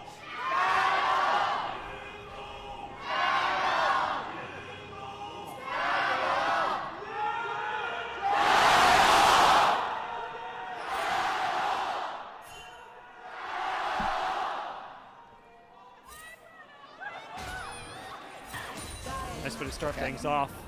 With I mean, it is a highly anticipated matchup. I'm expecting the Gyos to be strong, and they are. I mean, it's the first versus second seed. How could you not love it? It's looking really good already. As we get through this game, we do see an early ward on the Raptors. Good expectation from BLG that there is going to be some kind of invasion. Ginger going from blue straight to Raptors. What is Shun's adaptation going to be in response, however? Because we have seen him get invaded before, and in the NIP series, it immediately started off with basically ending the bottom lane and giving Viper and On a huge lead versus Awesome and Jewel. As it is now, Vampire the one to step up in this bot lane, get a little bit of damage down onto On, but it costs him, especially against Viper, who's willing to play pretty aggressively on Ezreal. Gets a nice bit of damage down onto him as well. Remember, Shun knows that his bot side's been invaded. Hongq stepped up a far bit, but Shun's waiting patiently for the chance to get this gank off. Knight's on 3 already. Hongq is ghosting out of there, and a flash out of Hongq as well means double summoners gone from the Rise. Shun's not going to chase this too much more, but BLG, in terms of converting time into impact, that's pretty efficient. I'm going to say that's massive here for JDG. I mean, that was a good sneak around vision. I love that the observers kind of showed that no one from JDG saw him there. And I think it is more important that Hongq was able to get out with the fact that Phase Rush is gone. I know we keep kind of coming back to this, but if this was Phase Rush Rise, I think that's fine. You look at Junja now, he is really going to be far ahead. He's going to have all 2 of his topside camps, and if they don't get this top kill, I mean, jungle's over. They get this top kill, surely. Xiaoshu has been slowed, he's been knocked up, now he's flashing out. Shun does rocket on forward, but Vault Breaker not quite enough, even with the denting blows, to pick him up. It is still a summoner out of Xiaoshu, however, and he'll be teleporting back into the lane. So there's 2 lanes visited and 4 summoners burned by Shun. Dude, Shun is so screwed right now because he needs to stop this red buff. Right now, Jinja's already taken his Raptors, he's going to take his red buff, he's also going to have topside Scuttle. Shun, is this the good time? Does he have Smite? He gets it. Nice. Oh my god. That saves some of the early game, but hey, we talked about Shun being the jungler's, the laner's jungler, and he's doing exactly that. Junja with Shun do pop by the mid lane. Everybody level 4 right now, which actually makes this Scuttle Crab contest in theory good, but if you take a look at the bot lane, it's JDG who have pushed, so Jungle Kingdom will expand as, like you say, Shun has basically not been living in the jungle, and that has let Shunja have a 2-bedroom apartment for like $600. Look, it's it's accessibility right now, okay? And he's got the Raptors respawn. I mean, like, he hasn't even done his Wolves and his Cromp yet, but I don't think that matters right now. He has such a lead over BLG, and something that usually doesn't go super talked about when we look at just jungle invades is that you also have access to the timers. So you can have an idea as to where the enemy jungler can be at a certain time, and that's just information that you're gaining. So looking back at the rest of the map right now, Dia, I mean, it's an even gold game right now, but that's exactly what JDG want to do. We haven't talked about scaling, but I think 3-item and 4-item Rise plus Jhin is really difficult to bring later into the game, and especially for someone like Rise who's going to get extra tanky later on. It means that champions like Aurora, Ezreal, and Vi lose value later on.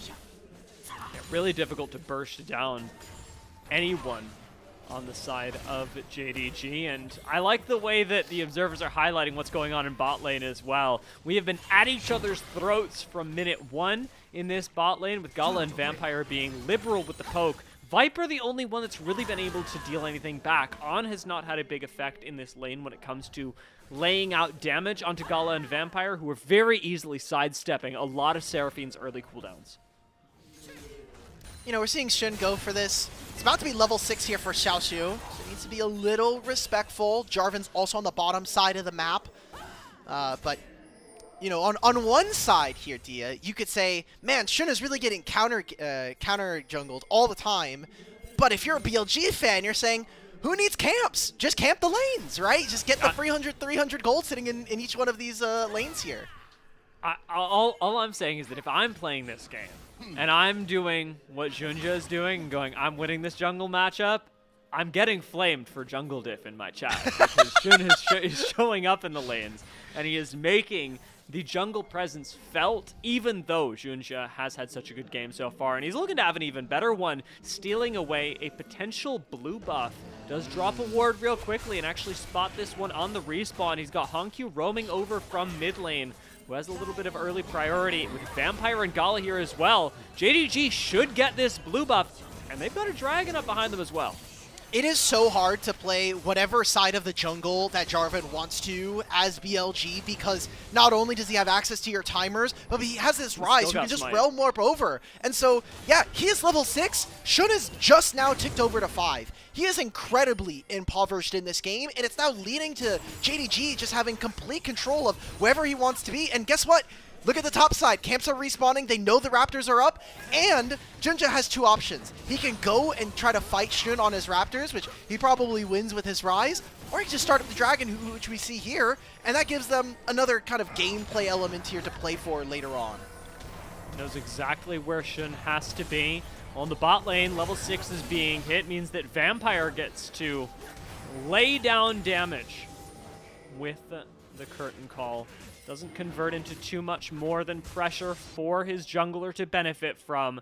But this time, it's Shun going in the invade. And again, JDG have read this, laying down a ward. Xiaoshu does not, importantly, spot Shun, but they still think he's in the jungle, and everyone from JDG is evacuating their lanes to make sure that Junja stays in the lead. I'm sure someone's going to one-guy me in chat and say, like, oh, why are they still talking about jungle, guys? Like, it doesn't matter. Like, all he's doing is just constantly invading. And you get this 2v2 on is here. JDG all over the jungler right now as Shun will stay alive. Instead, it is Knight that picks up first blood. And with another kill going over onto Junja, JDG, despite getting aggressive to defend their jungle, will still lose out on the play, trading just Shun's life for Junja's and Honkyu's. It's a 2-for-1. We're going to go ahead and throw up an all-pro vote for Knight. You can get a majority of those kills. We'll see exactly how this kind of panned out. This is a numbers advantage here for BLG. Seraphine is just so strong. I mean, just having a team-wide heal and shield is very, very broken.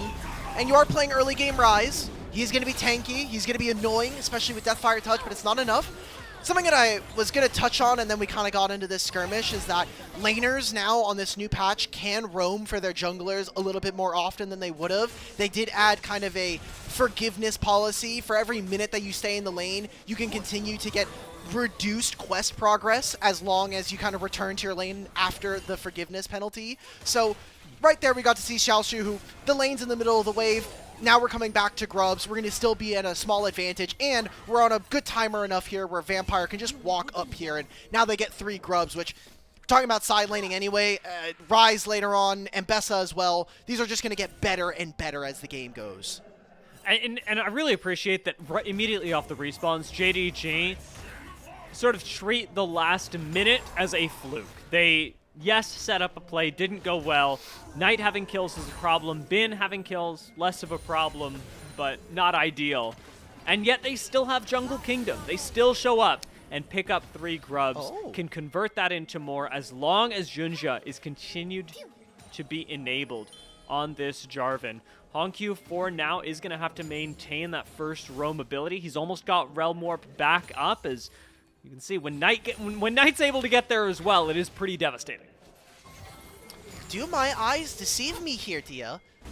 What is this rather queer Keystone rune from Jhin? This is a DFT Jhin.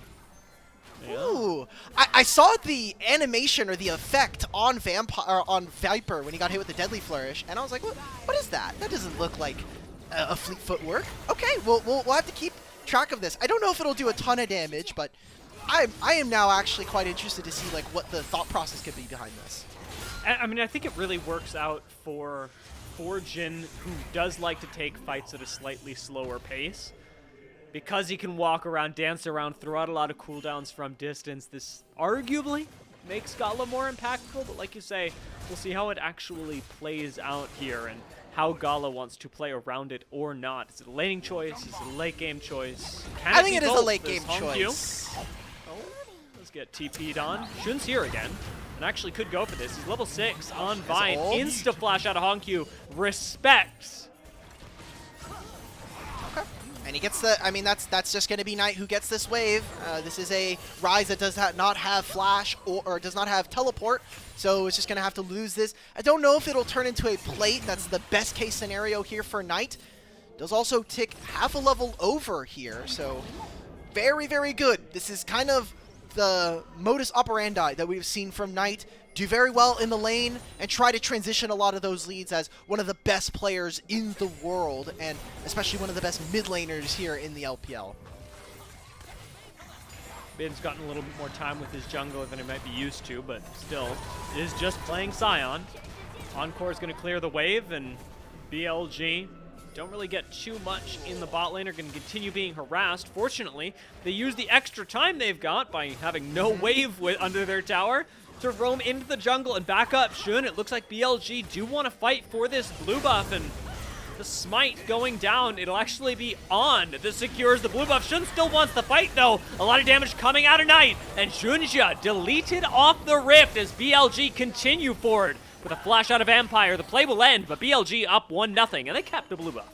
That is a really important fight. It might look like it is just a blue buff, but look at the inventories of our junglers here. If Junja gets this blue buff, he's probably also going to get the bottom side scuttle, and then he has his quest complete. And that's a smite that you're never winning if you're getting into a battle versus the enemy jungler. So really, really tight timing from BLG to not only win that, but also secure their first dragon of the game. This prevents potentially a big snowball continuing from the jungle early on.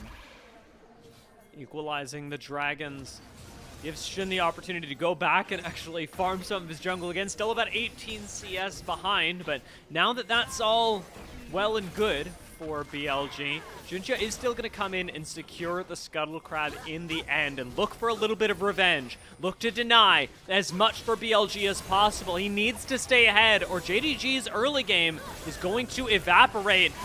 Invade, smite goes down, and it's Shun that gets it. The fight for the Grump not going the way of JDG. Hey, that's even better. Hell yes. I mean, Junja had the upgraded smite there, right? He has an extra 400 damage on his smite that Shin doesn't. That was very, very tight, again, from BLG. These are small margins that the two best teams in the LPL are playing on right now. And I like this from Honkyu. Leverage the fact you have a Rod of Ages already and push Knight out when you have Junja next to him. But Shin's already here. Oh, Knight wants the kill, though! Have we expended too much? With a flash away from Junja as well, Knight gets away with literal murder in the mid lane. 1,300 gold, and he's going to hold down this wave. Fantastic job from Knight. 2v2 ends up going their way, 3-0 on this Aurora. And look, this is a Rise that doesn't have a lot of damage. Maybe had the upgraded Merc Treads there. Already had his Rod of Ages, but that's not going to protect you in this lane right now. Aurora is really strong. Level 11, so he has the second point in his ultimate already. This is just Honkyu. I thought it was, hey, we're going to push you off of the mid lane. We're going to get a crash and then do less. But I think this is also Shun. No, Shun wasn't even here. Never mind. This is just Knight being the GOAT. All right, fair play. Allowed. Yeah, I mean, there's a reason why we're talking about him for All-Pro, and it's plays like that where Knight has been able to position up so confidently, get or create plays where there needn't be one, where other players wouldn't see one. Turns into a nice bit of gold going BLG's way. Even his first tower will fall in the favor of JDG. The game as a whole, pretty even. And let's think about that in the context of how this could go. We're 15 minutes into the game. Dragon's coming up in another 3. We're entering mid-game territory. Who's the big winner here, Al? I would say right now JDG are still fine. It's obvious that there's a big gap in the mid in terms of gold, but Rise, like I said, 3 and 4 items. We're kind of looking at him and Gala to be the big impact champions later on. And I'm kind of looking at these next couple of dragons, obviously, as what is going to dictate a lot of this. We are having Xiaoshu move over preemptively. Uh-oh. Encore only connecting onto Junja. He's absorbing a lot right now. I think the unfortunate part of it, as I was trying to juice up the Jarvan, is that nobody else is there to deal the damage. He may have absorbed a little too much.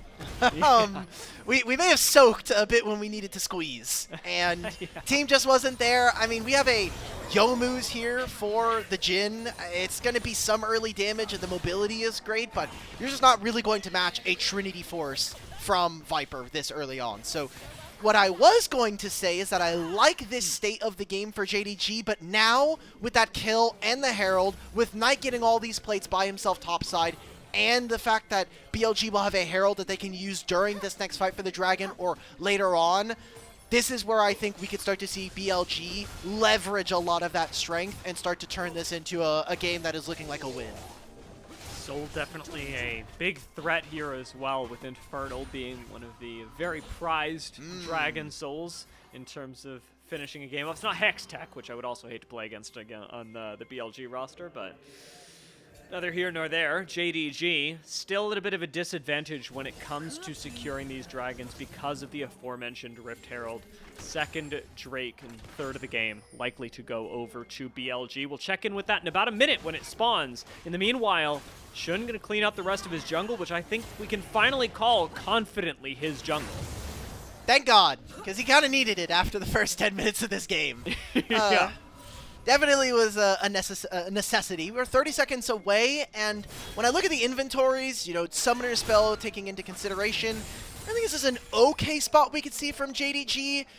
I would also posit that with 3 grubs and some of these turret plates open, I would not be opposed to seeing JDG drop this dragon and moving towards getting ourselves gold so we can get some of those items that we were looking for.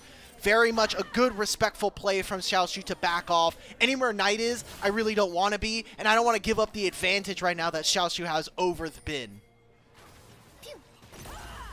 BLG not too keen on leaving an opening on Knight either, making full use of the fact that he is the most powerful player in this game right now. It will be BLG that trade the dragon away, as this is being taken by Junja in a slightly unexpected turn of events, but one that still gets Knight further ahead. And if you're looking for a win con on BLG, look no further.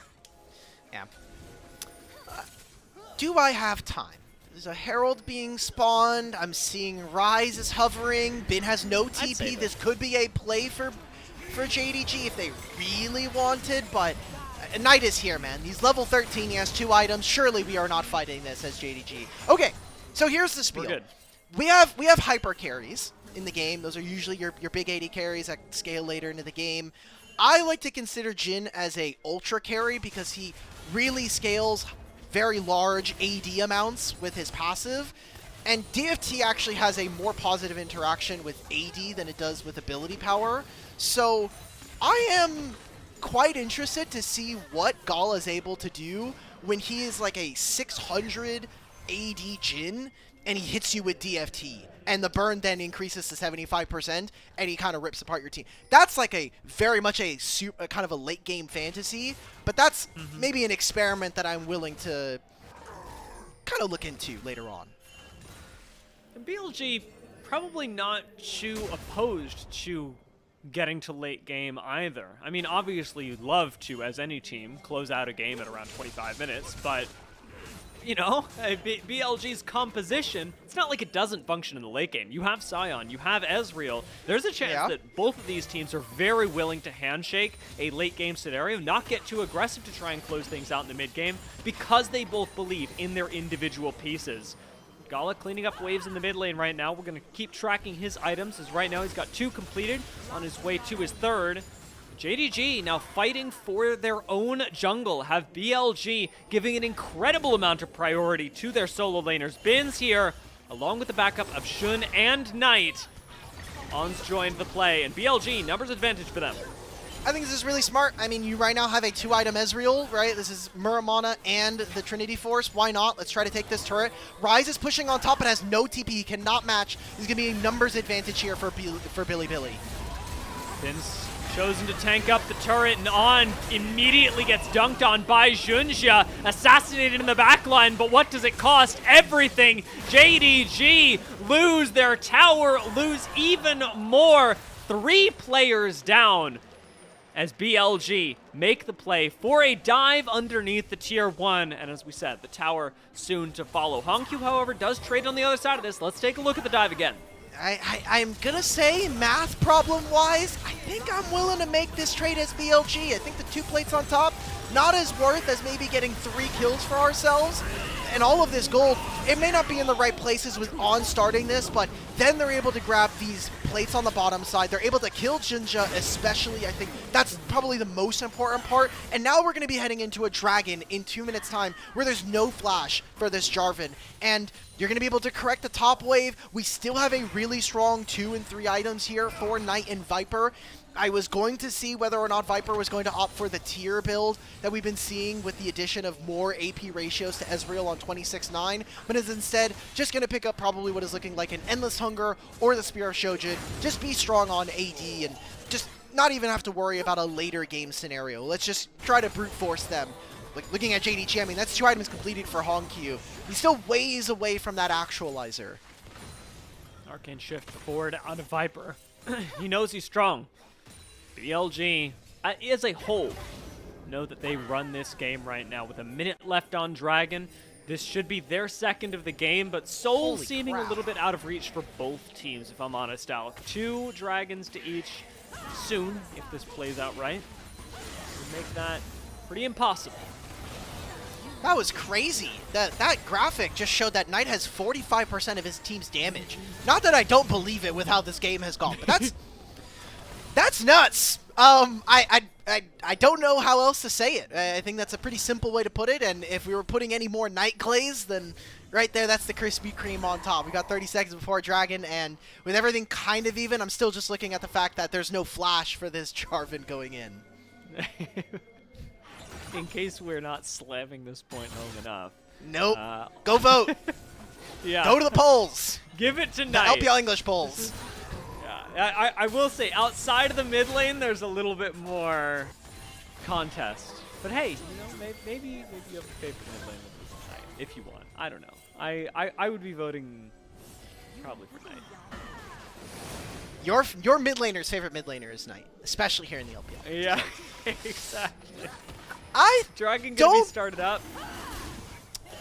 I thought JDG were maybe gonna say like, can we start Baron? Can we look? But it's Jhin on 2, and we don't have the most consistent damage, so we are starting to see this game slip. I don't think that Dragon is a realistic goal here. We are looking to probably go to a 35-40 minute game already, and while the turrets might be a little bit more even with it favoring BLG by 1, they're continuing to slam home this lead. I just want to keep in consideration the fact that we're still looking at a potentially really strong rise, but that might never come to fruition at this point.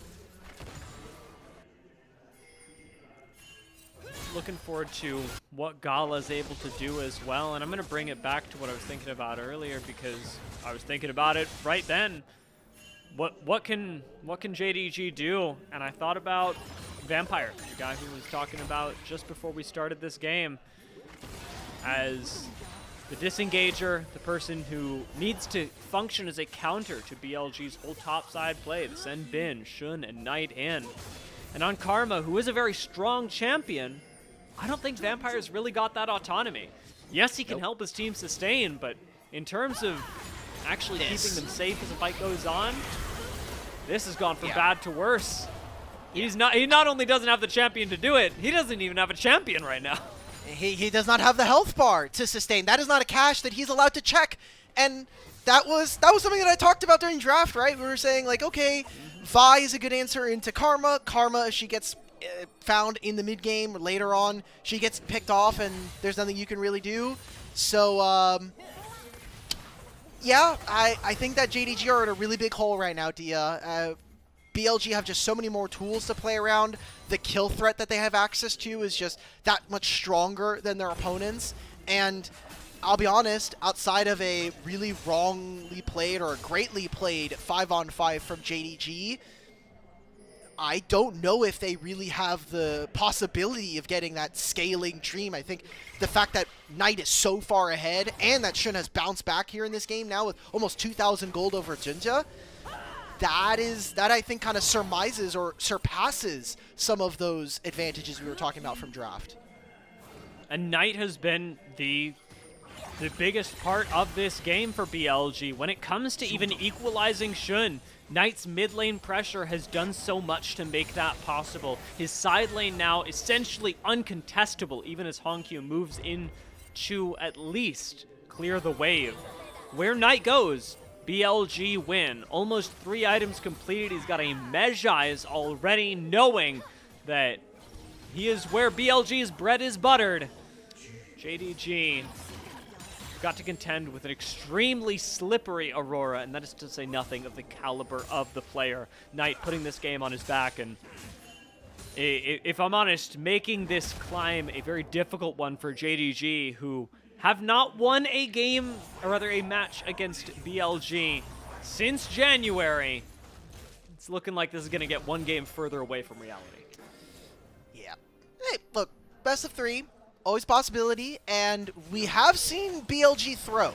That has been a big concern and a reason why I thought JDG were going to have a chance at winning tonight, is that BLG's macro has not been the best. They've been great at being able to secure leads, but being able to close out games, some of them have not been super perfect, is what I will say. So we'll kind of see what we get from JDG. There are some options, but that window is very, very small. And we're coming into a Dragon. We're going to be looking at items. We're going to be looking at inventories. There's a Guardian's Angel completed here for Shun. And I'm just looking at the fact that the only person who has a lead right now for JDG is Xiaoshu. And this Mbessa is strong. I don't know if it is strong enough. I mean, it's Merc Treads and a Death, just having that. And now his newly completed item. I don't think that's going to be nearly enough to kind of burst through some of this damage from BLG. Especially against BLG, you are trying to, as an Mbessa, assassinate Viper, who is going to be playing at a million range. Or even stepping up to the wave just now to clear it from a screen away. Viper's whole job is to not be the focus of JDG, and that was clear from the very first pick of Ezreal that they got for him. 20 seconds left on this Dragon. BLG clearing out vision in the immediate area and almost surely going to go for it themselves. What's standing out to me is that JDG appear to be positioning for a contest. We are not fighting this, guys. Look at my Jhin, bro. He has Youmu's, he has LDR, and an RFC. We're facing into 3 items. Yeah. I mean, he goes in, and once again, we're looking at this going, well, he's soaking up a lot of damage. Hold up now. Ultimately, just has to flash away. Encore, gonna whiff. Not connecting onto anyone, and Xiaoshu's in here as well. Ulting straight into the backline. Public execution turns the fight around. Xiaoshu finds Viper, finds On, and manufactures a win for JDG just in the nick of time. They survived the initial onslaught, and holy hell, Knight, please do not one-shot Gala. That is what JDG are saying right now. They survived the initial burst from BLG. They then get to say, hey, you're down cooldowns. You tried to make this pick onto one of our players. Junja escapes. By the way, no Guardian Angel for this Jarvan, and that's a Dragon, and maybe even the Baron. There are TPs going mid. Gala and Hongkyu need to get here in time for them to be able to finish this objective. Not seeing it happen in time. Bin really wants to contest this. Health bar still pretty low on JDG. Knight could make something happen. 5 seconds until the Between Worlds is back up. 25% health on Junja as the Baron will get smote by JDG. And Junja, focus down now. He's done enough for his team, securing the Baron. Xiaoshu doesn't want the fight to be over there, wants to continue it as Viper shows up this time. Xiaoshu will not be on top of him, takes out his support instead. Viper goes for Hongkyu and will take him down as Knight gets chased out by Xiaoshu. It will be another kill that won't go the way of JDG. He'll be able to get away from this, I think. But BLG have other plans for him. Xiaoshu will be taken out as well. And that leaves only one Baron standing. Gala, the only member of JDG to still hold on to a Baron. When in doubt, send Bin to Knight. And they'll hopefully fix the problem for you as BLG. See, look at this bot lane when we were talking about the Dragon just a few moments ago. all of this damage onto Junja. Thankfully for JDG, we saw that Knight was not there. An Arcane Shift and a Mystic Shot that just barely does not hit this Jarvan. And once they're able to turn from here, you just saw the Deadly Flourish, the Curtain Call, and the Public Execution landing in harmonious synchronization. Gets 3 members, they get the Dragon, and then the Baron fight. We get to see Knight and Bin kind of just toying with their food. I think the thing that I thought was most interesting was we got to see Viper with his ultimate also dealing damage. If that doesn't land onto Jinja immediately, that's also a kill going over to them. And now with 4 players dead and only 1, I feel like we're right in the same spot we were before the Dragon, where BLG are very handily in the lead. And I don't even... It is Soul, but I don't think that Soul should win you this or get you back from this spot. It is always a potential, but not from here. BLG certain to fight for the Dragon either way, given the commanding position that they are in. As we mentioned, Gala does still have a Baron buff, so there is a little bit more wave pressure that you can get by putting him in the mid lane. Maybe JDG can turn that into a Dragon. And as you mentioned, maybe the Soul that wouldn't even put them in a necessarily winning position. BLG are looking very strong right now. 4 items complete already on Viper. Gala, however, matching that. And it's important to keep track of this late game win condition, shall we say? Some would say late game, some would say scaling. I feel like that's it's been a common thread today, at least in this game for us. Infinity Edge is done for Gala. Big thumbs up from me. I am, however, seeing a 20 stacks Magi's, which is a very much a Knight tendency, just building the Magi's Ego Stealer and just taking away the possibility for the opponents to be able to fight him. He got a lot of stacks in that Dragon and the Baron fight, so JDG, I want to see some problem solving. I want to see how we are going to get around this Aurora. Can we even attack side lanes? Not with Dragon spawning, and you can kind of see that Honky wanted to go to this top wave, but without having teleport, it's a risky call. He'd have to use his Roam Warp to come back to this Dragon. So we're seeing JDG now. They didn't get enough time to put down vision before an objective. So it seems like for now, what they're going to have to do is just walk as 3, walk as 4, and pray that BLG are not waiting in a pit of fog of war. Junja Flash being up is the perfect recipe for a JDG fight win. Not in the way that you typically think of it, because Junja has been using Flash more so to reposition after he engages, just to try and survive a little bit longer and give JDG the chance to turn things around. Junja's job has been go in, take as many cooldowns as possible, and force an advantaged fight for JDG in terms of the timings.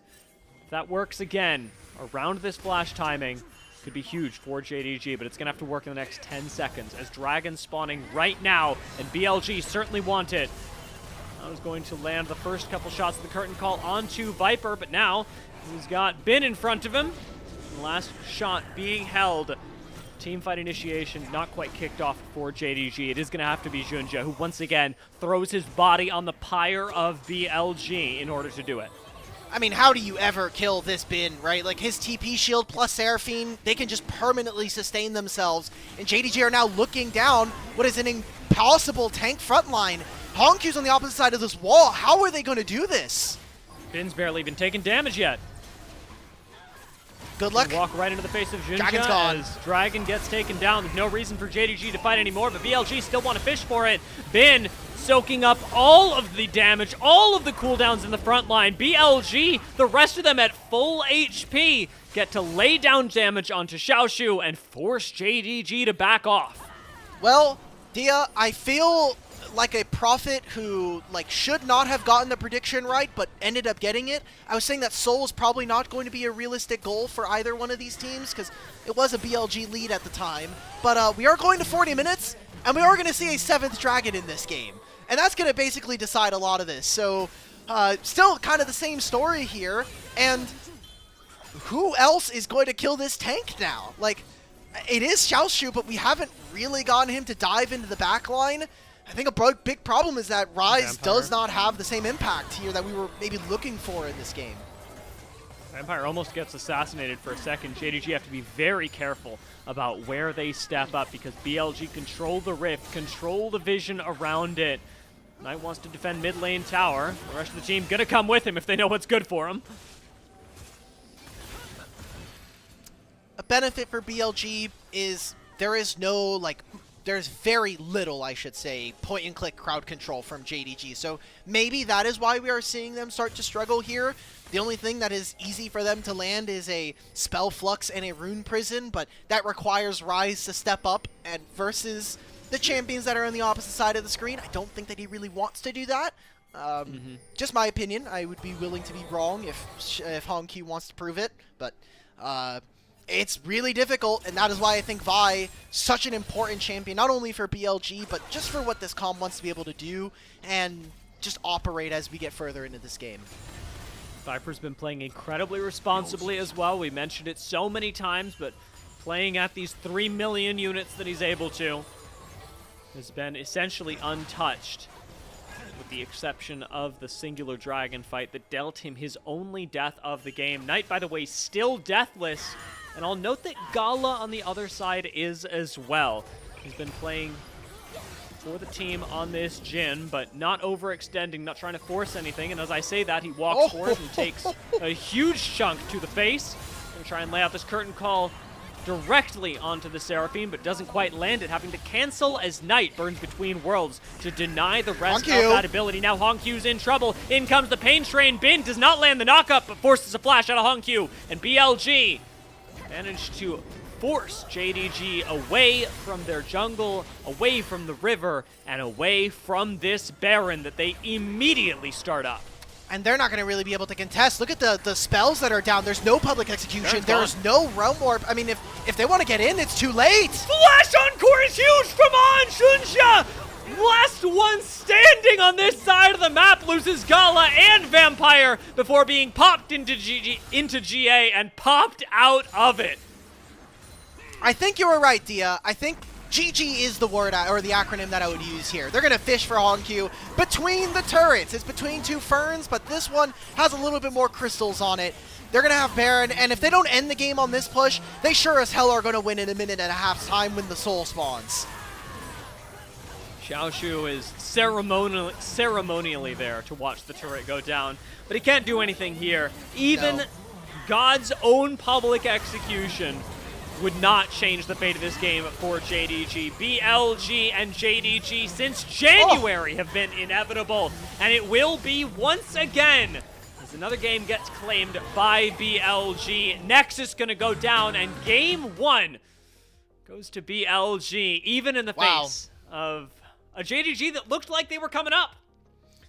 They did such a good job early of being able to track Shun. I just think that they kind of fell apart, especially that death from Hongq in mid lane, I think kind of broke the game for JDG. It made it really difficult for them to have side lane pressure. Aurora can have like some kill threat later on as they get into side lanes, but a lot of what I was banking this draft from JDG being able to do is that they're very tanky, right? Like, this is a Rise that is going to have Rod of Ages giving him infinite HP. The Seraph Shield is there as well. He got upgraded Chain Crusher, so everything was supposed to go well, but Hongq was down way too early, and as you had mentioned, anywhere Knight was, JDG did not want to be. They were like, nope, we are not playing on the sides. We are not going to play for this guy, and whether or not you think that was a good decision or not, we saw that BLG just got to do what they wanted to all over the map, thanks to their mid lane advantage.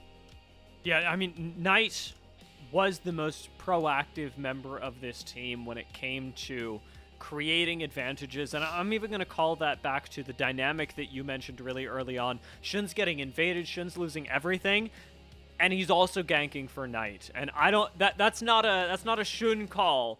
That is a Knight seeing an opportunity to make something work. It worked incredibly well, of course, to get this Aurora ahead and then be able to turn around plays like the ones that JDG wanted to make. We did see a glimmer of hope from JDG, though. I mean, around that Dragon fight, it wasn't an accident. BLG were not feeding face. for a minute and a half. They were genuinely playing for a dragon, and yet JDG were able to outplay them. There was still hope for this composition, but as the game got further and further on, the tankiness from JDG meant less and less. Also, that was a very expensive draft in terms of Fearless when we're talking about like draft economy and what powerful champions. As JDG, you just lost with, I think, two of the best champions right now. Maybe with a nerfed Karma, you probably take her down a little bit in value, but Jarvan being gone, that was one of Jinja's most played champions this split and across the year. Karma now gone as well.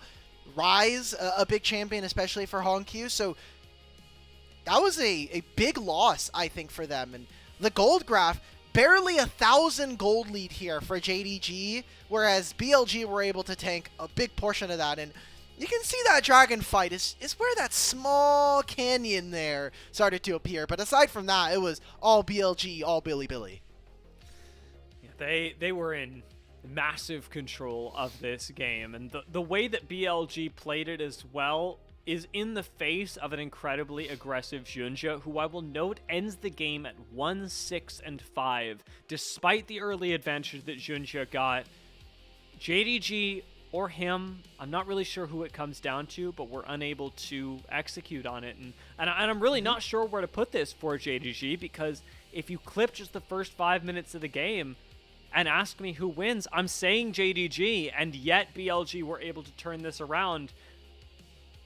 It's tough because we can look at this as commentators, and we have the privilege of being able to go, well, BLG just did things really well, and that's what won them the game. But the JDG coaching staff, they don't have that privilege. They don't get to go, well, BLG just played really well, so we lost. Like, they still have to find a way to make this a winning matchup next time. And coming out of this, I'm not sure exactly how JDG fumbled those first 5 minutes.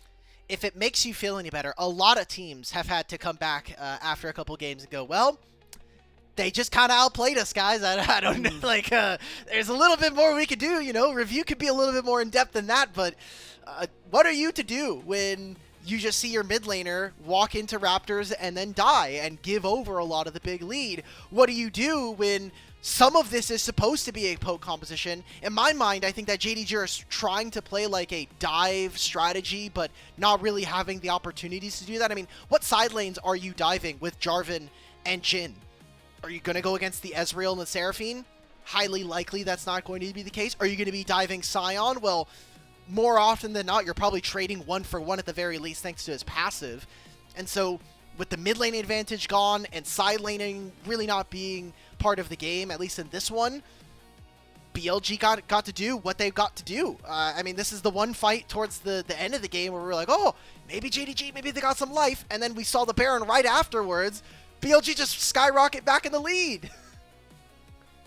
Yeah, this play was crazy as well, because Knight literally gets between worlds off cooldown and pops it immediately for enough damage to take down, I'm going to call it 1.5 member, since he grabs Junja just a second later.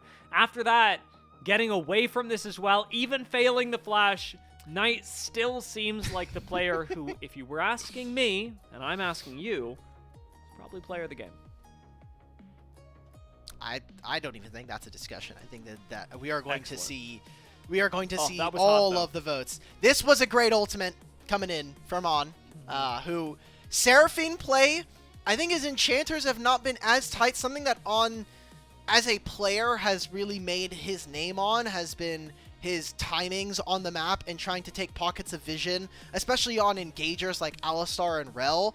And sometimes on Seraphine and these enchanters, kind of like what we saw from Vampire in the mid game where he just got Vi-ulted and he died. That is something that typically happens to our enchanters, but I'm glad to see that On is starting to transition some of his great play into a different role that requires a little bit of different play here. And you could definitely tell he's still fishing for finding engages, especially the way that he plays around Encore. His Seraphine particularly aggressive in these team fights, trying to line up really good angles. Sometimes it works like it did then, and sometimes it didn't. And yet On will continue with Knight as the player of the game, of course, as we all saw coming, as he, I'm sure, saw coming as well. You could show a blind man this game and he'd tell you that Knight was Hog. It's just it's not. You know, it says 8th there. That does mean that he is now tied with Honkyu for individual player of the games. He was obviously at 7 before here, so thank you. Yeah, all pro. We're going to keep talking about it. Again, we're coming up to the end of the regular season, so it is going to be something you're looking at. He has the most player of the matches at 4 for mid laners, and he is, again, now most player of the games for You're talking about him Knight. and Honkyu. Knight. Him and Honkyu are now tied at 8 for player of the games. Okay, but they're not tied for player of match. No, player of the match, Knight is still tied first with Xiaohu, actually, at 4. Honkyu is at 3.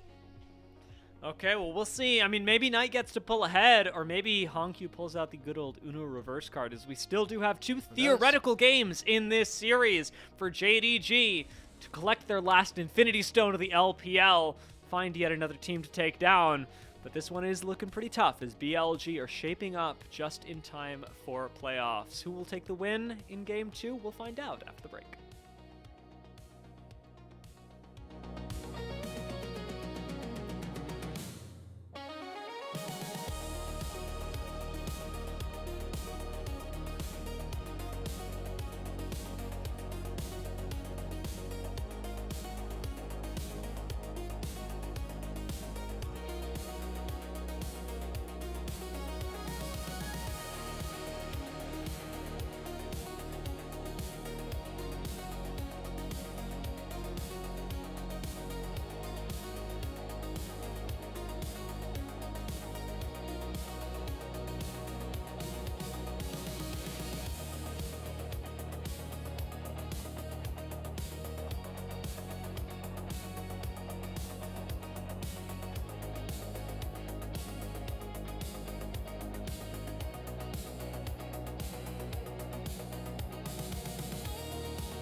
Welcome back to JDG versus BLG, where BLG have just taken the very first game of the series, and they did it in convincing fashion, Alk.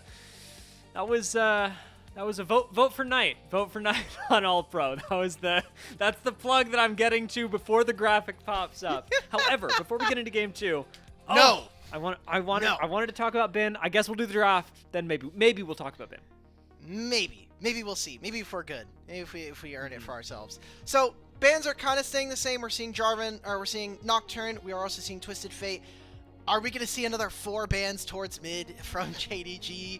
That's kind of my big question. And like I said, as we were getting out of that, the fact that this was an expensive draft from JDG, Karma, Jarvan, and Ryze taking a loss here are some pretty big hits. So what is going to be our bounce back, as we have the same selection that we had from game number 1, BLG with first pick and JDG choosing blue side?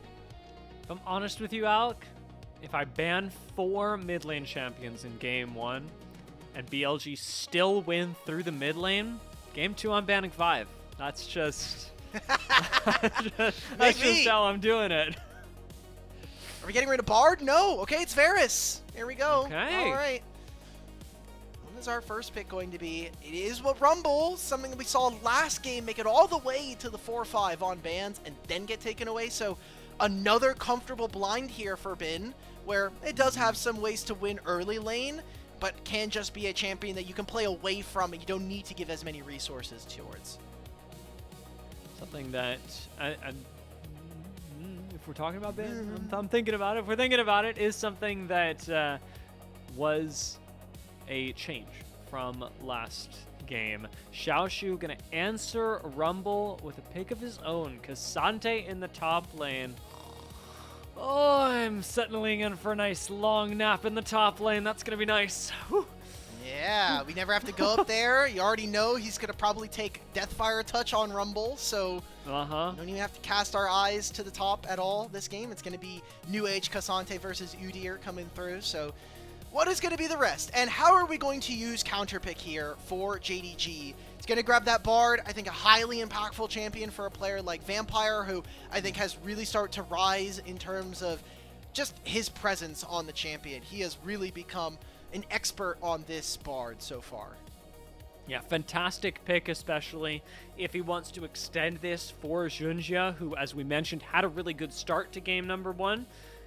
This way, Vampire is not only enabled to help Gala out, but can roam up for Hongqiu and Junjia as well. On the other side of this, life's going to be hard for Gala, because if your Bard is leaving you and you're trapped in lane with a Caitlyn, man, you are, oh my god, that's an Elise. This is such a great special. I, again, always come back to Caitlyn Elise was something that we saw from Elkanon last year, and I'm glad that we're bringing it back. If you're going to be playing range supports in bottom lane, you have to be worried about this if you're playing against BLG. We're bringing out the Caitlyn, a second game here for Viper on BLG. What is going to be the response? I hate MF. I think MF is not the answer you want to take. You're probably going to be forced to take Cleanse in this matchup, and you're most likely going to lose the 2v2. Bro, if I'm Gala, I'm locking in Ziggs this game. Like, I'm playing at 3 million range and not letting you touch me. Misfortune is not that. And as soon as Gala is alone in the lane, Viper and Honor just they win. They're just winning. What are those two doing here? I was also thinking that. Okay, we're gonna move on. Maybe we'll get some answers later. Second phase of draft. We don't have junglers taken, so I like the respect towards giving a ban to Nefiri. And what is going to be the mid jungle? I think for BLG, you still have things like the Pantheon. You still have things like Xin Zhao, who again did get buffed this patch. So these are kind of champions that I'm really looking to see if BLG are going to gravitate towards, especially just having an early skirmisher with Elise, Caitlyn. We're probably more than likely playing to the bottom side this game. Silas is not a real champion this game. Azir, maybe something you could pick in the mid lane as a generic whoop-de-doo. I'm playing Azir with Cass banned. Ahri. Oh, we could play Ahri. We have to play Ahri now because Azir's gone. Somebody's playing Ahri this game. We could also play Anivia. I love Anivia in this draft here for JDG. I think having the wall versus a Caitlyn, Elise, and a Rumble. For Elise, it basically says, do you have Repel or do you have Flash? And that last question is the same here for both Rumble and Caitlyn. We're going to see the Skarner. As long as the kind of conditions are set for it, I really feel like we could potentially see an Anivia here for Hongq. It can work really well. The one thing that JDG are going to have is a bunch of frickin' AoE damage to lay down on, because if you have bullet time plus an Anivia, my god, you are feeling good. But BLG, they've got to decide both lanes now, as they need a jungler and a mid laner, where JDG are going to have counter pick in the mid lane. Pantheon, not a bad pickup, especially if you want to get handsy early. Something that Shun didn't actually exactly want to do, but did end up having to do in the last game. Do it. Do it. Please I hope just he does end this it. draft on the spot. If this is Ziggs, I don't really care what JDG kind of pick. I think that BLG just win. You have turret sieging with Caitlyn and Ziggs, if that's going to be the potential. He's kind of hovering through a couple of different champions. I think right now what BLG do need is something that's going to be able to stabilizing piece in mid lane. And Victor is a champion that's going to win a lot of matchups in mid early. So I'm not too against this. And talking about side lane presence, you need someone that's also going to be worthy and able to skirmish with a Pantheon that's going to be able to back you up. Well, the cat has Oh, joined we have a guest. for the end of this draft. Yeah. I guess brought in by the Victor. You like femboys? Is that it? Ahri on the other side of this. Likely Oh, the another answer, I would femboy. be very surprised by anything else, and I am surprised. Cat, look, if you like. There's if you like more. the Victor, you're gonna like Wei. Yeah, yeah. This kind of works out. Actually, I like the fact that Wei got picked up here. Does this function in a similar way to the Anivia in any way? Like, does it let JDG have more range? Why Wei here? Because I have not seen enough Wei played to understand why into Victor this would be picked for the JDG comp. So into Victor, he kind of gets distracted because he's like, is that a beautiful? No, nope, it's just an artist. I'm not gonna be able to do anything. The range is nice. In a similar boat, don't know if it really fixes what JDG are lacking, which I think is some setup here. Bard's ultimate is universal. Everybody can catch a Tempered Fate, and Skarner plus Cassante are going to be useful, but later on into the game. Early fights, I don't think we're pulling Xiaoshu down into fights. I think in terms of setup, we're going to basically be playing keep away. You're going to keep BLG at arm's length and hope that they don't engage it on you. And so for BLG in this game, what we're going to be watching is their first punch good enough? Is it a knockout when you have in a Caitlyn, Elise, and Pantheon? As long as JDG can survive that, they can win a fight, or they have the option to win a fight. I just don't know if they're going to be able to do that when they're getting steamrolled in the early lanes. I mean, especially the bot lane, so deadly. Very excited for On. I am prepared to shill for On through the majority of this game, because BLG might just throw a knockout punch, as you say, in game number 2.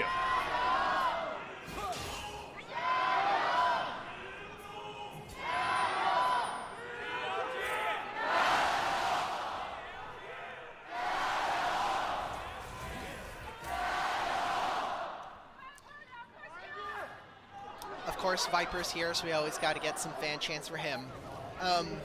Small note before we start this game, we saw some trading, but it is really interesting to me to see BLG have such a large fan presence, because the last year, and especially their loss in finals of the World Championships in 2024, did a pretty big number on the fans' kind of reputation and love for this team, or hate. There was a lot of bad comments sent towards availability after some of their individual flaws.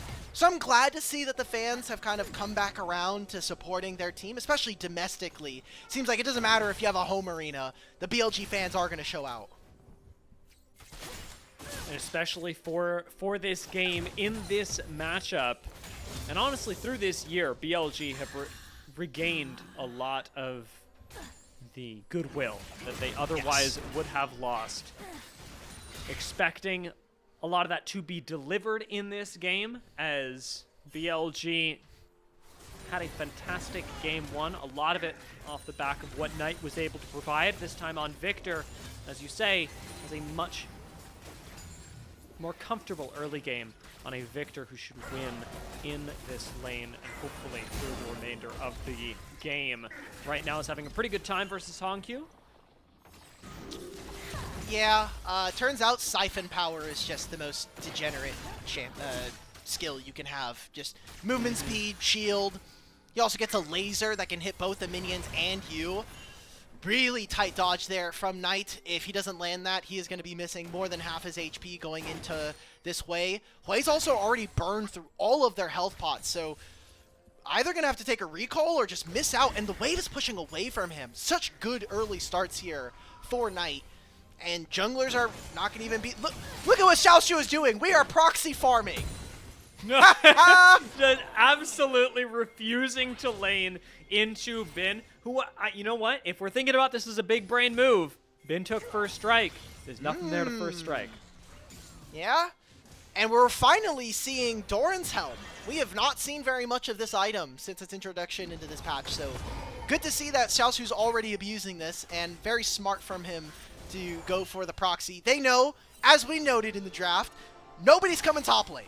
Nobody's walking towards this side of the map right now, so we're just going to proxy. We're going to get away from maybe some early lane woes, get him in recall. I think Reju beat plus Merc Treads is good enough. Probably is going to be looking to force a flash here from Junja to get Knight a little bit uncomfortable, but the wave pushing away, I think BLG are going to be more than comfortable with the state that they find themselves in. It's looking pretty good as Shun shows up topside. Xiaoshu's not particularly overextended right now, and he's not going for another proxy, so not much is going to get cooked up there. In the bot lane, we still are waiting for the pop-off moment to come through for On and Vipers. On's going to return to the lane just now on this Elise. Does need to be threatening somebody like Gala, keeping him away from the wave, especially once the first couple of items get picked up, and Viper does become a powerhouse of damage. Wave's going to get shoved in topside. Xiaoshu crashing that, still has teleport available if he wants to go for a quick back now. And it is 30 seconds until our first dragon, Infernal Dragon, for the game. Is this going to be a solo kill? It looks kind of like it. Jinja has to show mid. Look at the vision on the map right now. Some of the wards have dissipated, but Vampire took a roam. They have vision on Shun's blue buff. They had vision on Shun's Raptors. They also had a cheeky ward from Cassante to see him cross from his Krugs as well. There is so much available information for JDG to be able to track the enemy jungler, and all it has done is maybe stifle some of the early game potential of this composition from BLG, but we're just waiting for kind of that first hit to come through. Is this Electrocute Elise going to be able to do very much against this bot lane? Oh, they're going. This Electrocute Elise is separated from her Caitlyn. Viper gets brought right underneath the tower, and the tower will finish him off, giving first blood to Gala. That is one way to turn things around, Vampire. The Bard. Great job, JD. Good job, JDG. That is a good enough win for me, I think. I'm okay with that. Doesn't even stop the back of Gala as well. I mean, great job, Vampire. D, I think you are muted on I cannot hear you on Discord. Oh no. Today I learned that I have a hotkey to mute Discord and that my cat is able to press it. That is my bad, guys. That is... The show still heard you. Everybody on the show still heard you. I just couldn't. Okay. Then, well, thank God, because, well, you were probably saved a couple of fumbles from me. Viper, in the meanwhile, will retake the river, so let's get back on track. Dragon still up after that play, and Bin going to be farming things up in the top side with a more normal lane than he had earlier. Not seeing a whole lot of priority on actually taking the dragon, but BLG is certainly willing to skirmish around it. I mean, you have Caitlyn and Elise. That is a you should be getting dragons early. And if we're talking about scaling, right? Like, surely JDG can have the potential to be a lot stronger than their opponents, but I do think that the tools that BLG have as this game goes on are really dangerous. Like, Equalizer versus Hui and Misfortune, that sounds miserable to play against. And talking about side laning, Hui without flash and Pantheon having ult equals 300 gold a lot of the times, or just a turret plate. So I think JDG need to be really careful about what they give up in this early game, because it could kind of turn into what we saw from game number 1, which is your Nexus going kaput.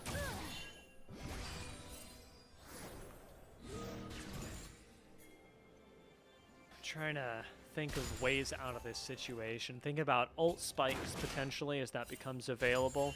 More Shun, femboys. importantly, having his can put the pain to JDG early, as you mentioned. Especially up top side, where Xiaoshu is actually being forced to extend so far in order to push the wave in. Shun's over at red buff right now. Could dip in for a very quick gank on top side. Maybe get Bin a little further ahead. I mean, Bin didn't get a whole lot of ganks last game.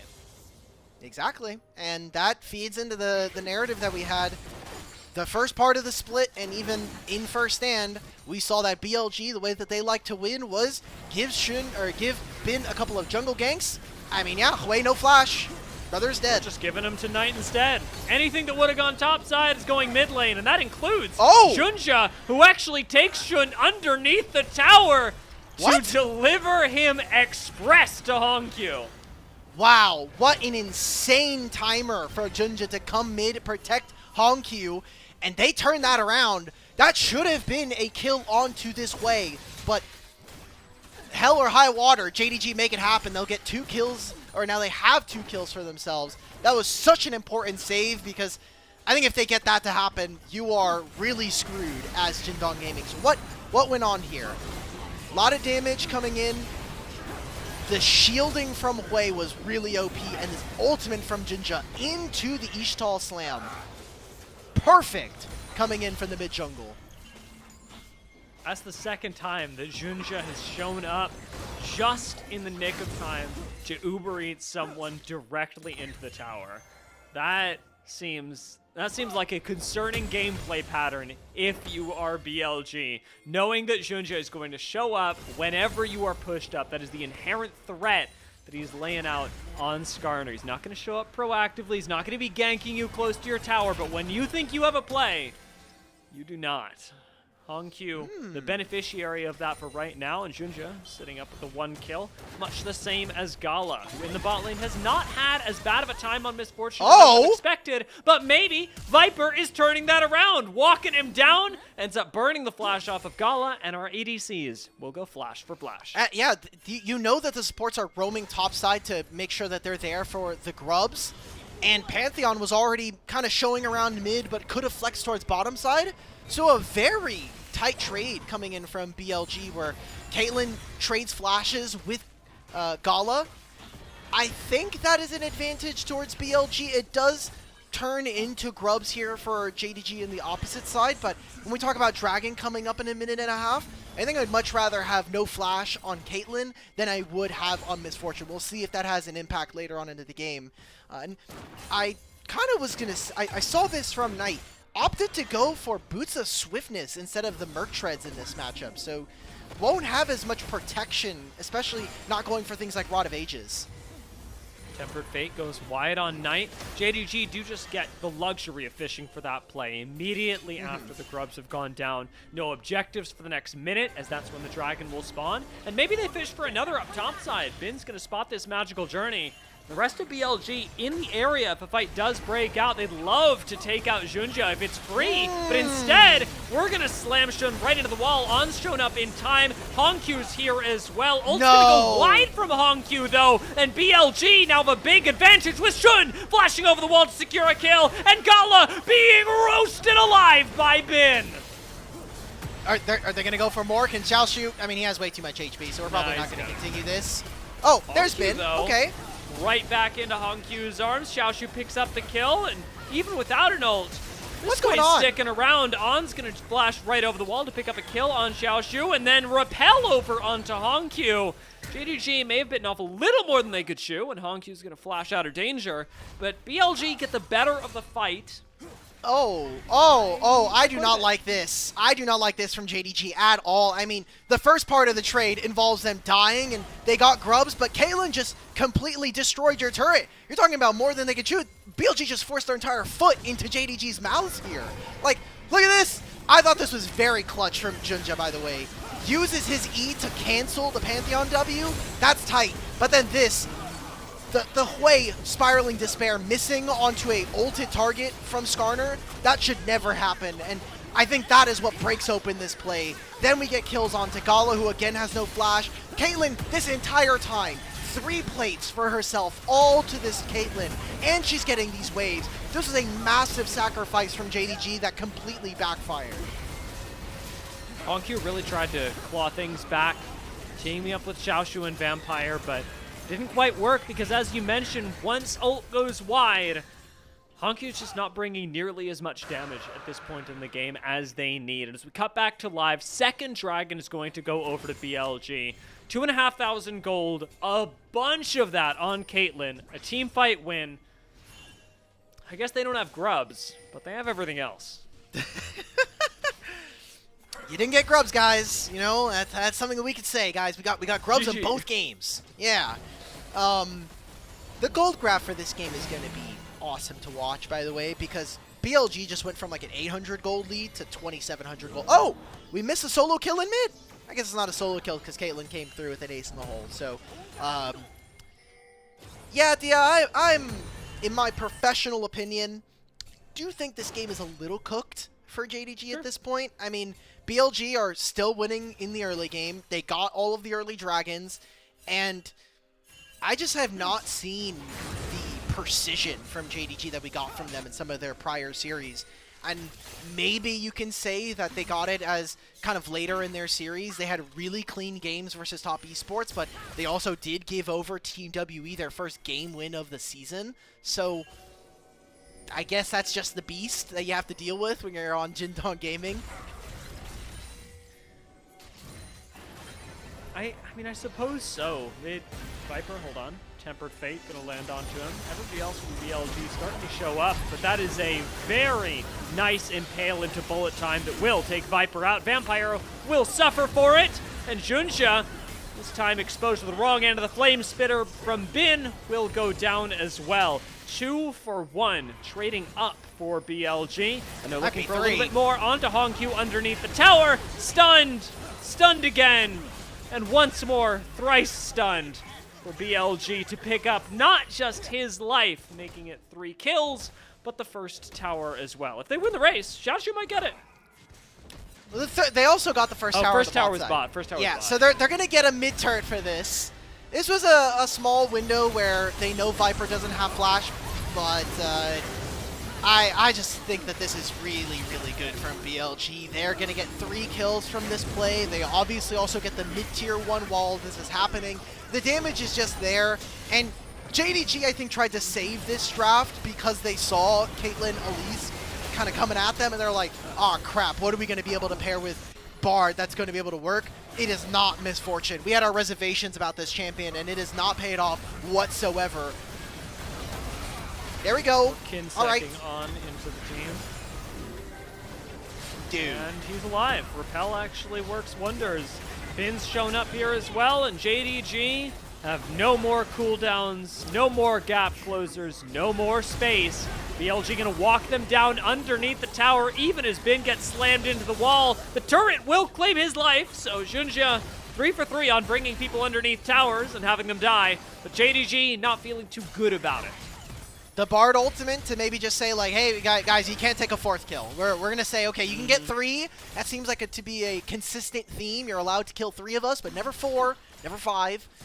And now it's Herald. So BLG just continue to steamroll them. And I want to just note, by the way, at 9 wins, they're not immediately locked for playoffs, but it's a soft lock, as it would require for NIP to win all 4 of their last series to even get to 9 wins. Same thing here for Invictus Gaming, who are 4 and 7. They can't even get to 9 wins. So at the very least, BLG are securing a top 4 close enough finish with maybe one of the other teams. Already at 8 wins is really, really impressive.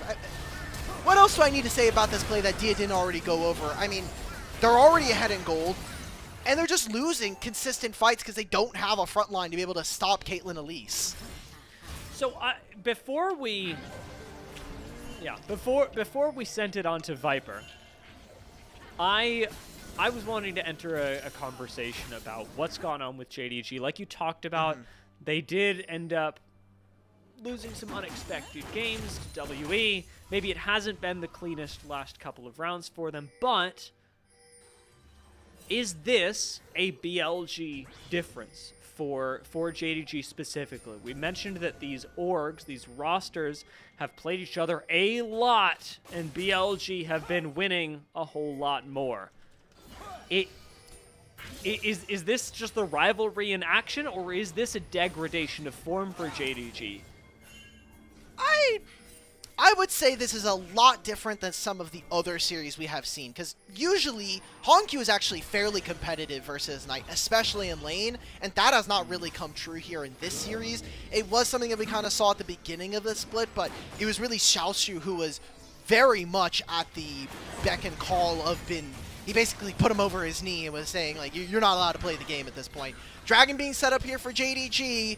I don't like the position that they're in right now. Bin has a pretty massive flank, and to me it looks like they're probably going to turn off of this Dragon and look to try to kill whoever is on the weak side.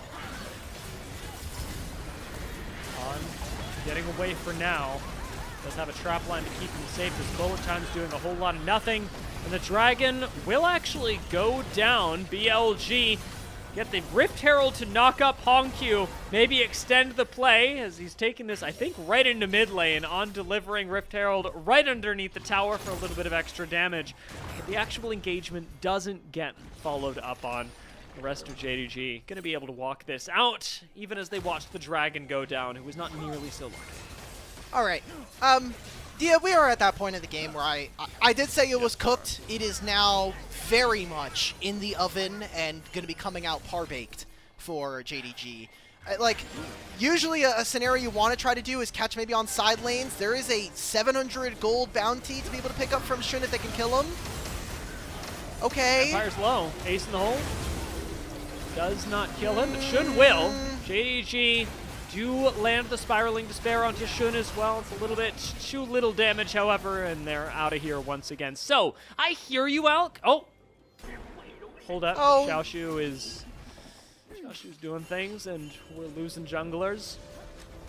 Here's the thing is, I hear you. Yeah. And I agree. Okay. Before I release you of all responsibility for analyzing this game, Sure. I just need you to give me the pipe dream for JD. What short of BLG turning their monitors off do I need to be looking out for when we get into these fights? Okay. Right now, we're gonna see a replay of this fight, but when we come back to live, I want to look at champion portraits because they have the value of the gold bounties. Not only are there objective bounties here for JDG, but there are champion bounties, and that is what is, I think, going to get them closer into this game and cut into that gold lead. I think getting any turret plates you can is really important. They're just losing access to a lot of these fights, and we're not seeing the value of the Hui. We're not seeing the value of the Misfortune. Jun just getting invaded, so this brother's probably dead, if not having to waste some of his summoner spells. No turret this time, and Impale is going to do a whole lot of nothing. Viper's gone down, and Viper, as you mentioned, 200 and a half gold bounty. There we go. Make it 3. Taking out Knight would be huge, of course, for anyone, but JDG struggling with access onto the backline in a way that BLG are not, as they pounce in the blue side jungle and reverse this right into a Baron. Junja and Vampire are both down, and even without that, I would go so far as to say that JDG can't really play the game with this. I feel like I feel like I'm in a position where I have to ask a parent, like, am I allowed to play outside now? Like, am I allowed to? Like, yeah. You said you were gonna eventually like release me of my duties for analyzing this. Like, there's not much left. I feel like I'm going over a corpse trying to find, like, what was the cause of death. It was a lot of bullet holes. There's just everything's gone. It's a blood mist out here. What's that movie? I don't think you watched Training Day. No. with Denzel wait. Washington. Oh, I have seen enough of it, yes. Yeah. You know the end of it. That's what I was thinking of at the end of Training Day. If anybody hasn't watched it, this is not. I'm not going to spoil it. I'm going to be super vague about it. You're allowed to spoil it, by the way. The movie is old enough to almost drink. Really? I watched it. I kid you not. I watched it like 2 weeks ago. It's been part of my education in film, I guess, if we can even call it nice. that. It is an education. An education is an education. That's all that matters. What else are you watching? Because I'm not watching this game at this point. Yeah. I mean, speaking of other comedies that you could watch alongside this game, I have been watching Rooster, which has been fun. It's like a new HBO show. It's kind of in the Ted Lasso shrinking style. I don't know if you watched like comedy. What is that was fun. What is Shrinking? Shrinking is the other show by the creators of Ted Lasso. Ah. Yeah, it's like a therapist who needs therapy, and he goes and gets really involved in his patient's life. Let's see how involved in Viper's life. Hold on.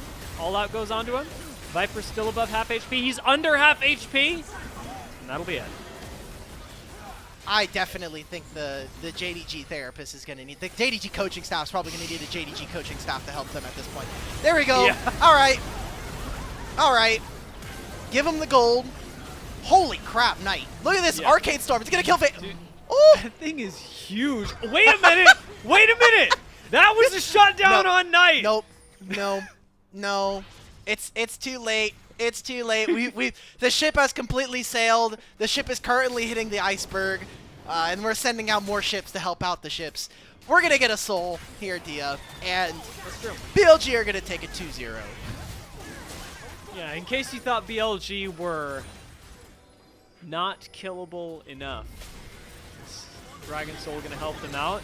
They don't have Smite, so maybe this gets stolen. Vampire with a well-timed auto attack. Oh my god! Actually gets it. Xiao Shu claims the dragon and undies. Never say it ain't throwable. Never say it ain't throwable. That is. You asked for the pipe dream. You asked for the pipe dream. They got the shutdown onto Knight.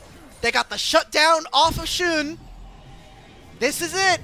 This is it, JDG. If you can get 4 more dragons, anything is possible. Anything is possible. I am looking at items, however, and just like last game, there is quite a diffy in the jiffy in mid lane right now. Honku hasn't finished a 2nd item, and Knight's working on a 4th with his Magi Soul Stealers yet again. So, there's a lot going on in this game. Can I cope with one of those things being matchup difference? Like, is Hui just not real into Victor? Can we not do that at a pro level, or is this just BLG as a team gapping JDG? I would say it's a little bit more like player gap. Like, they played very well around it. Like, we saw that Honku was actually getting some pretty decent damage onto Victor, and that is Victor's weakness. He is a strong mage in lane. He can poke you out. He has great wave clear, but he does not have the range to match some champions, and Hui is one of them. Hui also, as long as you are even, actually has fairly decent wave clear, so you can match Victor in that angle, but there was just a lot of attention going on in mid. So, this is another look. I mean, too late, maybe with Ishtal's impact. Oh my god, but he's so Knight! fast. He just gets away. He's actually turning this around. Gravity Well is going to stun Junjia just long enough for Knight to massacre Vampire in front of him. That's his son! That's my child! Knight taking Junjia out now as he's the last one left alive just to see everyone else die first. Oh my god, Knight really is your mid laner's favorite mid laner, man. He just absolutely stunted on them like that. And I had my questions. I was like, is upgraded Boots of Swiftness good enough? Because I was like, if you're going into Hui, that's a lot of poke. And you usually want to get away from that, but he resisted all of those slows thanks to these Boots of Swiftness, and then just walked them down. Dodged out on abilities, was able to get around not only the Tempered Fate, but also the Skarner ultimate. That was incredible from Knight, and just like last game, there was that moment in the mid-game where JDG looked like they might have some inkling of being able to step, and then BLG squashed their hopes and dreams and tell them there's no Christmas coming this year. Backing up again this time, BLG presumably for Baron, which would surely end this game. That's the real thing that BLG are looking for. It's not an advantage, it's just a tool to finally put an end to it, because they have so much in their favor. We'll take another look at this. That's one. That's two. That's three. I feel like the Dexter meme, you know, like the Dexter's laboratory where he's like looking up at the picture in his locker and he's like, stump. Yeah. Great job, Knight. And that was, you know, you were asking about mid lane matchups. Bard is actually very good at breaking matchups in mid, especially for control mages. And we just did not see a lot of that happen this game. So unfortunate for a player that we were also gassing up on Vampire. Cook 'em, Bin. Gala just, unfortunately, he just doesn't get to play League today. Not when Bin's walking you down. Go on the Rumble, very safe blind pick, has worked out for him. Temper Fate gonna land onto 2. That'll be a stun coming in on this as well. But remember, we got a whole backline on BLG. Spiraling Despair does almost take out 3 people, but close is for Horseshoes and Hand Grenades, not for BLG. A double kill for Knight, another one for Shun, and another win for BLG as they walk this one down the mid lane. They're winning this game, Alk. You know, that you are a master in understatement there. I think we can tell now that BLG 2-0, 26-9, and Knight now having died once between 2 games. Well, the only thing I can say, after having watched both of these games, and the end of that one, vote Knight for All Pro, guys. Vote Knight for All. If nothing else is clear to you after this series, let it be that, because Knight, especially in Game 1, crushed it, and by it, I mean JDG, and in Game 2, it felt like more of the same. This was player, team gap, I don't even know what to call it. Knight just went 19-1 in 2 games. Oh, what was his damage percent at the end of? Did we clock that? We'll figure it out later. We'll see that. Figure it out later. We'll see that. That's a post-game screen question. Yeah. Wow. Wow. And so many different things answered, I think, here in this series. One, does BLG need to continue to play around Bin? I think we did not see very much pressure go up to his side. He got to play the Rumble. He then got to also play the Scion. 2 champions that can just be by themselves, and we didn't get to see too much action there. Do we need to see Viper and On play these massive 2v2s? Not really. I don't think we got the Caitlyn and Elise, but to be fair, we didn't even actually see them hit 2v2s very often. They just survived. They got a small lead. It was about a 15 CS lead for Viper, which is what we kind of saw in the first game as well with the Ezreal Seraphine. And they just play around mid. Play around the best player in the league, potentially best player in the world. And it turns out you win games like that. I hate to say it. Turns out you have the best player in the league. You can just win games by giving him resources. And I wouldn't say that BLG's MO changed too much coming into this series. I'd say, Game 2 with Pantheon, you could have expected to be a little bit more in your face, but when you've got things like Viper, what am I saying? When you've got things like Victor and Rumble, it just becomes a game of let's keep you at mid-range and make you suffer. BLG didn't have to do a whole lot into JDG, but the one thing that has stayed true across both these games is Viper playing at the maximum viable range. Whether it be on Ezreal or on Caitlyn, that guy is not getting close to your team. And I'm very curious when and if that changes. If at any point Viper does start more consistently playing on things like Unara or the Zeri that we're seeing a little bit more, things that are a little bit closer range, how does BLG's identity have to shift around that? Because right now they always have this insurance policy that in 2 games they have barely needed. because the top side is so tight. But what later on, I don't know. I think there's room for development here for BLG. Yep, I agree, and that's probably going to be something we'll have to see from them in best of fives as we get into the playoffs soon. We didn't get to show this, but there's an interview series that BLG are doing around some of their players and their coaching staff, and I want to thank Nami, who is a big Knight fan, a big BLG fan, and they had shared a interview that they had with Danny that basically Viper sacrifices a lot in draft so that they can play their style around the top side of the map, around Knight especially. And so they know that this guy is a great AD carry. They know that he can play things like the Aphelios, like the Yunara, and they can win games like that. But it is not a strategy that BLG right now are, I think, super comfortable with.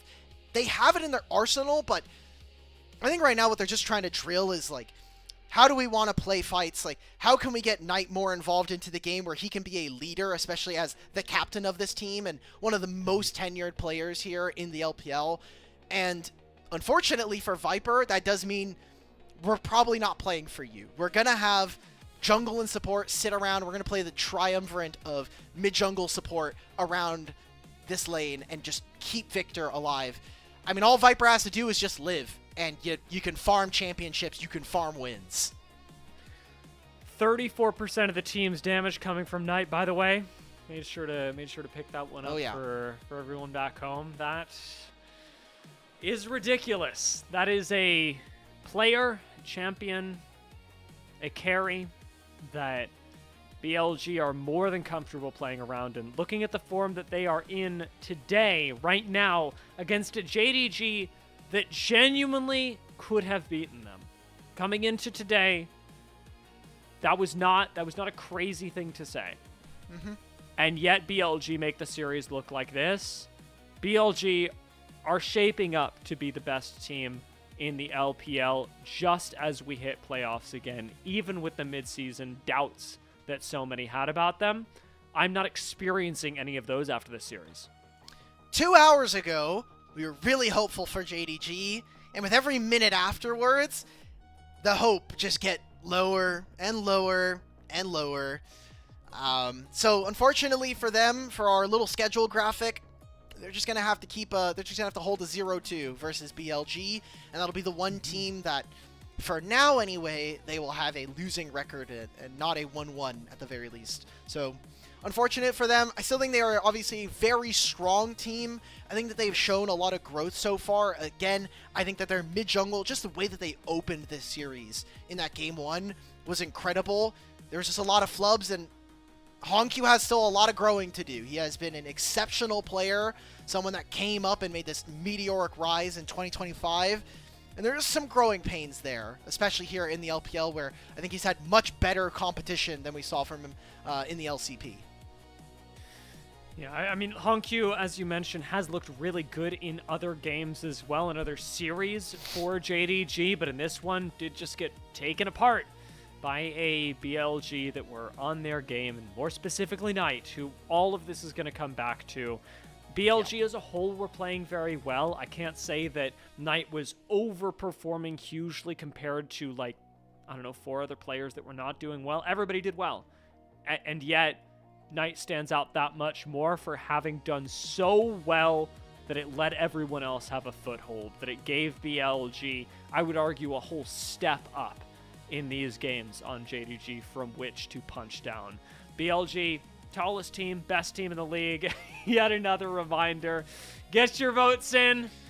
And while you're voting for mid lane, maybe you can help us sort out a few of our other options, because Knight is clear. Everything else, I would say, pretty unclear. But Knight's a shoo-in for all pro, methinks. You're allowed to argue for literally every other position. You can even argue for who's going to be second in all pro. Just not first. You know, there's a lock on that one. You can argue between yourself whether you think Cream or Shanks. I think those two have been relatively pretty decent. Honkyu definitely making an argument. So 2 other spots for 3 different mid laners. Argue with the wall if you want. Knight That's can be all number you 1. guys. Yeah. Let's take a look at our standings real quick as we're getting ready to wind down the show. BLG now at 9-2. Again, they are not locked for playoffs. However, it is statistically very probable that they are going to be in top 4. The only 2 teams right now that can potentially threaten that, or actually the only team that can threaten that, is NIP and BLG taking a massive tumble down the standings. It requires a lot of things going wrong for BLG and a lot of teams starting to really pick up a lot of wins towards the back half here. I want to note, for all of our teams here in the LPL, it is turning out that 8 wins is going to be the cutoff for making top 4 right now. So if you don't know, playoffs, top 4, if you make it in from the regular season, you don't have to play a single best of 5 to get in. You're just going to be slotted in as 1 through 4. That play-ins is bottom 4 of Ascend and top 4 of Nirvana for a spot not only in the playoffs, for continuing to get a spot in Group Ascend for split number 3, which saw a lot of teams make some big leaps here going into this split. A chance mayhaps for LNG to steal one of those spots away. We'll Looking see. Good. Looking good. I mean, we can hope, but the nice thing is that we've got a few more days of regular season before we get into deciding who will be joining us in the play-ins and who will be automatically moving into playoffs. Alk, do we want to hold on to see who player of the game and matches? This is something I am just straight up asking you because everybody has a different read. I'm going to ask famous roommate and producer for tonight, Ilya.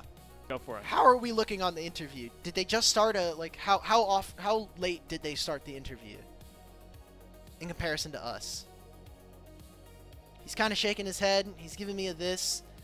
So we can wait. We're probably just going to be shooting the... How many viewers do we have? We're probably going to be shooting the shit for a little bit anyway, so... all good, all good.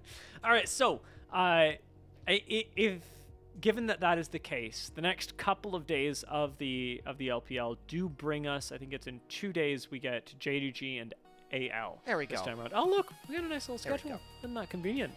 We got JDG and AL this time around. Was the JDG that you saw today still a JDG that will beat AL? I think it'll be a very competitive series. I think that AL have actually shown a lot of growth. We did just see them lose to NIP, who continue to be the upstarts of this split, so maybe that was a blip on the radar. I think that Shanks in general is having one of his individually best splits that we've seen from him recently, and losing to BLG is kind of in the same manner that we saw in the first round robin, losing to Top Esports. There's no shame in losing to the best team at the moment, and so I wouldn't really over-index. What the hell is this crap? What have we done, Ilya? What have we done here, roommate? What are we doing, room fee? It was wrong? It was wrong? Can you show me the original one? The original one, it's not actually I guess wrong, the doors... but it's not wrong. It's just chronologically misleading. Even though it says rematch at the bottom, what it's meant to illustrate, and the reason why it's right, is because Knight is the player of the game. That is why the graphic is right. That is why we changed the graphic. Yeah. It's because Knight is actually the best player. True. True. Now, I realize now in thinking about this, we were saying do we want to wait for player of the game? Do we want to wait for player of the series? I think we know the answer to this. Yeah. It's about whether we stay on to celebrate it. Wow, that is a sweep. And fair Good. enough, because fortunately all those people have eyes. Yes. My favorite adage for casting, trust that the viewers at home, like us, have eyes. And they also can see the game. Show me the Knight player of the series. Thank you. Best mid laner in history for the LPL domestically, and now moves up to 5 player of the matches, 9 player of the games. He is number 1 in both categories now. He will hold that title at least until tomorrow. So congratulations to him, and very well deserved for going 19-1 in 2 games. Caught slacking in game number 1, though. You said he had a 45% damage share at one point. That dropped below 33%. I think he's going to be happy. 33, probably at 32. I think he's going to be happy with an 18-7 game score in Split 2 and a 9-2 record. I think he's going to be okay with losing a couple percentage points off that.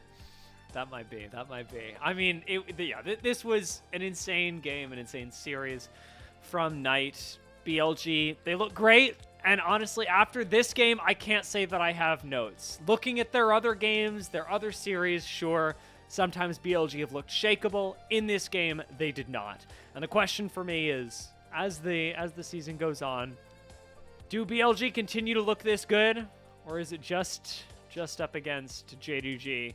They do fortunately face up against Top Esports on the 15th. Correct. And AL on the 17th. I'm not going to mention the IG series because I somehow don't think that they'll really look shakeable there.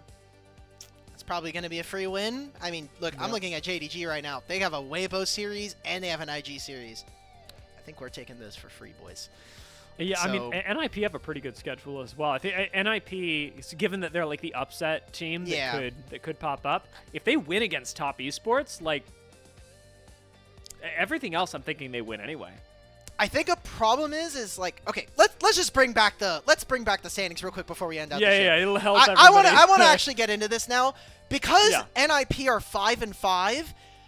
Even if they win their next two series, like JDG against AL, one of these teams has to go to 8 wins, right? And then that becomes difficult. Top Esports, they're going to play against WE.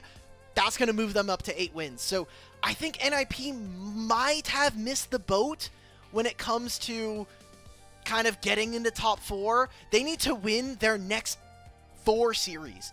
And if they win against Top Esports, then for sure. But who are they bouncing out? If they win against Top Esports, and maybe they're just bouncing out Top Esports. In which case, I feel really bad for Group Nirvana.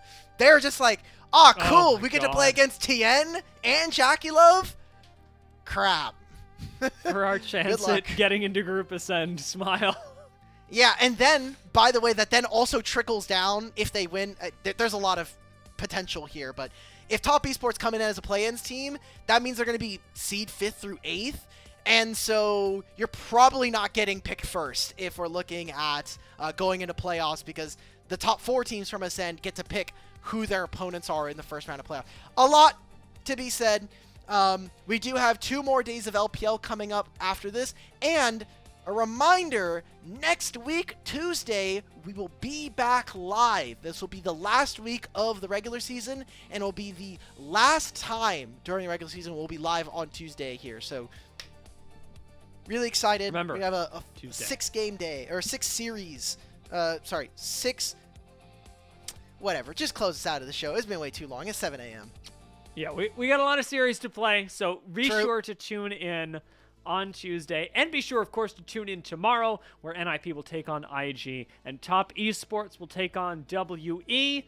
A good temperature check on Top Esports before we maybe send them to their doom against NIP. Who knows? Who knows? NIP, the upset team to watch over the next couple of days. Thank you all so much for tuning in to the LPL English. And of course, a very special thank you to our elite supporters on Coffee, Aaron, Soup, and Mong, who make productions like this possible, where we bring you the best League of Legends that Knight has to offer. Thank you everyone for tuning in, and we will catch you tomorrow and on Tuesday.